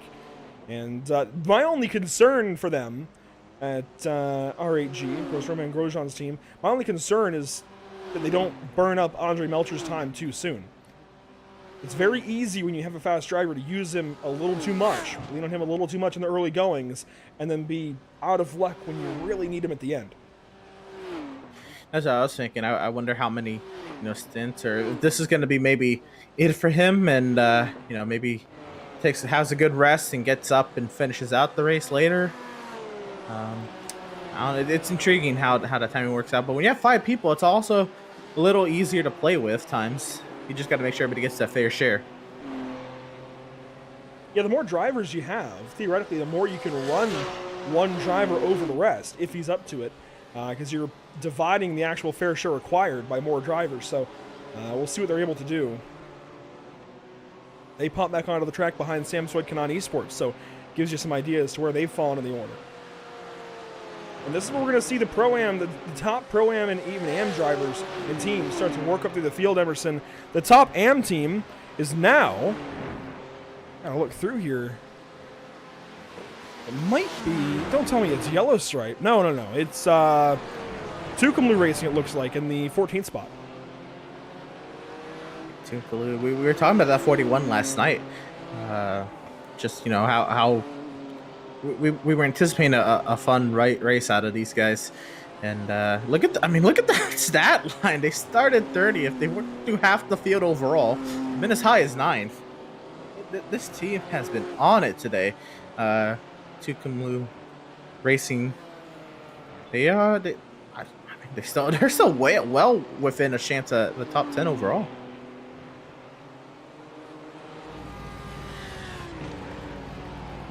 Tucumlu Racing currently leading in AM. They are 14th on the racetrack, and they've got a big gap back to second. They honestly are on the verge. Competition-wise, they could easily be Pro-Am, and they would fit in nicely. They would actually be, I think, let's see, 1, 2, 3, 4, 5 cars ahead of them, it looks like. They'd be 6th. So, I mean, they'd be nearly top 5 in Pro-Am and actually working on German Sim Racing Red. As here we go, a change for the race lead because Biella Euronics 1 is in. 17 minutes to go in the hour. This is early, it feels like, but it's starting to look like these guys are going off of about a 15-minute or 55-minute stint rather, and cutting the stints short. Right, and I started to notice that as well. You see that the time when they pit keeps backing up within the hour because they can't run that full hour, and it's going to be intriguing to see how the math works out at the end of the race. Is that too far? That's perfect. Driver swap right there for the 450, and Sven Haas. Oh, boy. Sven oh. They are about to set sail.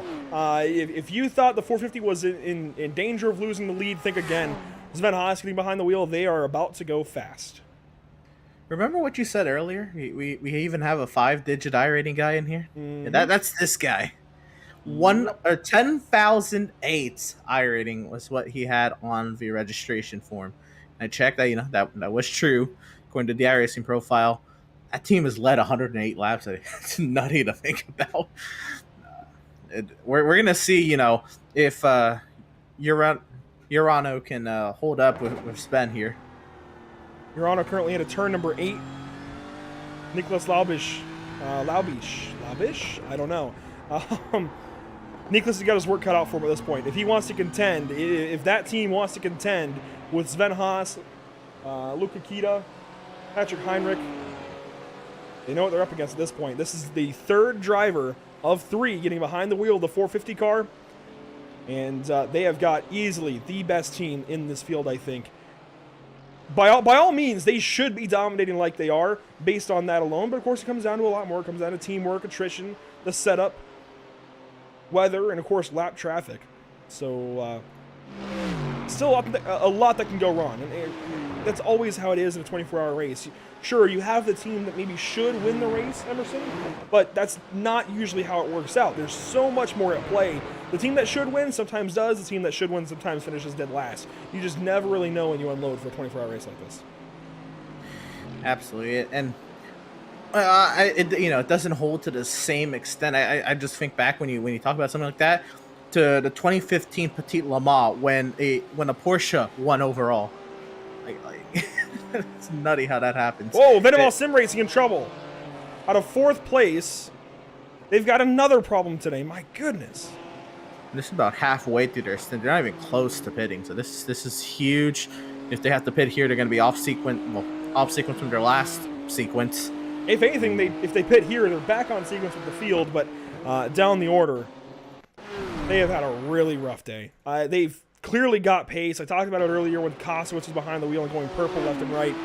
They've clearly got a good car, good setup, good drivers, just really bad luck. Let's see what happens here. Is it the curbs? No! Big Crumble gives Vendaval a big problem. You got a big crumble. You can write that joke either way. Where is the 44? They are... Morgan McAllister currently behind the wheel, 39th. They didn't really... they just had a bobble in the bus stop, and the closing rate really it was what determined that incident. I'm sure, with the bobble they wanted to get out of the way, but where are you going to go at this point? Just checked up. Right. Unfortunately, he's checking up on the racing line to avoid crashing. And, it's tough in that situation. If anything, that's racing. It's just... Yeah. I gotta say, it is so tough to beat that same car. But, at the same time, it's tough to be in that position. Good save! But that's at the expense of a front runner. I gotta say, I love this car. I don't know what it is about it, but I am in love with this Porsche right here. This paint scheme in particular. An ally car. What's that? The colors remind me of, Alex Bowman. Oh, Jimmy Johnson fans. You're something. No, I love the look of this car for some reason, and I like what they did around the bottom, the black trim around the bottom, along the rocker panel there on the sides, and even the splitter, and the simplicity, the colors. I love what's happening here for Big Cromwell. Whoever painted that, they've done good things, and I really do like that. German Sim Racing Red into the pit lane. We talked about them a lot. Elias Sauer behind the wheel. Coming in for service. We're getting to that point. We're about 4 hours in. I guess this is the time if you're doing two, full fuel stint or a driver. This is about the time we get a driver swap, no? Yep, we should. We might not for all these guys. We might see some triples, and at this point, a lot of these strategies are out the window because of fuel. We might see them try and triple a little more because you're trying to maybe work to 2.5 hours then potentially. This is going to be a really weird race in that regard. You're on throttle so much, it's so difficult to save. And like, I'm trying to think of how to explain what I'm going after here. But Sebring, for example, it's easier to save at Sebring than it is here at Watkins Glen. Sure, you have big braking zones, turn 1, the bus stop, and a few others that you can save at in the boot. But there we go. The Vendaval car comes in for service. Yeah, I don't know that these guys can extend the runs to where they need to hit the hour. Yeah, and I mean, it's tough because you come into this race with a plan.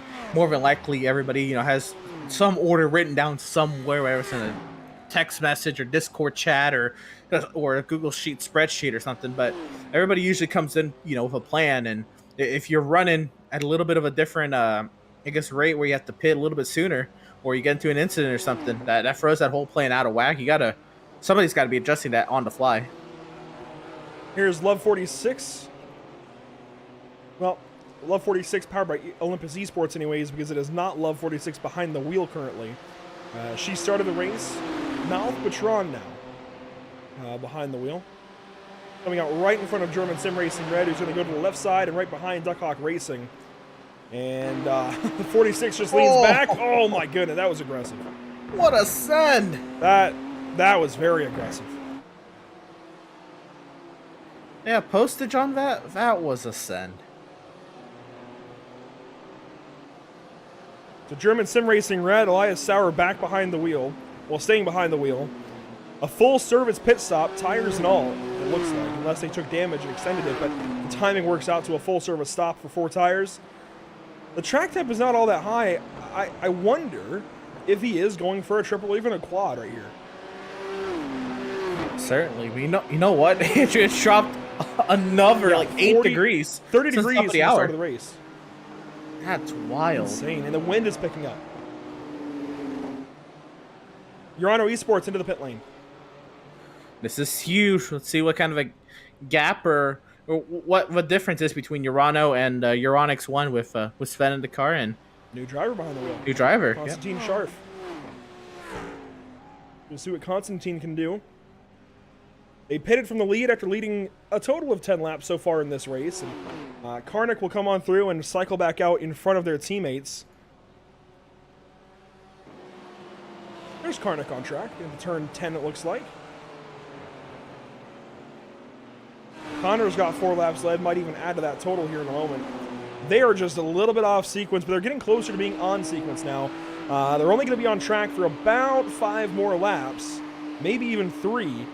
And with Urano just pitting, I think these guys are running shorter and shorter stints, and I'm concerned about that. I don't know how many stops these guys are going to make now, but I'm getting more and more concerned about the rate at which these guys are pitting. I think they know how far they are off sequence at this point.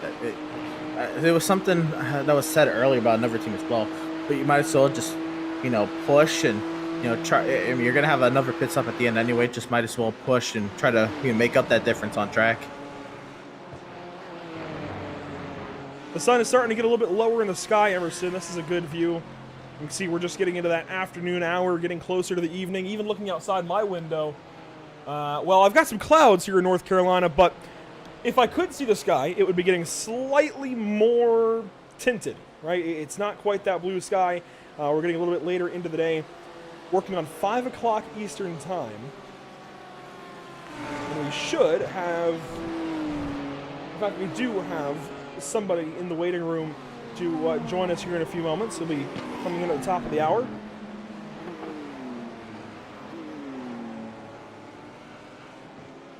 What has surprised you most so far about this race?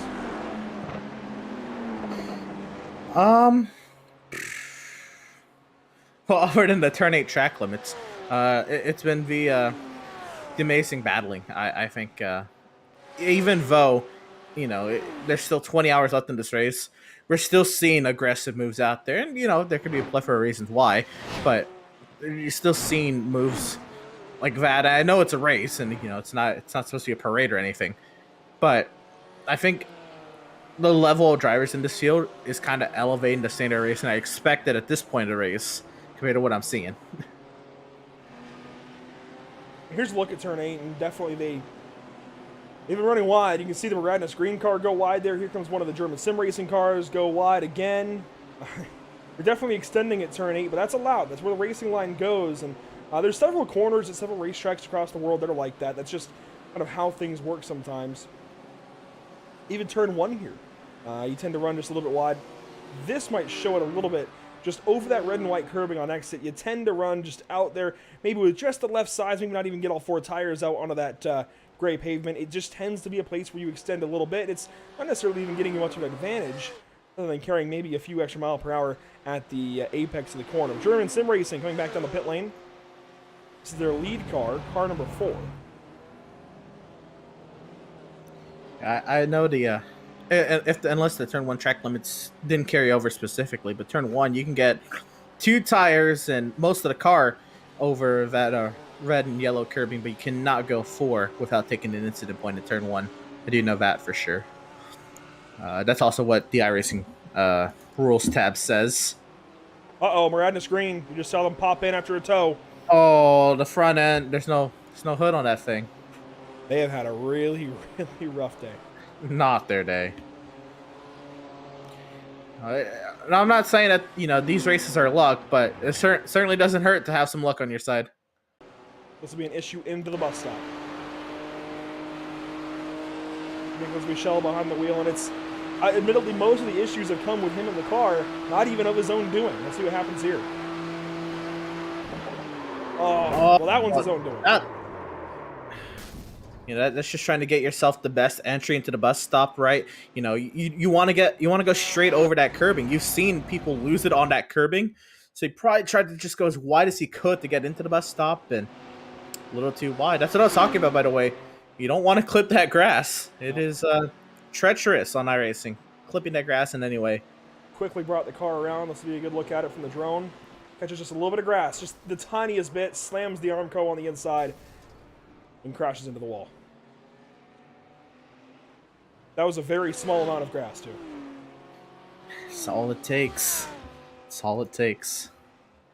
And Michel has disconnected from the session. I don't know if the car is done, but they've gone the through driver is. They've gone through a few fast repairs pretty quickly. They might be our 4th car out of the race. Our race leader, Euronics 2. Well, BL Racing Team Euronics 2. Connor Karnick currently behind the wheel. Sven Haas behind the wheel of the 450. Your second place machine, teammates to our current leader, but this is the car that's actually led the rest of the day. They're currently in turn 9, and Emerson after the pit stop, 4.5 seconds clear of Urano Esports. It's looking good. Maybe not. Not looking so good at those blinks, but Oh!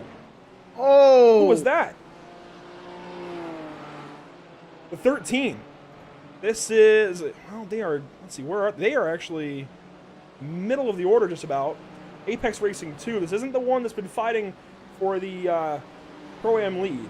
The 113 is still up there. This is the amateur car. They decided, not to take the tail there, but they did get out of the way as soon as they could. That is a tough spot to be in when you got traffic coming at you and you're on the racetrack. A little too much speed into the corner. The rear end comes around. Didn't even get to the curbing, but hits the inside tire barrier. You see cars going all the way off the racetrack to try and miss them. There goes Urano Esports on by. Vendaval comes through. And they're doing the right thing. That was absolutely the right thing. Slowly creep. Make sure you can check what's coming at you and then whip the car around. Great rejoin there. At least great job getting off the racetrack, getting out of harm's way. Maybe a good rejoin. Yes, perfect rejoin there. The car 13. That was beautiful. That is spectacular in terms of what you do when you're in a situation like that. 100 applauding the driver of the 13 right there for not putting anybody else in danger.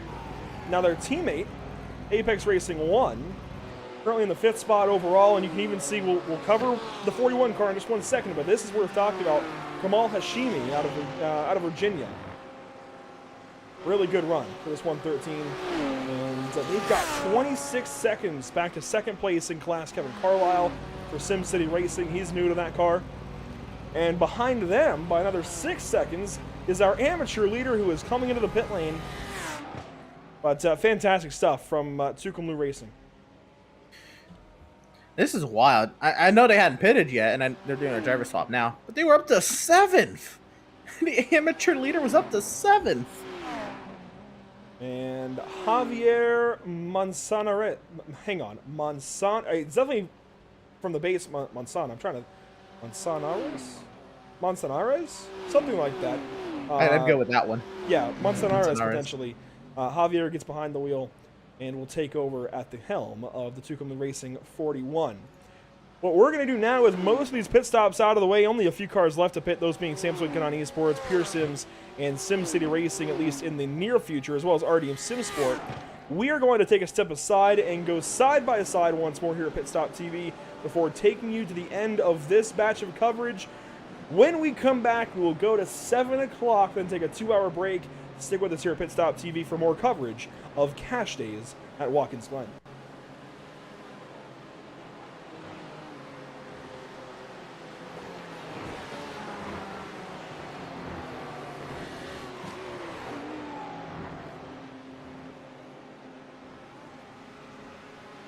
After months of quarantine, we're all interested in how we can become our best self. The team at Permanent Makeup and Cryo is here to help you get the flawless makeup look every day without the extra effort or time. When it comes to your appearance, you deserve the best care that money can buy. Sound Art introduces an entirely new way to listen to music in your home. By combining the best of two products, a revolutionary high-fidelity, low-profile Bluetooth wireless speaker with beautiful artwork. Select from a library of artwork or upload your own photos to personalize your experience. Sound Art ushers in an era of invisible, beautiful, and amazing sound throughout your home and redefines your entire entertainment system. The need to reclaim your floor space and rid your home of unsightly speaker boxes that need to be bolted to the wall is now a thing of the past. Our canvas is printed on high-quality permalite by Breathing Color. And select from our gallery or upload your own. Standard sizes include 16 by 20 and 18 by 24 canvas wrapped. Custom sizing is available, as well as surround sound options.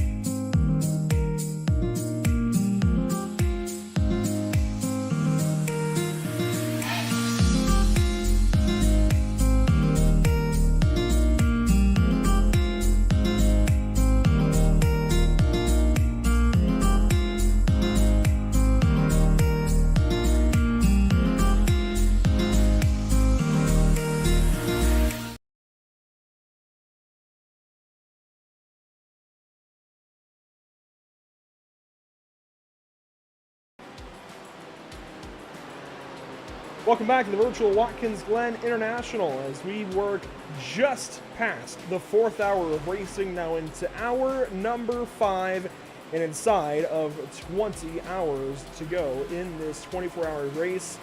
It's Cash Days at Watkins Glen, and certainly earning the cash so far. BL Racing Team, they've been fantastic throughout the course of this one. Nobody really can touch car 450 or 451, especially car 450 been leading over 120 laps of this race. Emerson, they've been fantastic.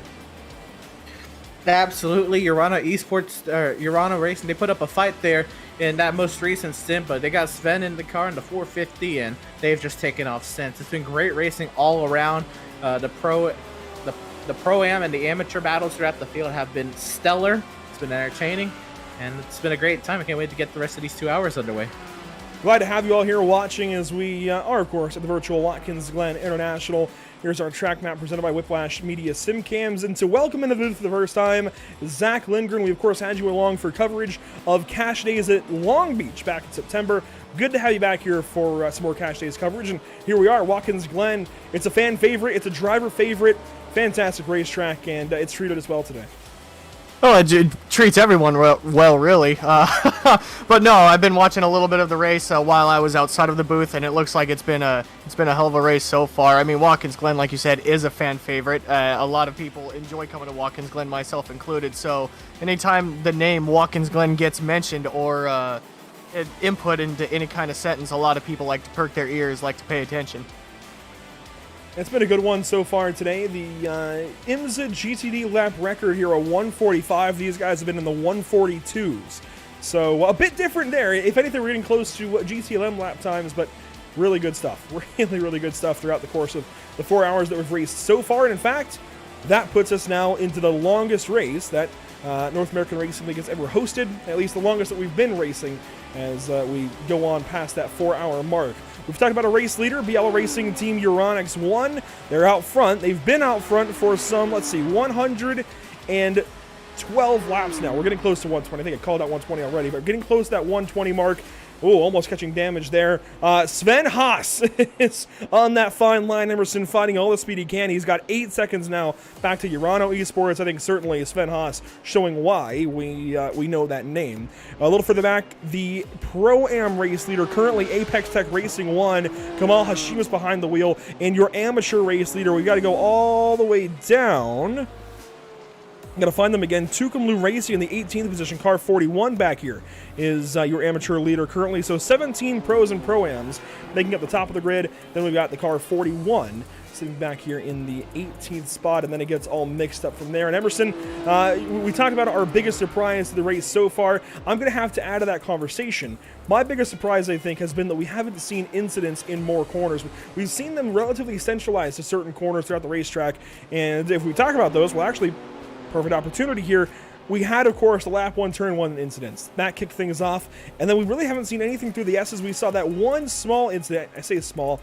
One incident with Samsung Canon Esports and the Moradness car. And since then, well, even before and since, it's all been the bus stop and the boot.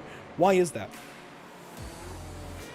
Well, so part of it is we had the old version of Watkins Glen on here for so long. The curbing into the bus stop was so much more flatter, so much more smoother getting in there. Not smooth, but so much more flatter, so much easier to take in these cars. Where, yes, it was a difficult corner, but you weren't throwing the balance of the car off so much when you entered into the bus stop. We got this repave on iRacing just recently. I say recently, it's recently to us on iRacing, but it's been around for a few months now. But that curbing is just very treacherous. They froze the car pretty much to the side, and you're just trying to save the car as you get to the next curb, which evidently froze the car off to the other side. Now you're out of control. I can almost guarantee you that's been most of the incidents. Either one curb or both curbs, but cars have not been liking just how drastic of a elevation change those curbs are to the rest of the asphalt around. And Zach, you've driven a car before. You've driven in wheel-to-wheel racing. You get kind of a feel for what these guys are doing. You've raced, of course, many of sim racing car at Watkins Glen and iRacing. What is the issue in the boot these guys are experiencing? We've seen issues in turn 6 with handling. We've seen issues in turn 7. Not so many in 8, but even some issues at a turn 9. And I think Emerson kind of hit it on the head. Is just some of the elevation change. You know, the car, when you're driving on a flat surface, you know, everything's flat. There's no hills. There's no nothing. Everything's okay. Everything's grand. But as soon as you start to throw elevation changes into it, that's going to start throwing around the weight of the car. That's going to start throwing around how the car acts. You see it right here out of the corner. This is at the very top of the hill. I believe this is at the toes of the boot. I believe this is turn 7. Turn 7, right? But you see how far these cars have to crack out just to keep momentum, and these guys are going uphill, so they're putting in more wheel, more throttle, and it's really easy to get your car out there on the grass just a little bit. We saw it earlier with one of the cars getting into the grass trying to get into the bus stop. You just touch it just a little bit, the car goes around. So elevation changes how you drive the car, how much input you put into both throttle, brake, and steering, and that could really either upset the car or could also make it go pretty fast. We've even seen our fair share of issues here in turn number 10. Cars getting loose, cars getting tight, going one way or the other, and even some contact throughout. But let's get back to it then. Our closest battle has got to be just inside the top 10. R8G Esports and Samsung Canon as they work down to turn number, well, the bus stop. I don't know why I said turn number there, but Andre Melcher is going back through to the top 10, passing Samsung Canon Esports. We have Samsung behind the wheel, and Emerson, we've been documenting both of these teams' days quite well. Romain Grosjean's team here with RAG Esports, they've been all over the place. They were great earlier on, had a few hiccups. They're back to the bottom end of the top 10. And Samsung Canon, boy, it's been a roller coaster. Absolutely, and they have yet to pit. I guess on this current stint, this is still the first stint out for David Samsoit. Sampson, and looking on. Again, they had the incident with the lapped car at the top of the hill in the S's, and since then they've just kind of been on a recovery drive trying to see what they can etch out here in that number 7 machine. You see they're they're just ahead of the Romain Grosjean entry, and they're just trying to hang on for this point. Like we mentioned a little bit earlier, I'm sure their goal was to win today's race, this weekend's race, and now that's kind of shifted because of the incident. But there's still a lot of time for stuff to happen. I'm not saying that necessarily a chance gonna come back to them, but you can't count it out anyway. German Sim Racing by ACV here in the 12th spot, working on Sam Swed-Kanan.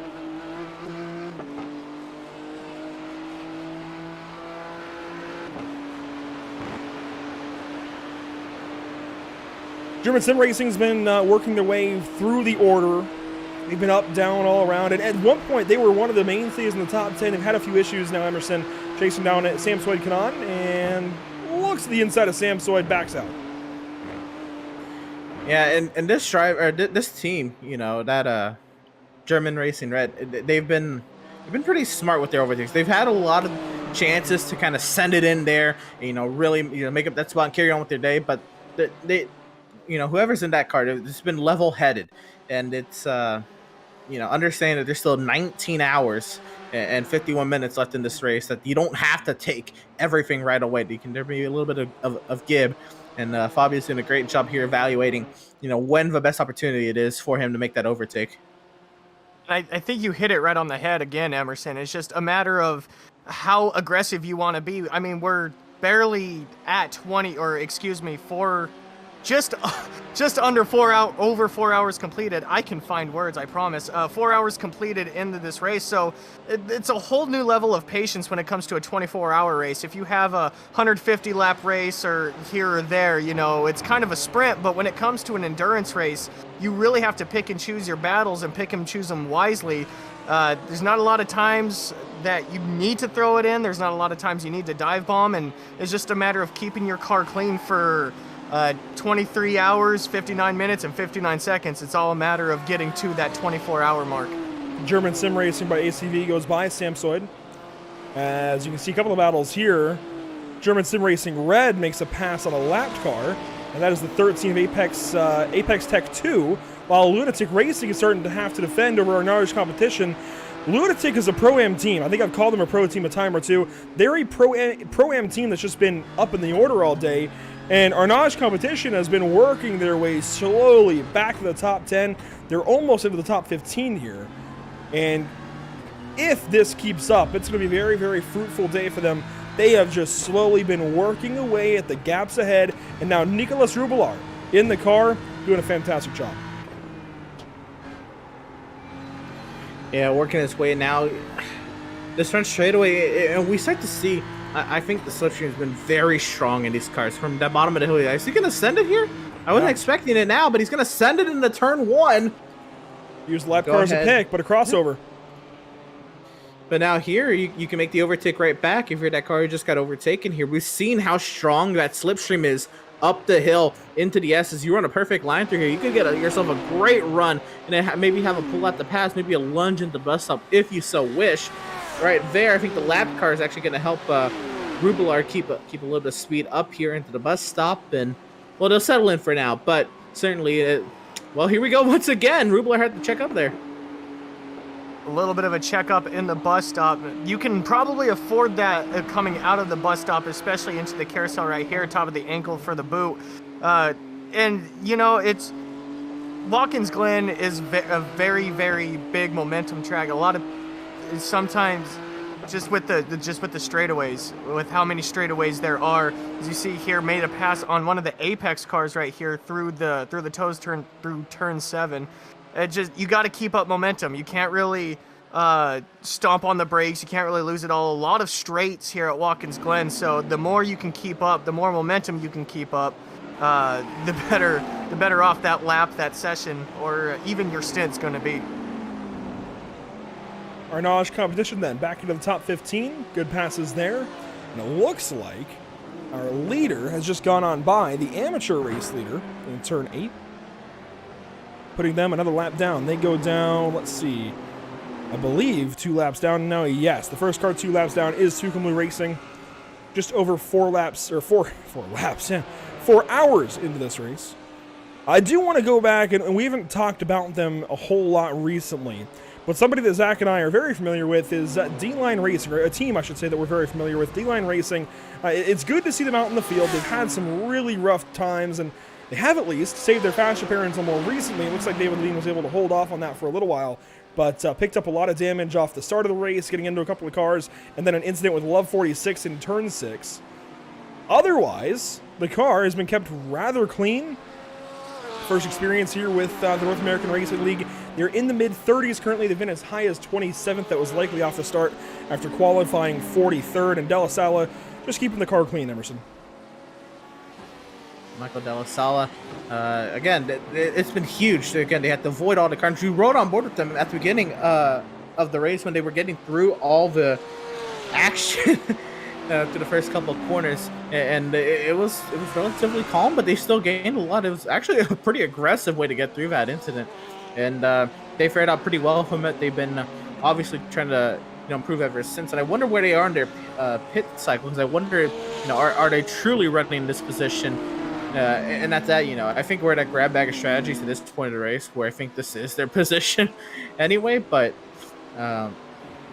there's still plenty of time for them to, get a 20th place finish out of this race, maybe even higher.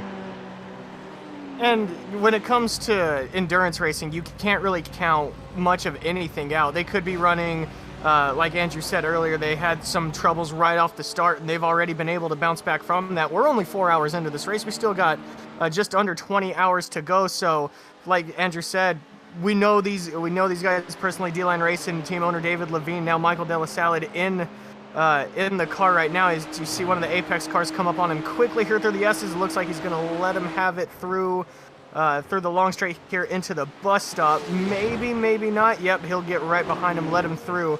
But that's one of the things that I wanted to bring up is same car, different skill sets. The amateur, the pro-am, and the pros, throwing all those guys into the same car. It really throws not a monkey wrench, but it really does start to split up the classes and kind of show, I think you know what I'm trying to say. I'm kind of tripping over myself. I apologize. Well, we see it, week in, week out with the North American Racing League, and even BSR is actually a fantastic example as well, where we take the same set of cars and we just throw different class drivers in, and realistically, everybody races as if it's a single class race. That's usually how things go, but we've seen time and time again today, especially, where drivers are very cognizant of the difference in classes. And I think that comes from being an endurance race, right? You usually get that in endurance races. You usually get that kind of thing where it's a little less common in sprint racing. So I think the drivers in this race very much more aware of the fact that they might have to give up a little bit of time. They might have to lift for a car that's in a higher class in a different battle for them, a little more than you might usually do. So I've liked that. It's a bit of a difference, and well, realistically, you also then have to contend with the fact that it's closer pace between classes, right? Emerson is, you're dealing with just a different class of driver, which is only a second or so difference as opposed to several seconds with a different class of car. Absolutely. It's not easy getting through lap traffic. We've seen that, lap cars, they have the same power as you do on the straightaway. Maybe they just don't get to the corner as well as you do. Look at Sven Haas. With the fastest time on the chart, 1:41.766, and they're just going to continue to get faster. By the way, as the track continues to cool off and nighttime falls, they are lighting it up. And of course, Sven Wood, 82 degrees of track temp. Just as the track starts to cool off, like you said, Emerson, the times will start to pick up. The drivers will start to get more grip. Sometimes not the best thing though. Starts to kind of give you a false sense of grip inside the tires, but right now Sven Haas is showing that he's found the grip. He has no false sense. He's found everything that he can right now, riding along right here going into the boot. It's just how technical this track is for how big of a momentum track. You've got to be on it every single time, especially knowing that there's different skill sets out there all around you, giving up time, getting into the corners as well as you are, or, you know, maybe you're not getting into the corners. Just very technical track, and throwing the monkey wrench of the different classes all around you, it really does just topsy-turvy the entire race, or should your race, should it come down to it. Seems like the fan club for Peter Sikdar is in the chat. YouTube chat lighting up about car 23 recently, and he is definitely racing with some of the best names in iRacing. You guys are absolutely right. Currently in the 18th spot for RD SimSport, a team we've grown familiar with here at Pit Stop TV via the BSRTC league on Thursdays. Sven Haas, purple again, a 141.563, and he's not the only one picking up time, by the way. Everybody else starting to get a little bit faster as well. It's just that he is the only one that gets the notification for going purple. But Peter out here with RD SimSport, we haven't seen Neil Ferrier and James Holman in this car today. I don't think we will. But those are names we're usually used to seeing with RD SimSport.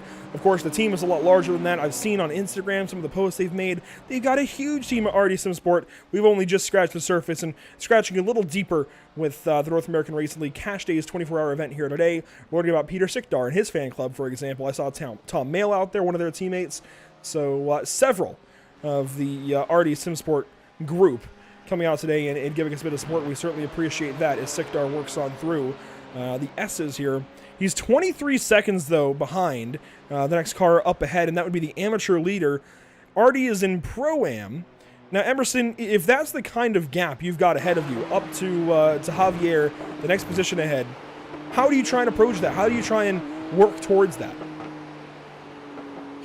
Well, I guess part of it is evaluating how important it is to your race. You know, do you need, say, if you're in the same class, then you work towards it little by little. You know, you push what you can, and if you're pushing a lot and the output just isn't there in the gap, then you just have to let it come to you a little bit later on. You have to keep yourself alive in the battle and keep yourself, well, you know, with a chance, but maybe you have to, you know, let a different combination of drivers kind of do that battle. You just keep the car clean. You keep the car in a position for your teammates to maybe do some work.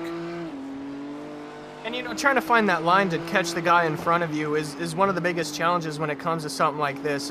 At the moment, you just want to keep your car clean, as we see Samsung the 7 in the pits right here coming out, just jumped off the jacks coming out of pit road. But that's something that when it comes down to endurance racing, you want to keep your car clean and intact. Of course, you want to find the fastest line, of course, but it's also just a matter of managing your times, matter of managing catching the car in front of you, managing the car behind you. It's just a matter of managing yourself and the car. And right now, a lot of these guys, I think they're trying to find their own little groove. Even though we're 4 hours in, you would think some of them may have already. A lot could happen within the next 19 hours. A lot has happened in the last 4. So it's just a matter of trying to find their groove, managing themselves, and managing the gaps between themselves. Let's start towards the bottom of the results currently and work our way up. 43rd position. Actually, 42nd just went by Baradness Green in the pit lane. So 42nd now is Triple Peaks Endurance. They've had a rough go of things, Emerson. They've been in a couple of incidents and unfortunately took repairs in those incidents as opposed to the fast repair.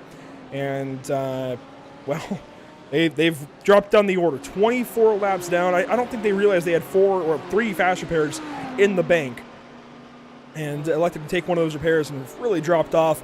And Parabellum Racing Team as well has had an issue recently. They've dropped another 10 positions or so from where we last saw them. Their car is at least now repaired, but Parabellum Racing Team was doing a whole lot better earlier on when JP was on for the coverage. They're now on 41st. 40th is Aerokinetic. They've had a really rough day too. Big Promble is in 39th. They've also had some troubles today, but a good-looking car. They've just been a little off pace. They've been in a couple of incidents, and they've had to take a few repairs. Longshot Racing Brigade, same kind of story.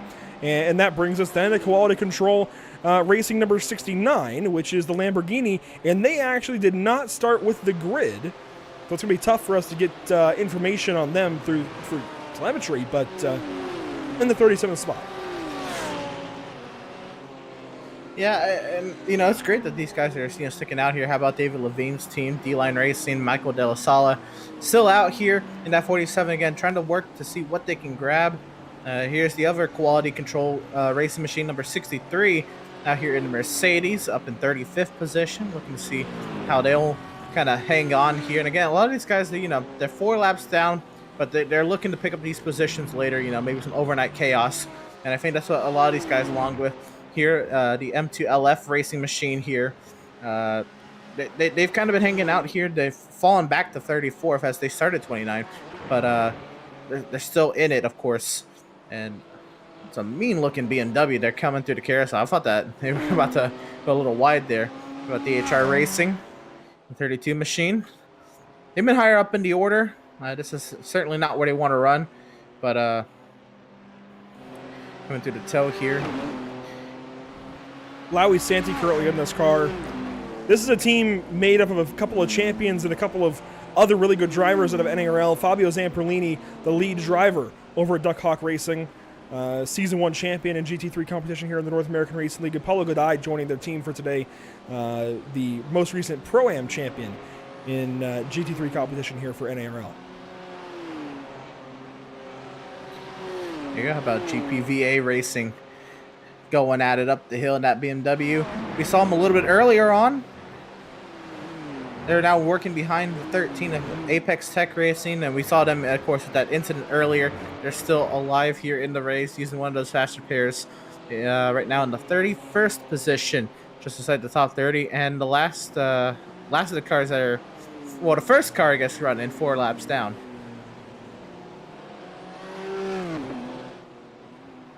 We continue on here. The BDS racing team right here in the Ferrari coming through the boot. It's just a matter of these teams right here in these positions. Kind of the mid-pack is just a matter of running their race. I mean, obviously you want to start taking positions, you want to start pumping up positions, but right now it's just a matter of running your race. The race hasn't gone the way that you want it to so far, so it's just a matter of finding what you could do. Parabit sim racing here in the 45. It's the same thing. Just start running your race, start running your own line, trying to find your own speed. Don't really worry about what's happening around you. It's just a matter of continuously running. Kurt Zimmer currently behind the wheel of the Parabit machine. Here's John Sedlak in the Lamborghini for Scuderia Chicken House. One of 2 Lamborghinis in the field, only 1 Mercedes left running, a couple of Porsches, and I believe that Ferrari, Longshot Racing Brigade is still in the field. I believe the only Ferrari in the field today. Alpha Esports by G Performance, number 17. They've had some troubles today, but still out on the course. Currently 27th spot after starting 27th. So they've at least broken even now from the first 4 hours of the day and chasing Tempest Esports, 2 seconds back of them, in fact, as Tempest Sim Sport 2 works out of turn number 7. A little ways up the road in 25th spot is car 25, Empire Racing with Scott Kimbrough behind the wheel, one of the better Pro-Am drivers of the field. We've talked to him a few times. He's grabbed a couple of wins as well. And he is some 8.5 seconds back of Mauro Dragoni for Yellow Stripe Motorsport, who is in the 24th spot in car 43. Yellow Stripe in that 43. There's Love 46, the next entry up the road. They are currently running there in the 23rd position. Again, they've been all over the place back here. Again, in some incidents early on. 31 of Schaller Racing. They've steadily worked their way forward from 33rd to 22nd and just keeping themselves alive. That car looks pretty clean as they work to continue striving for that top 20. And the other Schaller Racing entry. Now, this one started a little higher up. This is a little lower than where they want to be running. But again, still in it. Just outside the top 20, so nothing too shabby. In Radix Racing here, running 20th position, started in the 22nd position. Now up there in the top 10. So had some peaks up there. Looking soon to get back up there. As Sven Haas still running fast laps, getting down to the low 141s. Race Anywhere Sim Sport right now inside the top 20. Started 25th, so they've had themselves probably a bit of a race that they've had to get up into 19th. They've gained some spots, obviously. Car still looks pretty clean. For the time being, we still got a lot of racing to go. RD Sim Sport right now currently 18th, a few seconds in front of them, coming into turns 11 and 12 right here, coming toward the front stretch. Again, really some solid paints on all these cars, really. I like the pink and the black on this one as well. Started 23rd, currently 18th. Got up to 11th, almost inside the top 10. Right now, just currently mired in the middle of the pack at the time being. Once again, drivers, teams that are out there, if you're interested in popping up here for an interview, we're in our own Pit Stop TV Discord server as per usual, but there's a few channels within the North American Racing League Discord where you can actually see some info. There's some broadcast supplements in there, and as well as an interview. We'll be interviewing the top 2 teams that do report anyways to us after the race, but in between we're interviewing drivers and teams as they come to us in our server. There's a Discord invite. We can provide a new one if we need to.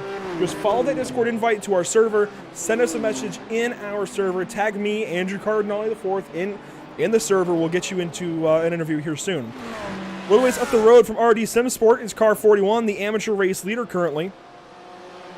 Javier behind the wheel for Tucson Racing Team, and Sam Swede-Canada is the next one up the road, and these two are beginning to be entrenched within a battle here ever since 16th, 17th. Sam Swede starting to fall off as this race goes on and as attempts cool down.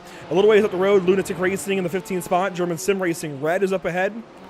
And in 14th, our Naj Competition continues to drive through this field, although they've got a pit here soon in about 11 laps or so, maybe just a little bit after German Sim Racing Red. Maradness is hanging on to a top 20, in fact a top 15, as they've had some big troubles today, but the SRC Sim Racing Corsa, sorry, I think it's SRC Movano Corsa, number 70, teamed up with Maradness here today in the 12th spot.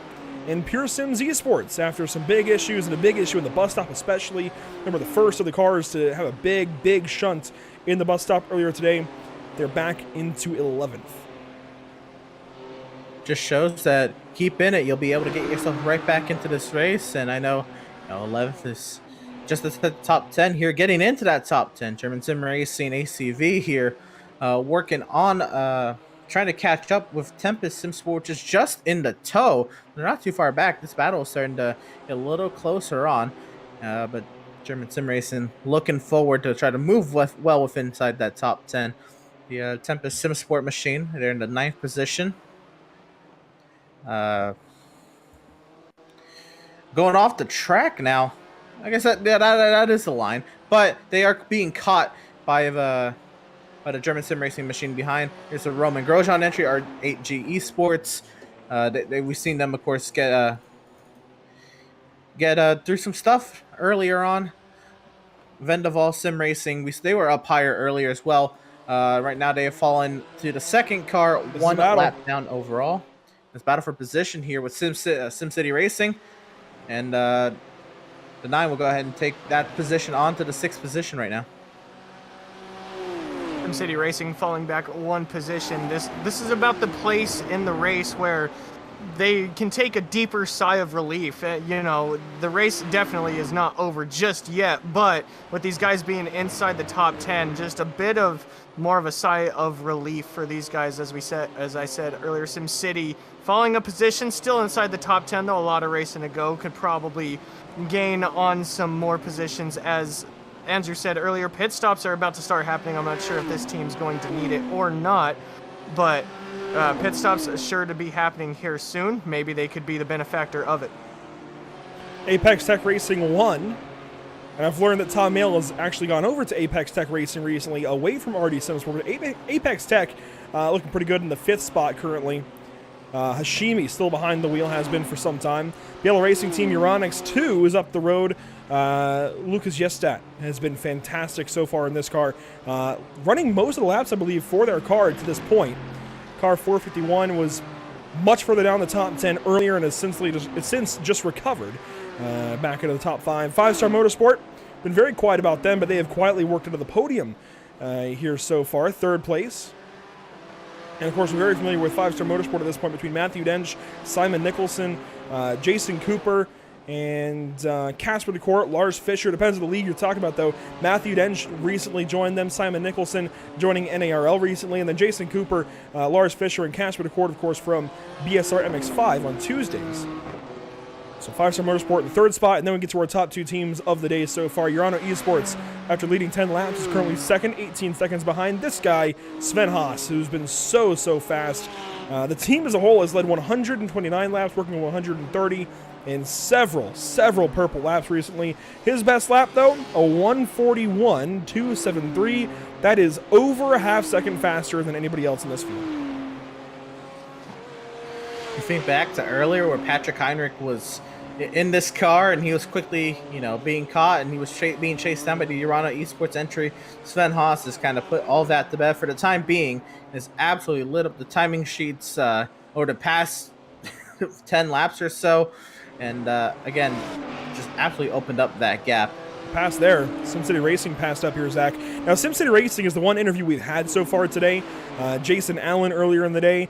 Now Kevin Carlisle behind the wheel. They led in Pro-Am for the early portion of the afternoon, now dropping into second and losing some time to Apex Tech. And it's still a lot of racing to go, but it's never nice to lose a lead, especially when it comes to a class lead in an endurance race. But it's still a lot of racing to go. You can't really let that get into your head. As we see from the onboard here coming onto the front stretch, you can't really let any of that stuff get to your head. You just kind of run your line, keep your momentum. That's really all there is to it. But right now they're keeping the car clean. Times may have fallen off just for the time being, but that doesn't mean that the race is over. I want to invite everybody to follow along on social media. Emerson Arden had some great updates out there earlier, a couple of videos, a couple of pictures. Facebook.com/pitstoptv, Twitter.com/pitstoptv_, Instagram.com/pit_stop_TV, YouTube.com/C/pitstoptv1, and Twitch.tv/pit_stop_TV. Emerson, how big of a difference is it to go from getting social media content to commentating this race now? Well, it is different for sure, because you're kind of sitting there in silence, kind of paying attention to the race, looking at time and scoring, looking to see where the action points are, seeing if there's anything you feel is intriguing enough to take pictures of, and going back in between, taking pictures and videos and stuff like that, and then typing out captions and stuff. But I guess in a sense it made it a little bit easier to jump into the booth because I was already sitting here and paying attention to the race, and kind of gave me a little bit of a backbone coming into my first hour, just some points to just plop right into. And yeah, it is a difference to sit here in silence and to be talking for a few hours and to go back to sitting in silence, but it's fun.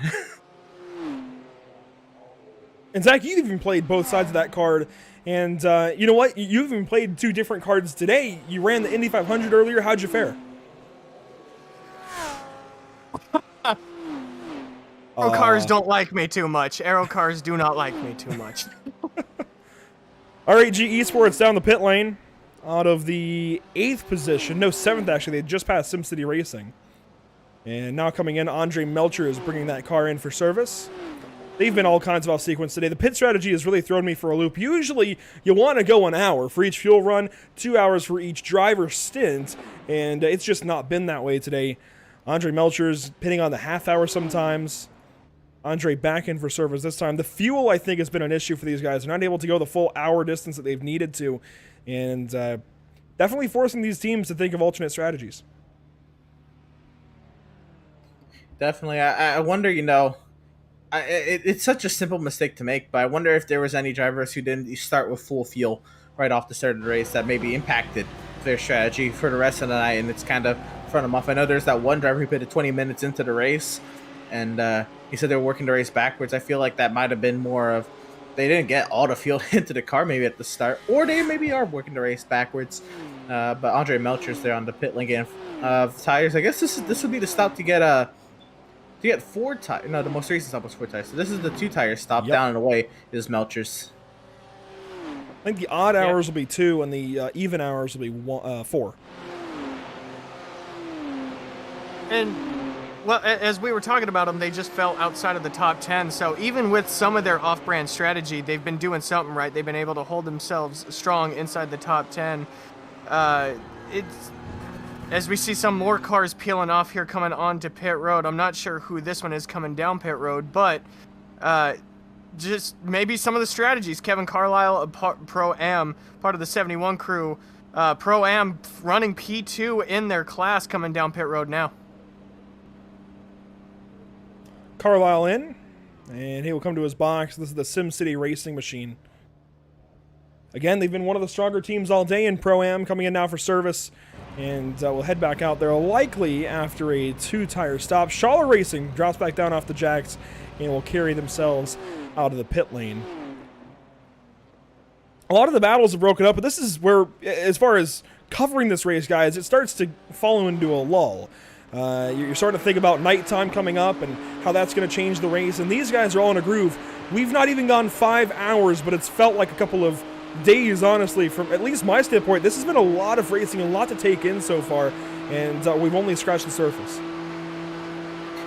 Certainly. We're starting to fall about 6 o'clock in Simmon, and it is a thing, you know, and I don't know how many of these drivers are able to run 100%, you know, full graphics and everything, but that sun's starting to get into your eyes a little bit. It's going to definitely affect the, you know, the tint of what you're seeing, and maybe even affect the sight lines you have into the corners, breaking points, stuff like that.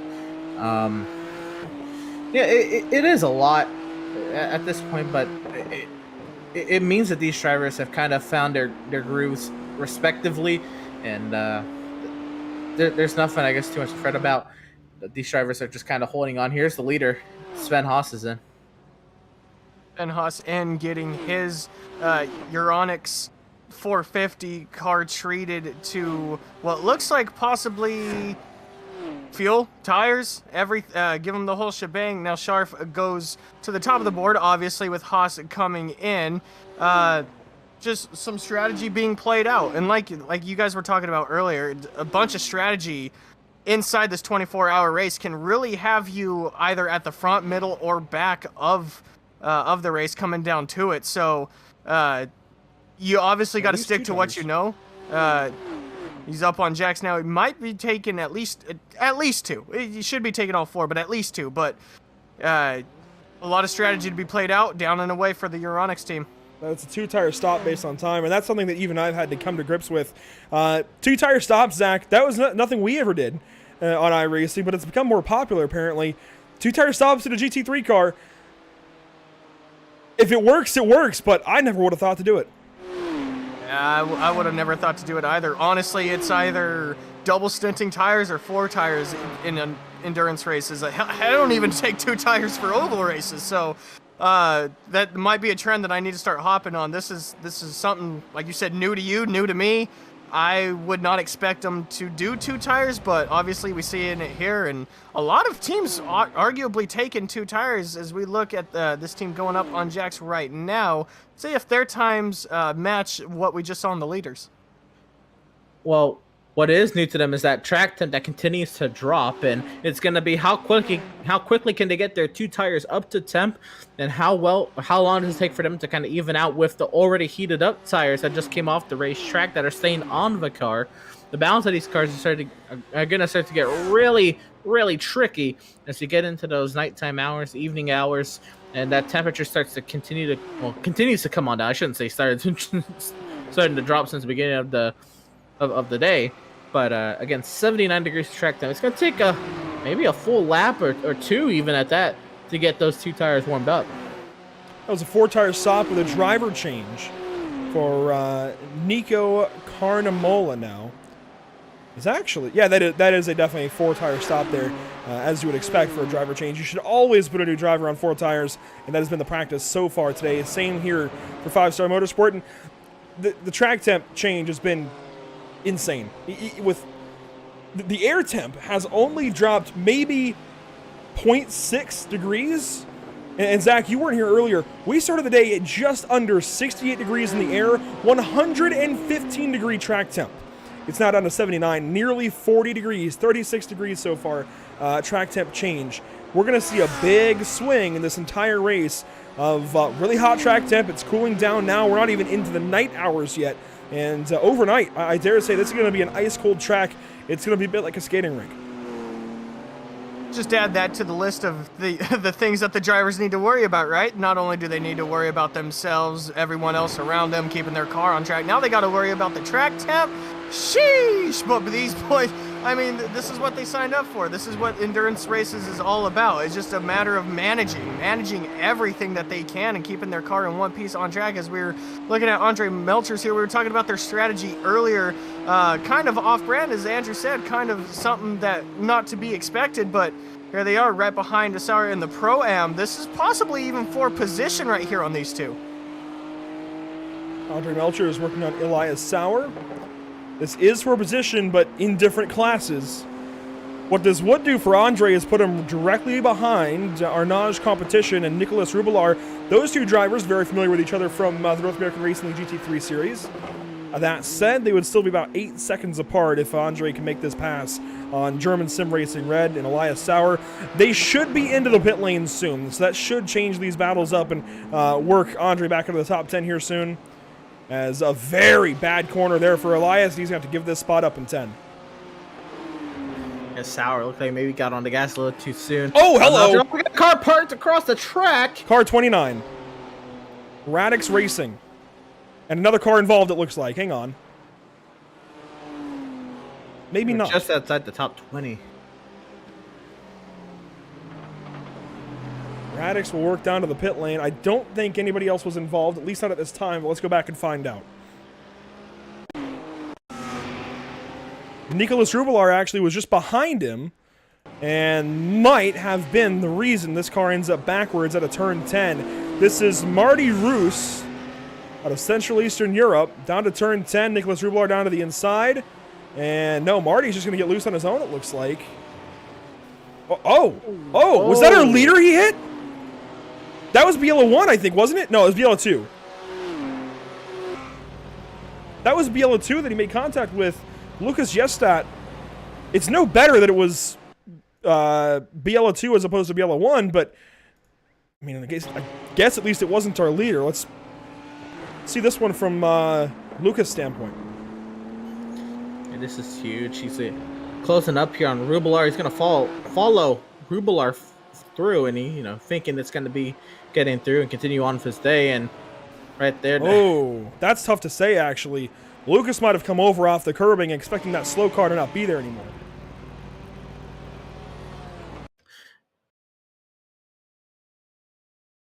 I mean, that's what it looked like from the vantage point of the chopper blimp that we had there, or the chopper cam that we had there. It looked like he was coming off the corner, not expecting the car to be there. In all fairness, maybe the car should have been more middle, but I mean, still though, you got to be aware of your surroundings. But obviously, not expecting the car to be there. A little bit of a tail whip, and ends up with the car sitting on track, waiting for a clearing to get going again. We'll watch this one more time. He goes by the quality control 69 through turn 9, following Nicolas Rubelar. And Biela Racing Team, Euronics 2, is third place on the track. They don't want to take these kinds of risks. That's certainly not intentional, I'd imagine, but Lucas comes off the curbing there and just swings over into the Radix car, and a little bit of damage to the door, and of course junks car 29. You got to be careful of that stuff, and unfortunately it's going to impact this Pro-Am team. They were fantastic earlier in the day. They were looking really good, and now dropping down the order down to 26th position live. And that's, part of it is, the faster cars, yes, they are tasked with the rule with getting around the slower traffic safely.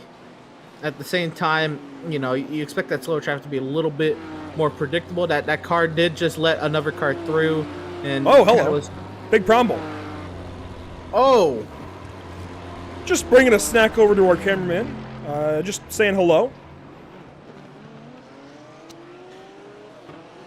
Good D from the Big Crumble team. Taking care of our camera operators around the track. That was Morgan McAllister. We'll see a replay here.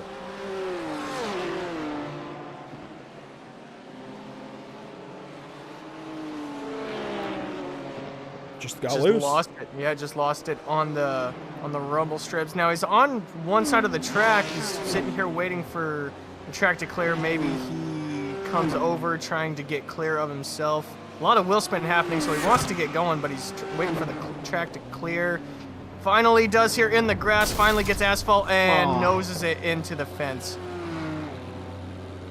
Tell you what, that's a great view of the car. A perfect view of the car. Go ahead and grab a screenshot. I don't know. I don't know if they'll want to grab a screenshot of that one. Finally, it gets able to get going in that Porsche, but I don't know if they're gonna want to grab a screenshot of because of that situation, at least. Quality Control 63 on the pit lane. The only Mercedes left running. Only 2 of them ran today. Kevin Dowdy coming in. And it looks like we'll be staying in the car as well. So, not a driver change here, just a pit stop. Which means we're likely going to see a 2-tire stop for them. Have to wait on the fuel, and that's the fun thing about GT3 pit stops, or maybe not fun thing, depending on how you look at it. But it's intriguing. You have to get all your fueling done before you can touch the car. For tires, when the car is in a fueling state, it must only be fueled and not be touched in any other way other than, I guess, things that help out the driver, like windshield and driver stuff. But when you get the tires, it is strictly tires cannot be changed while the fueling is taking place. Sharp now off of pit road. Sorry to cut whoever that was off there, but I did kind of want to add to that. I think it was more of a safety thing as well. I believe the endurance racer or the endurance sanctioning bodies such as like IMSA and everyone else who puts it on, it's more of make sure the fuel is cut off, make sure there's nothing that can ignite the fuel, and then you can start adding tires or driver change or whatever it may be. Dottie now off pit road as we were talking about him earlier. I just kind of wanted to add to that point of it's also just its own little safety concern, kind of a way to keep the drivers and all pit members safe. Even though we're in iRacing, they still kind of want to be true to that and just add fuel for the time being, and then as soon as the fuel gets done, tires and everything else from there. I was going to go to the same thing, Zach. You and I both know very well, even in Lucky Dog, even in Champ Car, you cannot do anything. You cannot have crew members over the wall until fueling is complete, be it a full tank or half tank, or however much you're putting in. If fuel is actively going into the car on pit road, you cannot have crew members over the wall. And we don't have that same kind of thing on iRacing. We don't have to worry about crew members over the wall and that kind of thing. You can only take fuel while you can't do anything while you're fueling. So we're all on the same page there. You can't change tires, can't repair damage. In the real world, just as Zach said, it would be a safety concern in case that fuel were to ignite for some reason, especially if it's like NASCAR, where fuel sometimes ends up on the ground, or in more amateur racing, where you and I have both done it, Zach, where we spill a little bit of fuel on the pavement, that stuff can ignite. And it can ignite very quickly. A rogue lug nut, we've seen it in NASCAR where rogue lug nut just catches a rogue rug nut? Yeah, a rogue rug nut. Add that to the list of memes I've already created for Pit Stop TV. But a rogue lug nut just catches a little bit of spark. It just catches the fuel that's already on the ground. You then have a fire inside the pit stall. We see Falio here on pit road, the 70 car, in a slick-looking scheme. BMW looking clean as ever. Not really a scratch on that thing. Maybe a little dirty. But to be expected in a 4-hour race. We also looking at Nicholas Rubelar here on pit road. A bunch more cars coming down the pit road. You have Arnage and Moradness down here on the pit lane. They were running. Okay, no, they're both one lap down on scoring. I was going to say they're running near each other. And here's 17, Alpha Esports. That is they're down the running. They're 3 laps down in the mid-20s. The Moradness entry is down and away. And German Sim Racing ACV, they were just at the top 10. Actually, I think they just worked their way inside the top 10, and right now they are 5th. Let's see where they come out after after they cycle through their pits. This could be a driver change as well. Christopher Hyman back in the car. He was good earlier on. Apex Tech Racing 1 is in a battle here. This is following 5-Star Motorsport. Actually, no, they're not about. Hang on. Yes, they are. Apex Tech Racing 1 following Pure Sims. There we go. Venival Sim Racing White behind these guys. So 3 cars in a line, a few tenths apart each. And they are now 5th, 6th, and 7th as Apex Tech will clear German Sim Racing from the pit lane. Vendaval Sim Racing White, Lucas Prada working here on Apex Tech, and he will go right on by. Starting to see that Pro-Am entry that was up inside the top 5 to fall a little bit as the pro drivers the pro teams start to get their stuff together, and they start to kind of show a little bit more to these Pro-Am guys that, you know, hey, we should be taking over the top of this running order. Prada's a big name, 7,600 I rating, joining that of Spencer Kostowitz in that range, same range as Nicolas Rubilar, Nuno Enriquez, Nicolas Laubisch that we've seen on the track. Yeah, right in that same category. So Lucas Prada definitely one of the better drivers in this field. Maybe not, though. I say that. I say one of the better drivers. Maybe one of the middle kind of average drivers in the pro field, because we've got so many guys that are up in the 8,000, 9,000 range. Even Sven Haas, of course, in the 10,000 range in his own class. So Lucas Prada fits right in. He's going to be a strong entry, I'd say, for this number 9 car as they go on by Apex Tech, and they're going to try and chase down Pure Sims.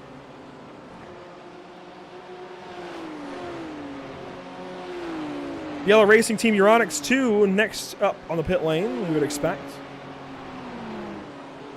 They might come in after Tucumlu Racing Team. Tucumlu might be due just a little bit sooner. No, here we go. The Yellow Racing Team 2. As I'd originally said, I should just follow my gut. They come in from the 3rd position and should drop down maybe 1 spot. Here's Tucumlu. They should be due anytime. Leading an amateur. Leading an amateur, yes, they have been. They're a little bit higher up the running order, up to 14th here, where they cycle out now. I saw they had a spin. They lost, I believe, 1 spot in that a little earlier. But since then, you know, right now they're in front of Nicolas Rubilar. But again, pit stop has to cycle through here. He should be, this Javier should be cycling into the middle of some Pro-Am traffic.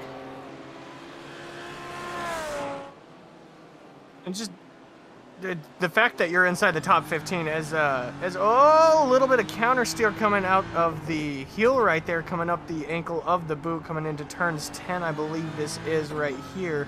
A little bit of counter steer, but right now the amateur driver Javier Manzaran, yes, that one, Javier. I apologize for butchering your name. He's coming down pit road right now, but still though, inside the top 15, great run for these guys for the amateur class. We're going to go with Manzanares. I think that's where we got to earlier, Emerson, right? Yeah, Javier Manzanares coming down into the box and getting service. So he comes in for the amateur leader team, Tucumlu Racing. Next up in amateur, you got to go way down the order. Looking for Yellow Stripe Motorsport, Mauro Dragoni currently behind the wheel. And they are on lap 165, and Tucumlu is on lap 166. They're about to go on to 167, so that tells you the gap right now. It's large. It's at least a lap between these two teams. You know, when you're second in class at a deficit that large, all you can do is just keep the car clean, keep it on track, because you never know what can happen in this race. Just keeping yourself alive, keeping yourself in it. Keep the morale high within the team. Like, hey guys, we're running second. That's gonna do wonders as well. But at a deficit that large, what's seeming like over a lap, it gets difficult. But again, that's the second place driver in that category, or second place team in that category. And again, great running for him. It's a different kind of mindset you have to be in when it comes to position-wise as far as in class. You could be second in class, but, you know, split up by 10 positions in the race itself. But being a lap down, that's a gap that still can be managed. You could be 3-4 laps down in an endurance race and still be able to manage that kind of gap throughout the race. It's just like Emerson said, whoa, out of the bus stop there, slow cars, just keeping your car clean. And, you know, those are the kind of situations right there. Prime example of being able to beat those kind of situations, keeping your car clean as we're coming into the boot now. Big group of cars, a big cluster right here of everyone just kind of put together coming through the boot. Some of the back markers here: Parabellum, BDS, Big Promble, and one other Pro-Am car. I can't quite tell who that is at the tail end of this group. That would be... Radix Racing. Car 29, after their issues, they have dropped down to the 25th position. They're 3 laps down, but actually one of the higher running cars of this little group. I think they actually might be the highest running car in this group. As Tempest Simsport 2 is on the pit lane. And car number 24 going to take service here. Now, it does not look like they changed drivers, so Diogo is going to stay in the field. Diogo Quaresma, that's a fun name. We should have a driver here shortly, Emerson. Daniel Denizen out of the... I got to find them again. Aerokinetics team. Bruce Jackson currently behind the wheel, driving one of the BMWs, one of the many BMWs in the field. Daniel Denizen has had an interesting day, as has the rest of Aerokinetics, and he's alongside for an interview. We'll go ahead and bring in Daniel. And Daniel, Aerokinetics has had a little bit of a rough day today. Again, they started 32nd. You're down in 40th, but still running out there. What kind of a mentality you come into today's race with, and how has that shifted as a result of things? Yeah, absolutely. We had a bit of a nightmare at the start. Obviously, we got caught up in the mayhem of the turn 1 start. So unfortunately, we had to tow, and we went all the way back to plumb last, literally, and we were about 3 laps down on everyone. So being our first event as a brand new team, bit disappointing. Not the greatest of starts for the team, but we've been grinding away. Got back up to P40, as you said, and we're only 2 laps down on the guys ahead of us. So we're hoping to make progress, and if we can, finish in the middle of the amateur series that we're in, I think we'd be quite happy with that at this point.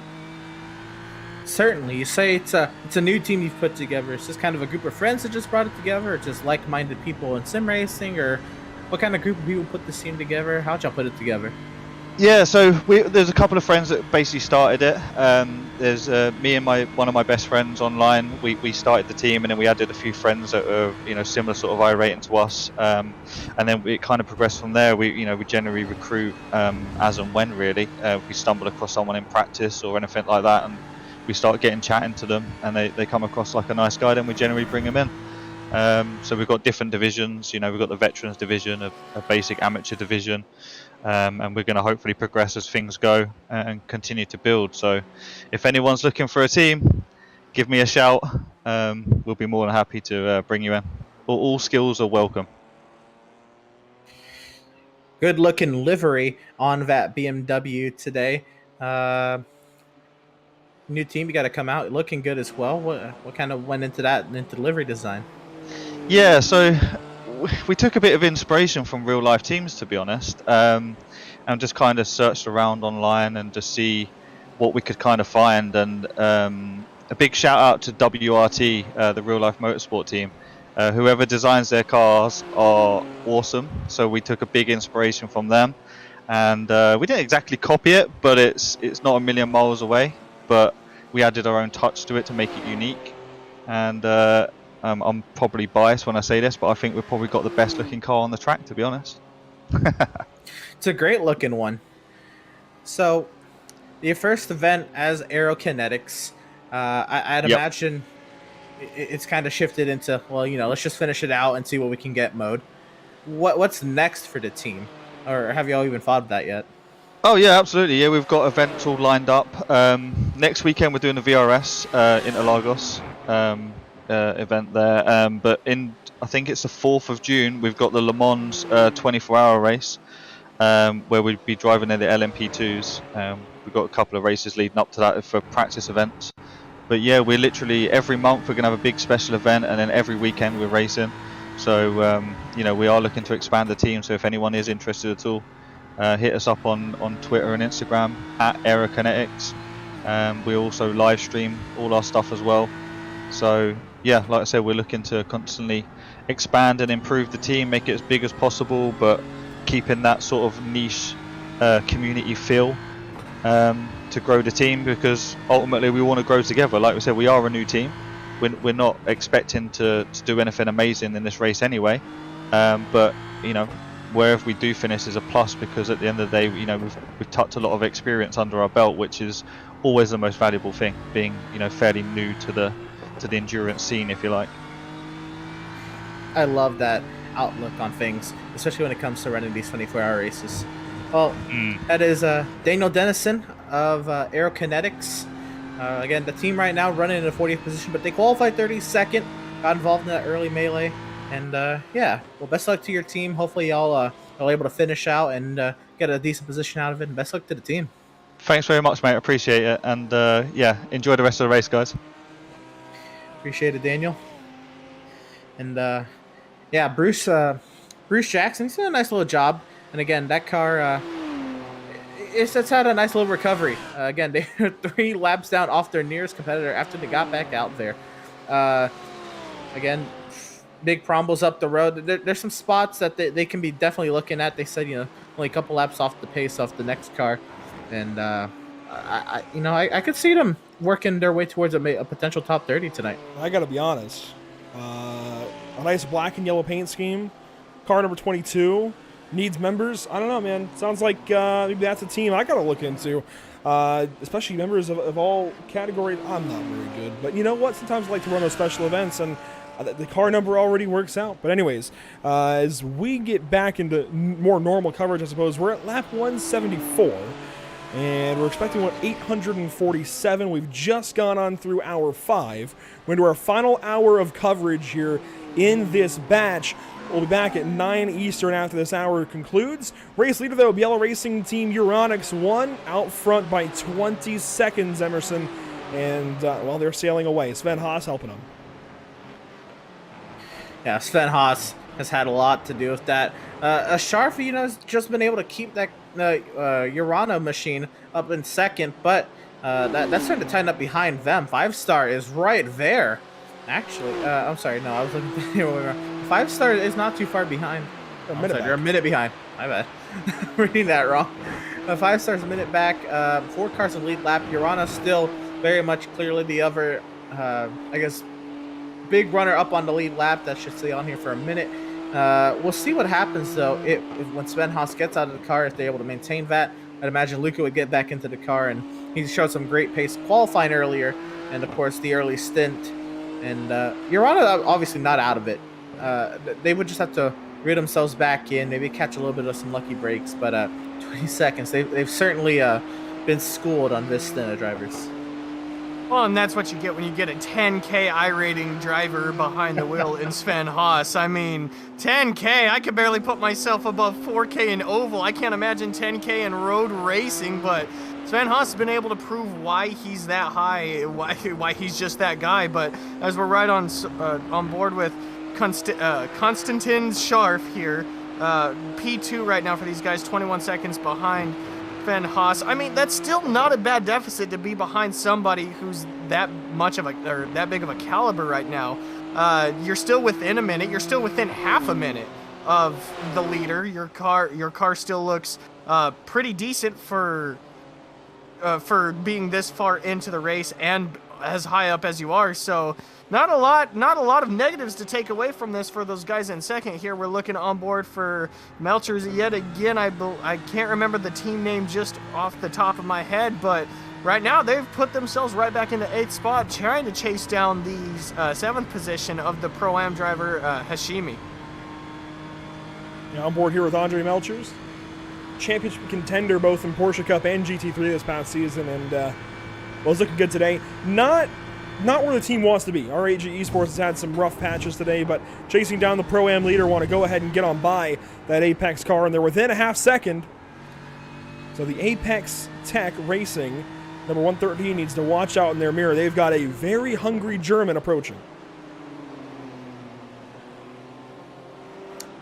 Yeah, this is going to be an intriguing battle. I wonder how hard Hashimi will fight this. I know they've unfortunately been in a free fall through the pro drivers, but again, they're still maintaining that Pro-Am lead. I guess the next thing, and here comes Melcher's right on by. Not going to fight that one too hard. The thing I guess to look at is what is that gap between himself and Carlisle.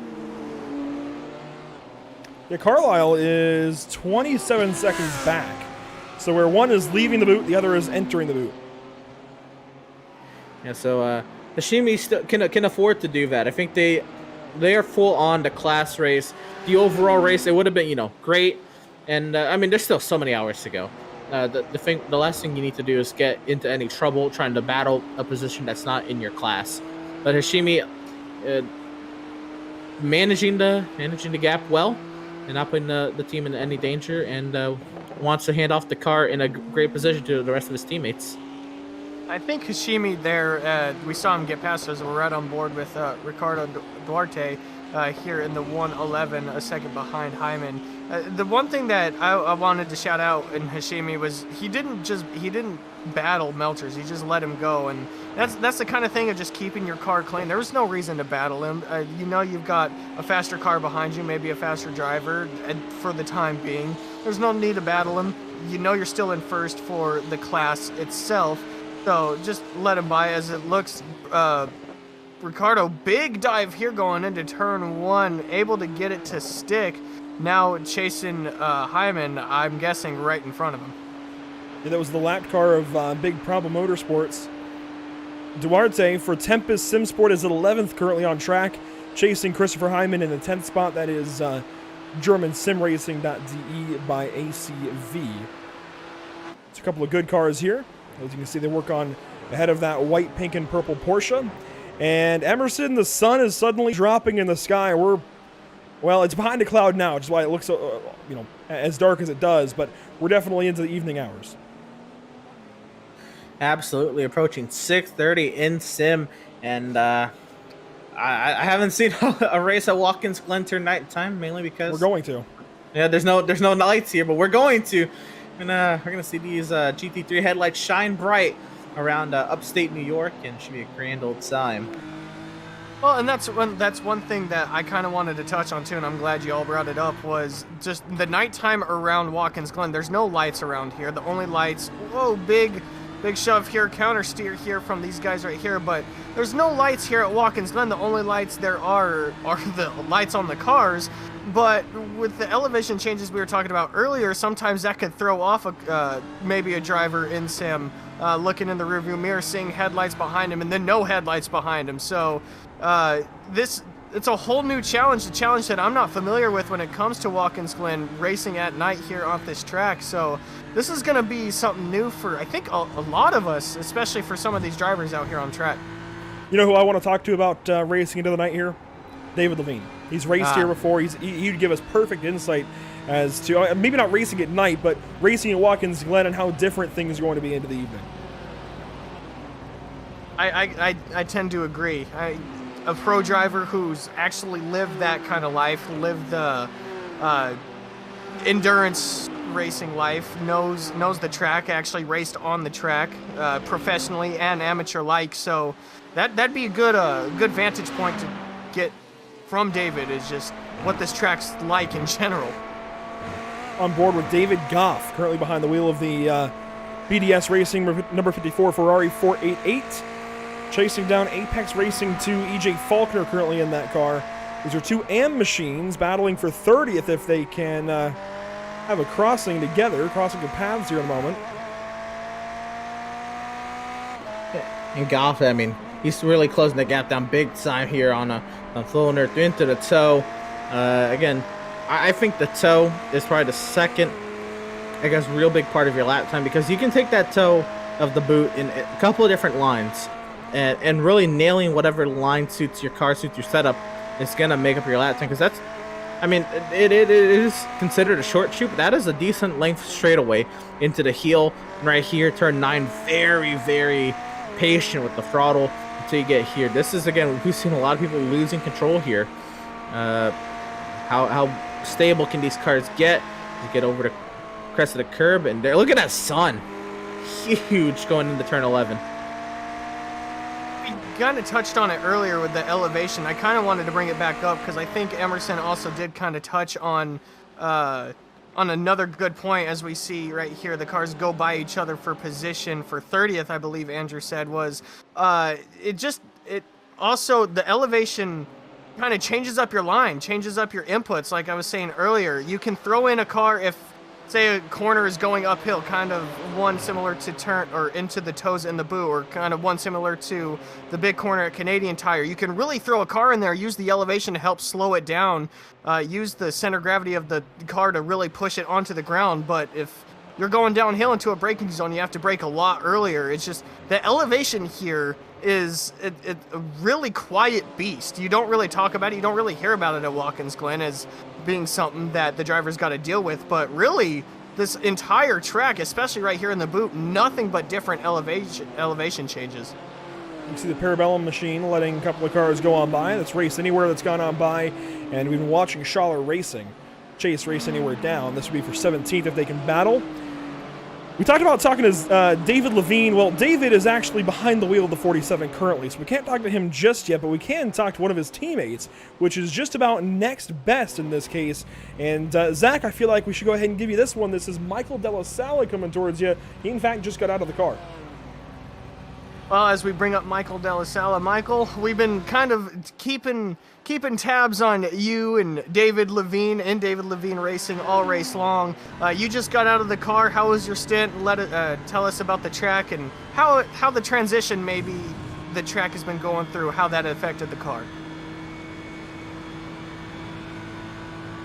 Well, I might have stepped away for a second, but we'll bring him back in, I guess, if he gets a chance. Della Sala, you there? Noted. Yes, hello. I am sorry. There he is. I was experiencing technical difficulties. My apologies, guys. How you guys doing? Andrew, Zach, Emerson, everybody. Yeah, the track is. Oh, we cut back off. Right at the juicy part too. Well, Michael, if you can, we did just have you cut back off, but watching these guys, they're currently in the 36th spot, up 7 spots from the start, and of course we talked about them gaining all those positions towards the start of the race. We saw that with JP in the coverage, kind of snaking through those crashes. They got involved in an incident in turn 6 with Love 46 earlier in the day, and then I think Della Sala's stint went mostly calm here, Zach, and we'll see if maybe we can dial him back up. Alrighty. Michael, you got a copy? I believe some of his technical difficulties have encapsulated him right now. We'll let him sort that back out, move him back down, and come back to that when we get a chance. But regardless, the D-Line Racing BMW looking good at this point in the race. Spark VR on the door, Fuel Clothing, Engine Ice, a few pretty big names actually alongside that car. As they work, let's see, they're 3 seconds ahead of Quality Control's Lamborghini entry, and a minute behind Quality Control's Mercedes entry. So they're in a koala sandwich currently in the 36th spot. That's not a sentence I ever thought I would have said, as here comes the Pro-Am second place car to go on by, and David says, nope, not just yet. Wait another corner or two, and we'll let you go. And there he goes into the outer loop. Wow, I don't even know how I got the carousel. Lets him right on through, and he'll follow into the downhill braking zone here of the Laces. How about the 4? German Racing Machine. Hyman there in 11, trying to see if he can keep up with the 10.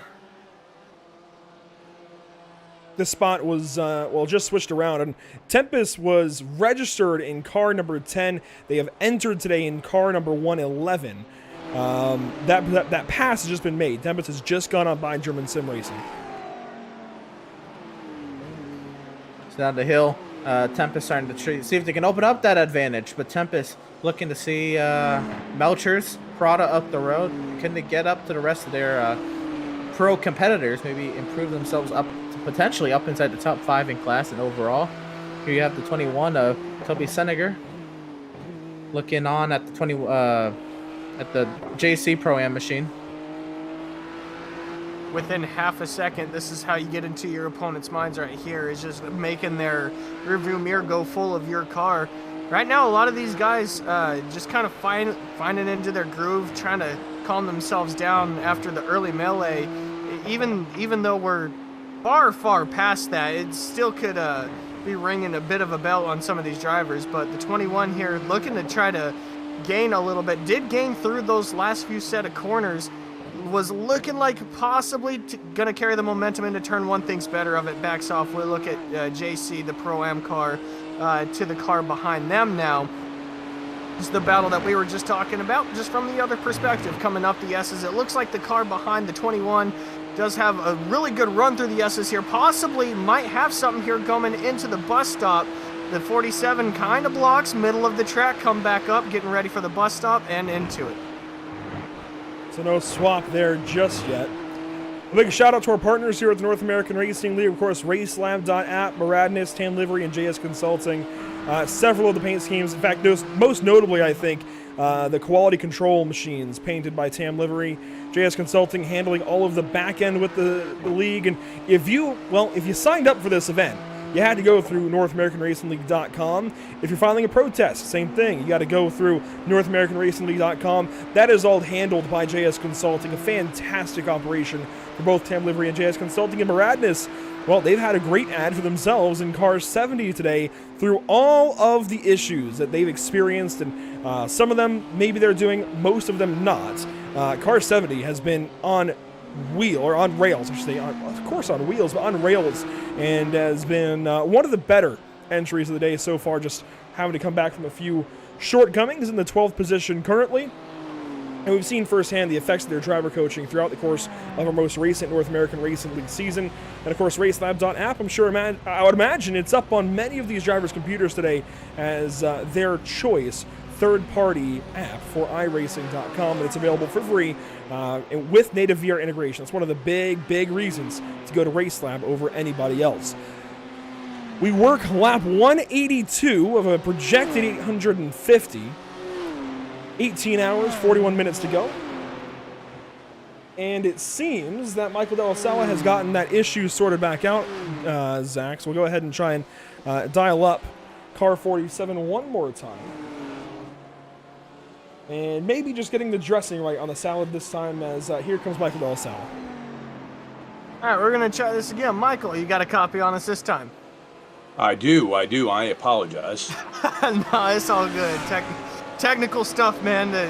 All this technical world mumbo jumbo sometimes messes with a lot of people. But the question that I asked still kind of rings true. I was just kind of wondering how the track transitioned while you were in your stint. We know you just got out of the car, watching David now make his way around this track. Just the transition of the track and how it affected you in your stint. We did have to make a small adjustment to the tire pressure on the car to compensate for the cooler track weather, but the track was really coming in. It cooled down quite a bit. It was pretty hot. I believe it was 46C track temperature when we started, and it was down to like 35, I think, when I got out of the car.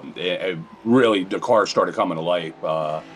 The track came in really nice. The rubber buildup, I mean, you anticipate and expect, but overall, the track is really coming in nicely. Kind of going to get better, I think, as nighttime creeps upon us.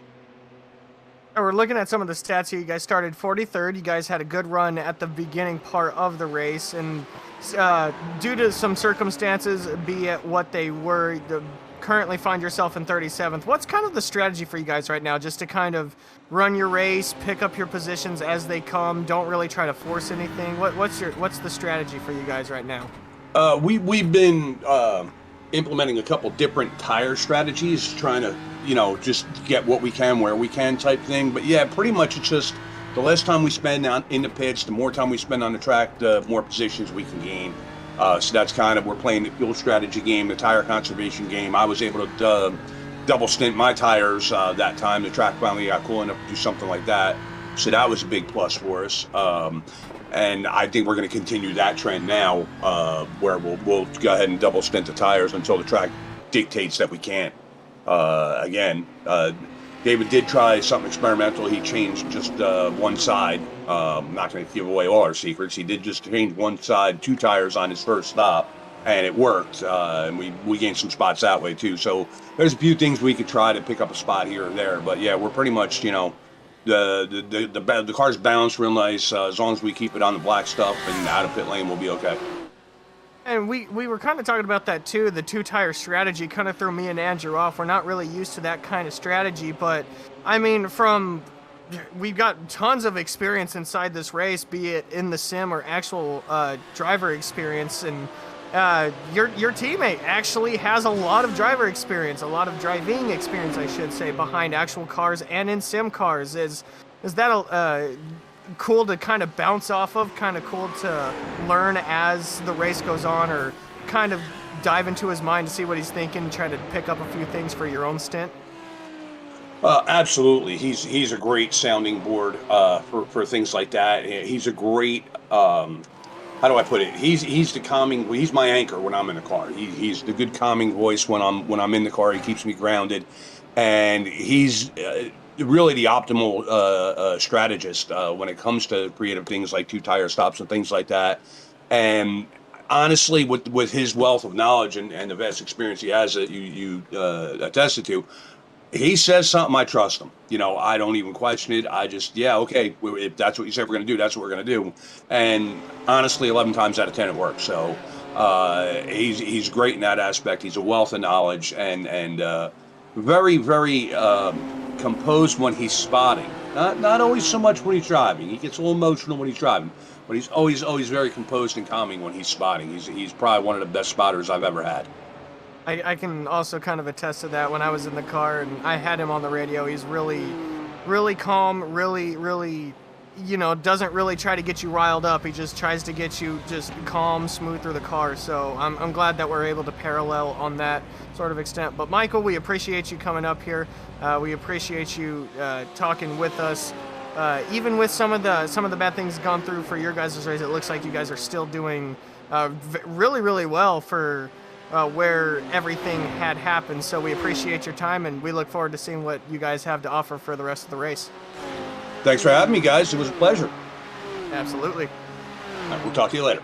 Yes, sir. Big thanks to Deli Salad, as we call him, for his time. That's why I made the dressing joke there at the beginning, but big thanks to him for his time. I never caught that. I've never caught that. This guy, I got the he's croutons smooth on. with it. Yeah, I got the croutons on top. Anyway, yeah, they're running a little ways down the order. I got to be honest, this is way lower than I expected, but there's a lot of racing to go. I think that's what you got to hang on to in this case, and certainly as the night goes through, that car might come into its own. It might pick up time. They've been running 145s. I think definitely erring on the side of caution with the setup, just trying to keep the car in the right direction, and also just an opportunity for them to have fun, as opposed to getting too worried about all of the emotions behind racing. I think just definitely an opportunity for a bit more fun for those guys. Pierce Sims on the pit lane and getting service, and it looks like a driver change as well. Eric Grove behind the wheel now out of the UK. A bit late for them. 6:30 here is 10:30 for them, so he'll be working into his own overnight. And that's another thing we can start to think about it, is that we have such, I guess, a diverse field. People all over Europe, the Americas, and I wonder if we got an amount of Asians in the field as well, to just fill out a whole bunch of time zones. With that, you know, I wonder how many of those will be the overnighters, the night owls on their team, or, you know, was there people who were able to kind of plan their team out, you know, maybe grab somebody on the opposite side of the world to kind of do your overnight hours to help out with that. I don't know, but it's gonna be intriguing, and I wonder how many of these people are traditional night owls, and others making the night owl attempt. A battle here down to the bus stop, Zach. Race anywhere to the inside of Samsoid Kanan, and takes that spot away from Matt Custers behind the wheel of the number 7 currently. The pro entry has been sliding down the order big time in the last 2 hours. Really struggling. Really struggling. Maybe it's just a setup for a slicker track, but I mean, with the nighttime and everything fast approaching, maybe they just got behind a little bit on the adjustments to be made to the car. But as you said, Andrew, a bit of a slide isn't what you want to see, but it isn't the end of the world for the Samsoid Kanad driver of the number 7. So, sure, just kind of take it in stride, I guess. Just take each position loss as kind of something to build on as the race progresses. You know, your car isn't exactly where it needs to be right now, as it looks like he's going to get passed yet again coming into turn 9 by one of the, I'm not sure, I believe that's the second car. That's our race leader that just went by. Was that the race leader? Well, a lap down now to the race leader, so now it's just a matter of just gathering everything that you can, gathering all the information. Why is the car doing this? Why is it slow? Just gathering everything you can so you can start throwing the kitchen sink at it as the race progresses. It's been a rough day for them. I don't really know how else to put it, honestly. It's just been a rough day for Samsoid Kanan. They were involved in an accident through the S's earlier on. Have since recovered a little bit, but they started 10th and they're currently 18th. You can see they've really dropped off. They've been as low as 20th, and they're about to reach that low once again if RD Simsport and Tucumlu Racing Team are able to catch them. Now, Tucumlu has also dropped down the order as a lot of the pros and pro-ams have recovered over the course of the last couple of hours. Tucumlu has dropped down into 20th, but still well ahead of Parabit Sim Racing in second. And I don't see another amateur entry. Yeah, I mean, the AMs are all stacked up towards the bottom, Emerson. We've got, again, Tucumlu here in the 20th spot. And next up behind them is Parabit Sim Racing down in 27th. So a big spread. Yeah, I mean, I think it's wild how Tucumlu has performed today, and as they're really, outperforming their class thus far. But again, maybe the best is yet to come out of some of these drivers who aren't up there yet. Parabit Sim Racing here. Again, it's been a size 22nd today. They've been kind of right around where they started, actually. I guess they've been as low as 41st. I wonder if that was pit cycle or if they've had to recover. But if they've had to recover from 41st, this has been a wild day, and I think there is still a lot of time for Parabit to maybe get up there, maybe make their mark at the top of the AM running order. I do recall Parabit being very, very loose in the early goings when the track was still hot. I recall watching, actually, the 45 get real loose and actually exiting turn 1 ahead of David Levine earlier in the day. That was back in the first 2 hours. So that car has definitely gotten better with time. And Porsches usually do that. They get better on a tighter track because the car is innately free. And at a 75-degree track temp, we've dropped 40 degrees in track temp since the start of this race. Definitely. 75 degrees, a lot nicer to a Porsche 911 than 115.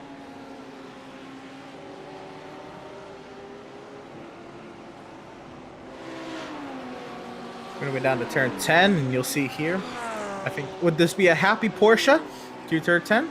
Doesn't look like there was a bobble at all. So, happy Porsches. But this track has gotten better because you've seen Sven Haas a while ago get into the 140s. I was not expecting to get into the 140s. I guess I should have when I saw the times coming into the practice session at 141s, but 140s, that is honestly blowing my mind how quick they're going around here. At least Sven Haas is. The last time we talked about Sven Haas and his competitor Scharf in second, there was about a 20-21 second gap. That gap has now opened up to about half a minute, 30-second gap as we see him now coming to the inside of the 22. It's just a matter. These guys, man, they're very impressive with just the car control that they have coming through this track. It doesn't really look like Haas bobbles at all. He's just very, very stout, very into the track right now. Same thing with Scharf. Even though he's dropped off from the leader, he's also pulled away from third place. Carnameloa. Yes. Carnamola. Yeah, Dolphins fan. I got that Tagovailoa kind of speech going on. So, my apologies, but Carnamoya, maybe even. With the double L, it could be Carnamoya. I'm going to interrupt though. We do have an interesting opportunity here. David Levine, I sent him a message before I sent him a text actually before I realized he was in the car, asking for an interview, and. Well, we got De La Sala instead. Since then, he has actually joined our interview waiting room, and I think we're about to get a Tony Stewart SRX moment with David. I don't want to bug you too much, but you joined our interview room, you're driving the car, and you're looking pretty good. The car's clean. I don't know. I don't know if I'd say we're looking pretty good. We're definitely off pace here compared to some of these fast guys like Sven back there behind me. But we're having fun. That's all that really matters, right? Yeah, I'd mentioned that this is an opportunity to get to, I guess, the more fun side of sim racing. Just go out and enjoy a 24-hour race, and also kind of, in this case, index D-line racing versus some of the top teams on iRacing. You've got some big ones in here. In fact, a 10K iRating working up your diffuser here in a second. Has this been a good opportunity for you guys to kind of see where you are in iRacing as a whole? Yeah, that's a good way to look at it. You know, we were talking about it this week. You know, that we knew we were not going to be the fastest, and on our outright best day, we might be within a second and a half of some of these guys. I think right now, our fastest lap is probably pretty close to 3 seconds off pace. But again, like you said, this is a really good place to learn here with NARL and to see what everybody's doing. And you know, is it a case of these guys are better on the brakes than us, or their setup's better and they can carry more mid-corner speed than us? I'm starting to think it's a bit of everything, but you know, like I said, we're all here having fun and making sure that come on around me right here, son. We're all just having fun here and just enjoying this race.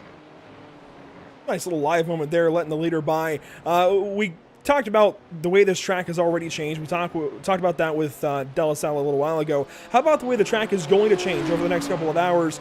We're going to lose sunlight. It's going to be pitch black here. I know you've raced at Watkins Glen plenty of times in your professional career, but have you ever done so at night? Yes and no.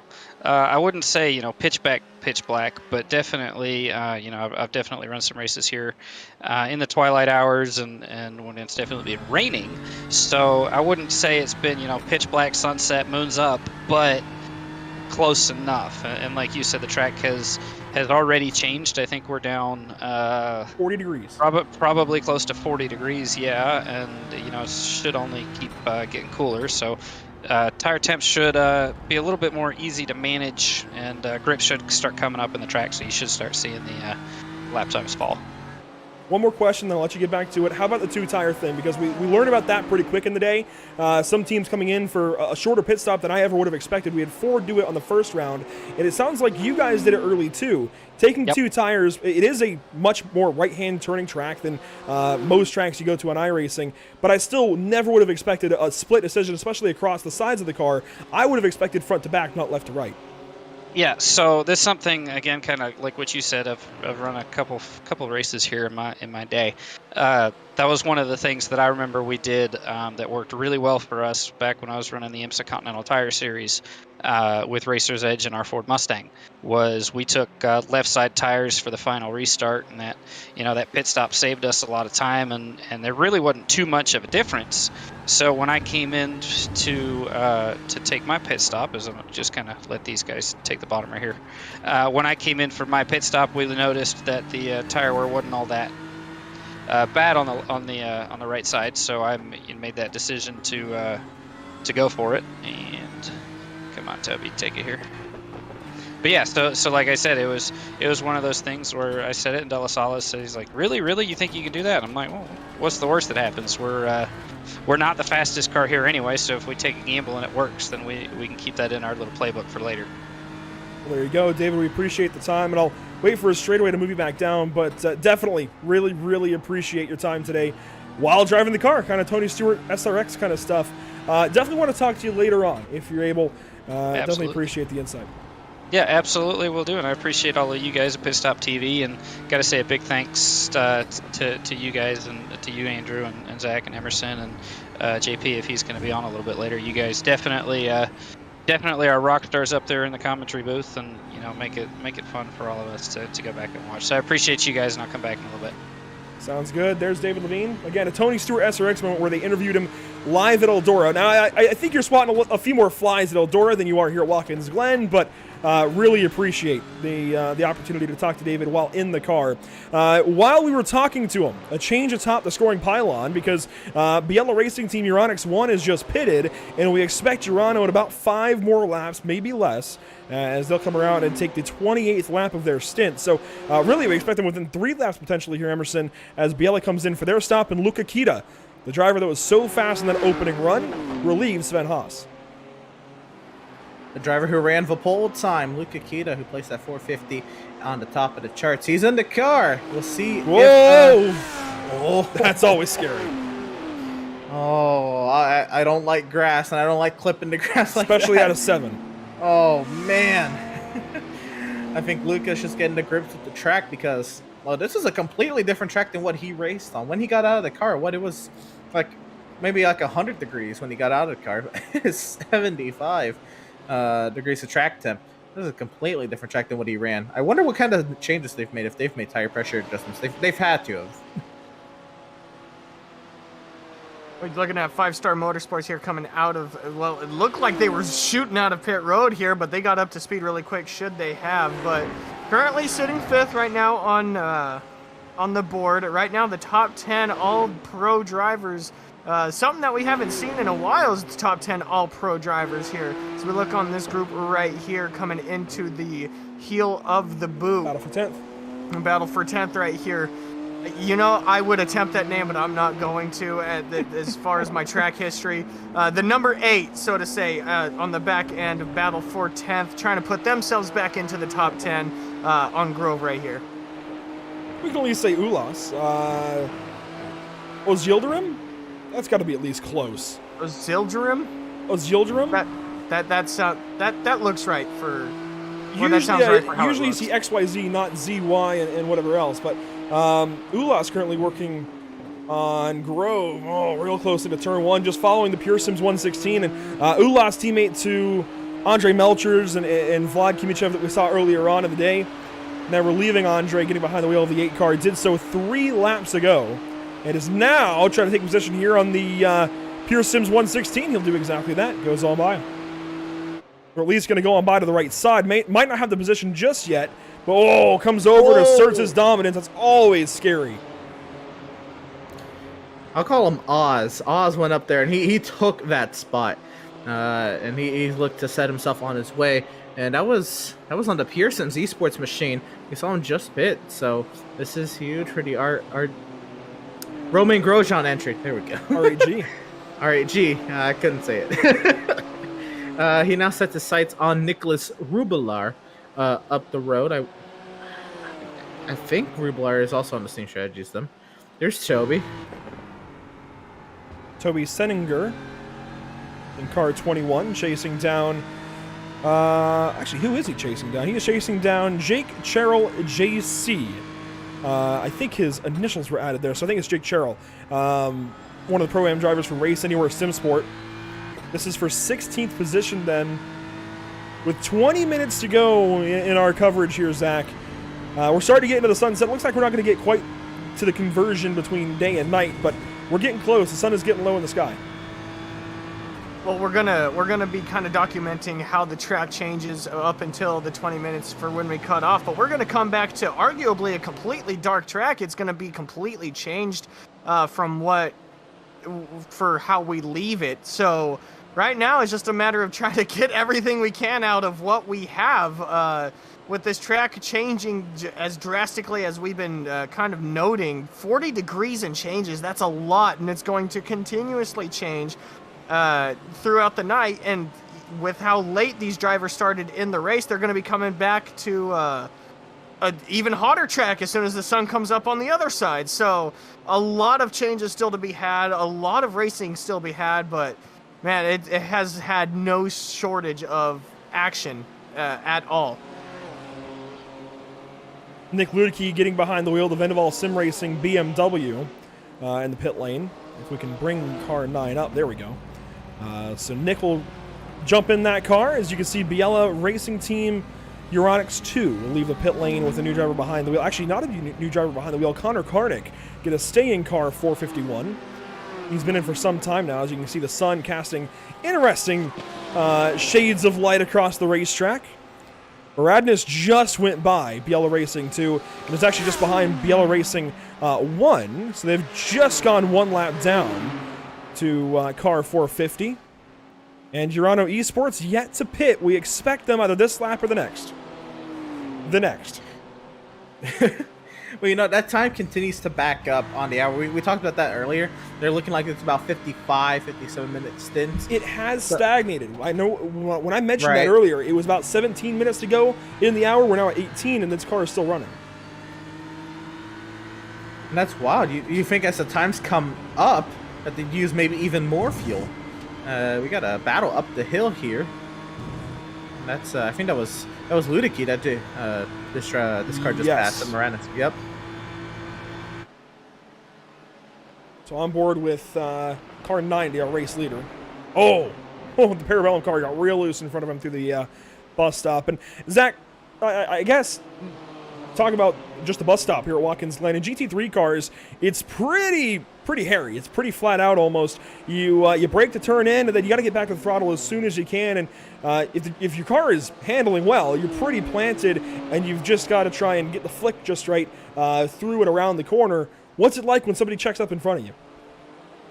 It's sketchy is all I can really use to describe it. You don't really want anyone really around you for the bus stop. It's kind of selfish and kind of heartless to say, but you really don't want no one around you for the bus stop. It's really one of the biggest time kinks on the track. It is a kink itself. Whoa, a bit of a moment there coming through the S's. This isn't even for position, I don't think, but too close by the Euronics crew and the Moradness crew, I believe this is. But see, right here, you want to try to get all the time you can out of it. That's pretty much meant to slow the cars down, but there's no shortage of speed through there. But you can't really check up because you're constantly turning right or turning left. There's really no straight in the bus stop, and you can't really turn a different way should something happen right in front of you. Should a car go slow, start to spin or whatever, you can't really turn to dodge it because you're going to be either in the grass or in the sand or possibly in the wall. So really, the bus stop is the one place where you just want to have clean every single lap, a clean, consistent bus stop. Watching our dominant team of the day work on by car 51 here. That is Longshot Racing Brigade in the black and green Ferrari. And Moradness being held up as well. So these two cars really want to go on by. The Ferrari holding them up just ever so slightly. And it's really impacting Moradness right here. Moradness was trying to chase down car 4, German Sim Racing, with Christopher Hyman in the vehicle.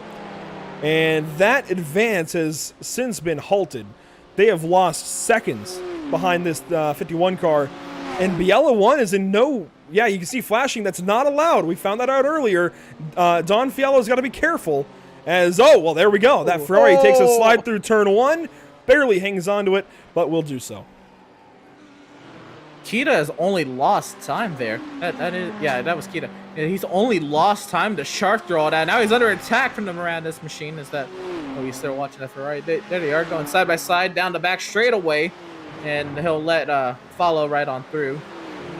Kita's lost a little bit of pace here. I'm not saying he's supposed to have Spence pace, but this could be more intriguing to see where they come out in relation to the Urano car. He's running 43.1s, and if I recall, he was around that number early in the races. Here we go. Race leader Scharf is in for Urano Esports. And this will cycle this race back out a little ways before the top of the hour here, Zach. And this is one thing that, I'm sorry to cut you off, but this is one thing that I'm interested in seeing is just how much time was lost before the whole driver change, before Luca Kita came in for the 450. Driver change Labushin. Also for the 90, Labushin.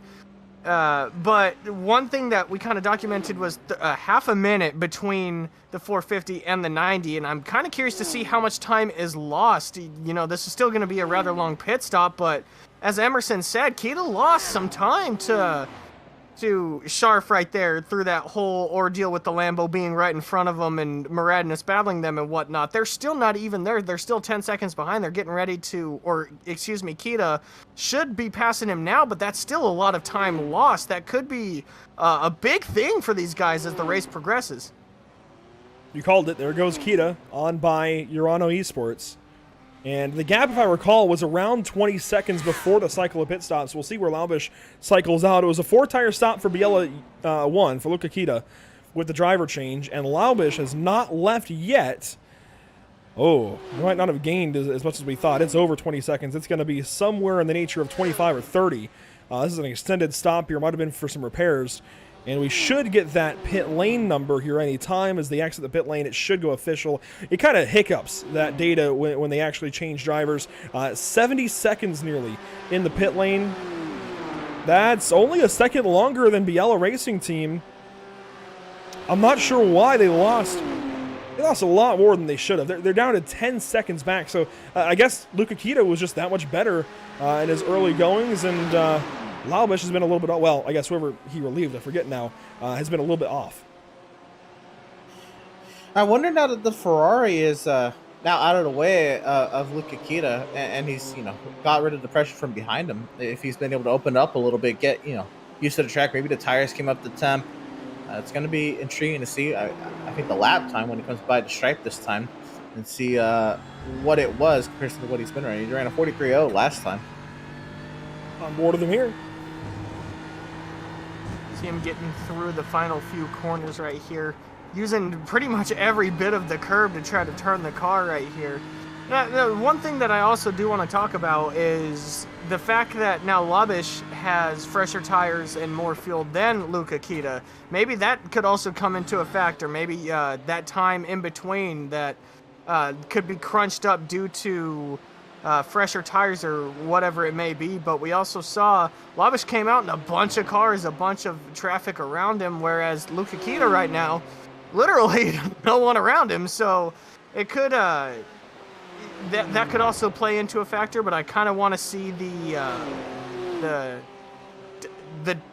transfer of time when it comes to the fresher tires and more fuel in the car. You know what I think part of it is? I think Urano actually extended that run.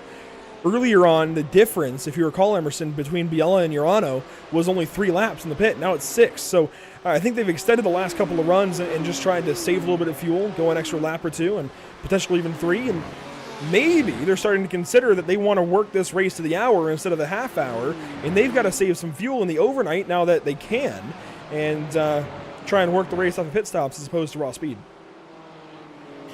Yeah, I noticed that as well, but that was a long time that the Urano car was out in front without their pit stop.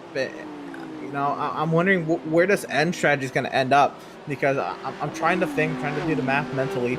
Even though the time is kind of stagnated, which again is a little weird. I don't know if maybe they ran the field out the other times and didn't run it out there or whatever. But I'm trying to think, where that final pit stop's going to lie, and if that Urano car can maybe strategize their way out to where they're just out in front right before they're about to run out of gas. The sun setting there at the toes of the boot. This is where things start to get a little bit iffy now. This is where the drivers start to become a little bit unsure. We see good old Oz, as Emerson said earlier, coming through the boot right here, coming through the heel, coming up to the ankle. This is where a lot of the drivers start to get a little sketched out, so to say, a little scared for how their car may handle and operate, just because of the fact that the sun's going down. The track's going to change. The whole dynamic of the race is getting ready to change. So this is something to keep your eye on as we're getting ready to go out here, but something to keep your eye on as the race progresses through the night. And they go on by Patrick. I actually can't see the last name with the way the screen is right now, but they go on by the 4 car in the pit lane. Now chasing down, Ulas is actually chasing down Vendaval Sim Racing White. They've got one of the German cars in between. Is this actually the 4 or is this German Red? I think that's German Sim Racing Red. It is. Oh my goodness! Ludicky drives him off into the dirt a little bit. Ulas is trying to go on by. This is a battle for position with Ludicky. Almost contact into the bus stop. Oh boy. Raising my blood pressure here. Wild stuff, but good. I'd say kudos to the car that went off in the dirt there, off in the grass, is staying calm, keeping that wheel straight. That's a tough situation to be in, to kind of get bullied off the track, and they didn't, come across the track. They didn't wreck their car or anything with it. So way to hang on to it. But Ludicky now looking. Let's see what there is, and they get so close to that grass, man. Looking at earlier, Oz and Ludicky here trading positions. The 8 car now inside the top 5. I'm not sure if this is the highest they've been throughout the race, but they're sure making a charge. We documented them earlier with how off-putting their strategy was, how off their strategy was compared to what everyone else was doing. Right now, they're in the top 5 because of it, or at least the strategy helping within the top 5. Now it's just a matter of how well that car can stay out there. How do they stick to that kind of strategy, or do they try to start getting in line with everyone else? But right now, this 8 car, kind of on rails. Andre Melcher's had that car into the league battle earlier. They were actually second for most of the first hour, if not the entire first hour, and then pitted and just got on a weird strategy from the beginning, and they've been off ever since, just trying to claw back their way through this field. With 8 minutes to go in this 6th hour of racing, though, as you say, back into the top 5. They've got a few laps led today, but they are one of the earliest pitting top 5 teams, only exceeded in the top 10 by Pure Sims Esports and Apex Tech Racing 1. So if anybody's going to be short on fuel, it's going to be RAG Esports, Pure Sims, and Apex Tech. The rest of these other teams have a bit of a leg up on those few cars if they want to try and extend the fuel out to the hour and try and get back on a good sequence as far as making it to the hours. Oh! Ludicky a bit wide in turn 6. Gets back on, but that was scary, certainly. Could kind of see the background. The ATO is being slow. It's ran for a good few hours, which actually brings me to a great segue. Our coverage of this segment of this race ends in 7.5 minutes. In fact, in just a couple of minutes, we're going to go off mic and give you sounds of the sim for the back end just to get to the hour, and then we are going to shut down for a couple of hours until 9 p.m. Eastern. So if you want to keep enjoying this broadcast, what you've got to do is go grab a snack for 2 hours, maybe grab a nap, maybe a shower, what have you, and then come back by 9 p.m. Eastern, and we'll be live to all of our platforms just like earlier, well, just like we are currently, and take you through to 3 a.m. Eastern. That is 7 a.m. British summertime, 8 a.m. GMT, and that is, I gotta think about this one, midnight Pacific. So a whole lot of coverage coming up, but it's in a couple of hours' time as Pure Sims actually starts to gang up here on Vendaval Sim Racing White. The 9 car heading the wrong direction. Yeah, Ludicky, he had that moment there off in the laces, and again, that's a tough corner. That's a corner that really breaks your rhythm here. He's now under attack here, and he's going to have to stay calm. He's going to be... he has the car up to the inside, and he'll let him through. Now, really, I mean, he cuts that entry to the bus stop close right all over the rear end on the exit. Oh, there was contact. Small bits of contact there. There had to have been at least the smallest bit, like Andrew said, of contact. Doesn't really look like it affected the car too much here. Coming in through the laces, this is where he had trouble last time. It looks like he's able to do better this time, but now because of that, he's got one right on his tail. Look at the inside or to the right, coming through the toes. I'm not sure whose car that is. Pearson, this is battle for position. Oh, this is battle for position for these guys right here. So the 116 of Grove has now caught Ludicky coming through the heel, getting into it. I mean, just because of just those few little slip-ups now may just cost him a position. Ludicky trying to hang on, but I dare say, I think it's pretty apparent right now, actually. The 116 is just a little bit faster, and the 9 is a little bit off as we've just gone on by. 200 laps completed. We're on lap 203 now. And here comes Vendaval to cross the line and finish lap 201 for themselves. So just past 200 laps complete. It's been fun, guys, but we do have to take a break here at Pit Stop TV. And, you know, this is weird. We've never signed off mid-race, Emerson. This is going to be a new one for us. Certainly, it's been a good race, but we're definitely going to we're going to continue to pick up the great race in a few hours' time.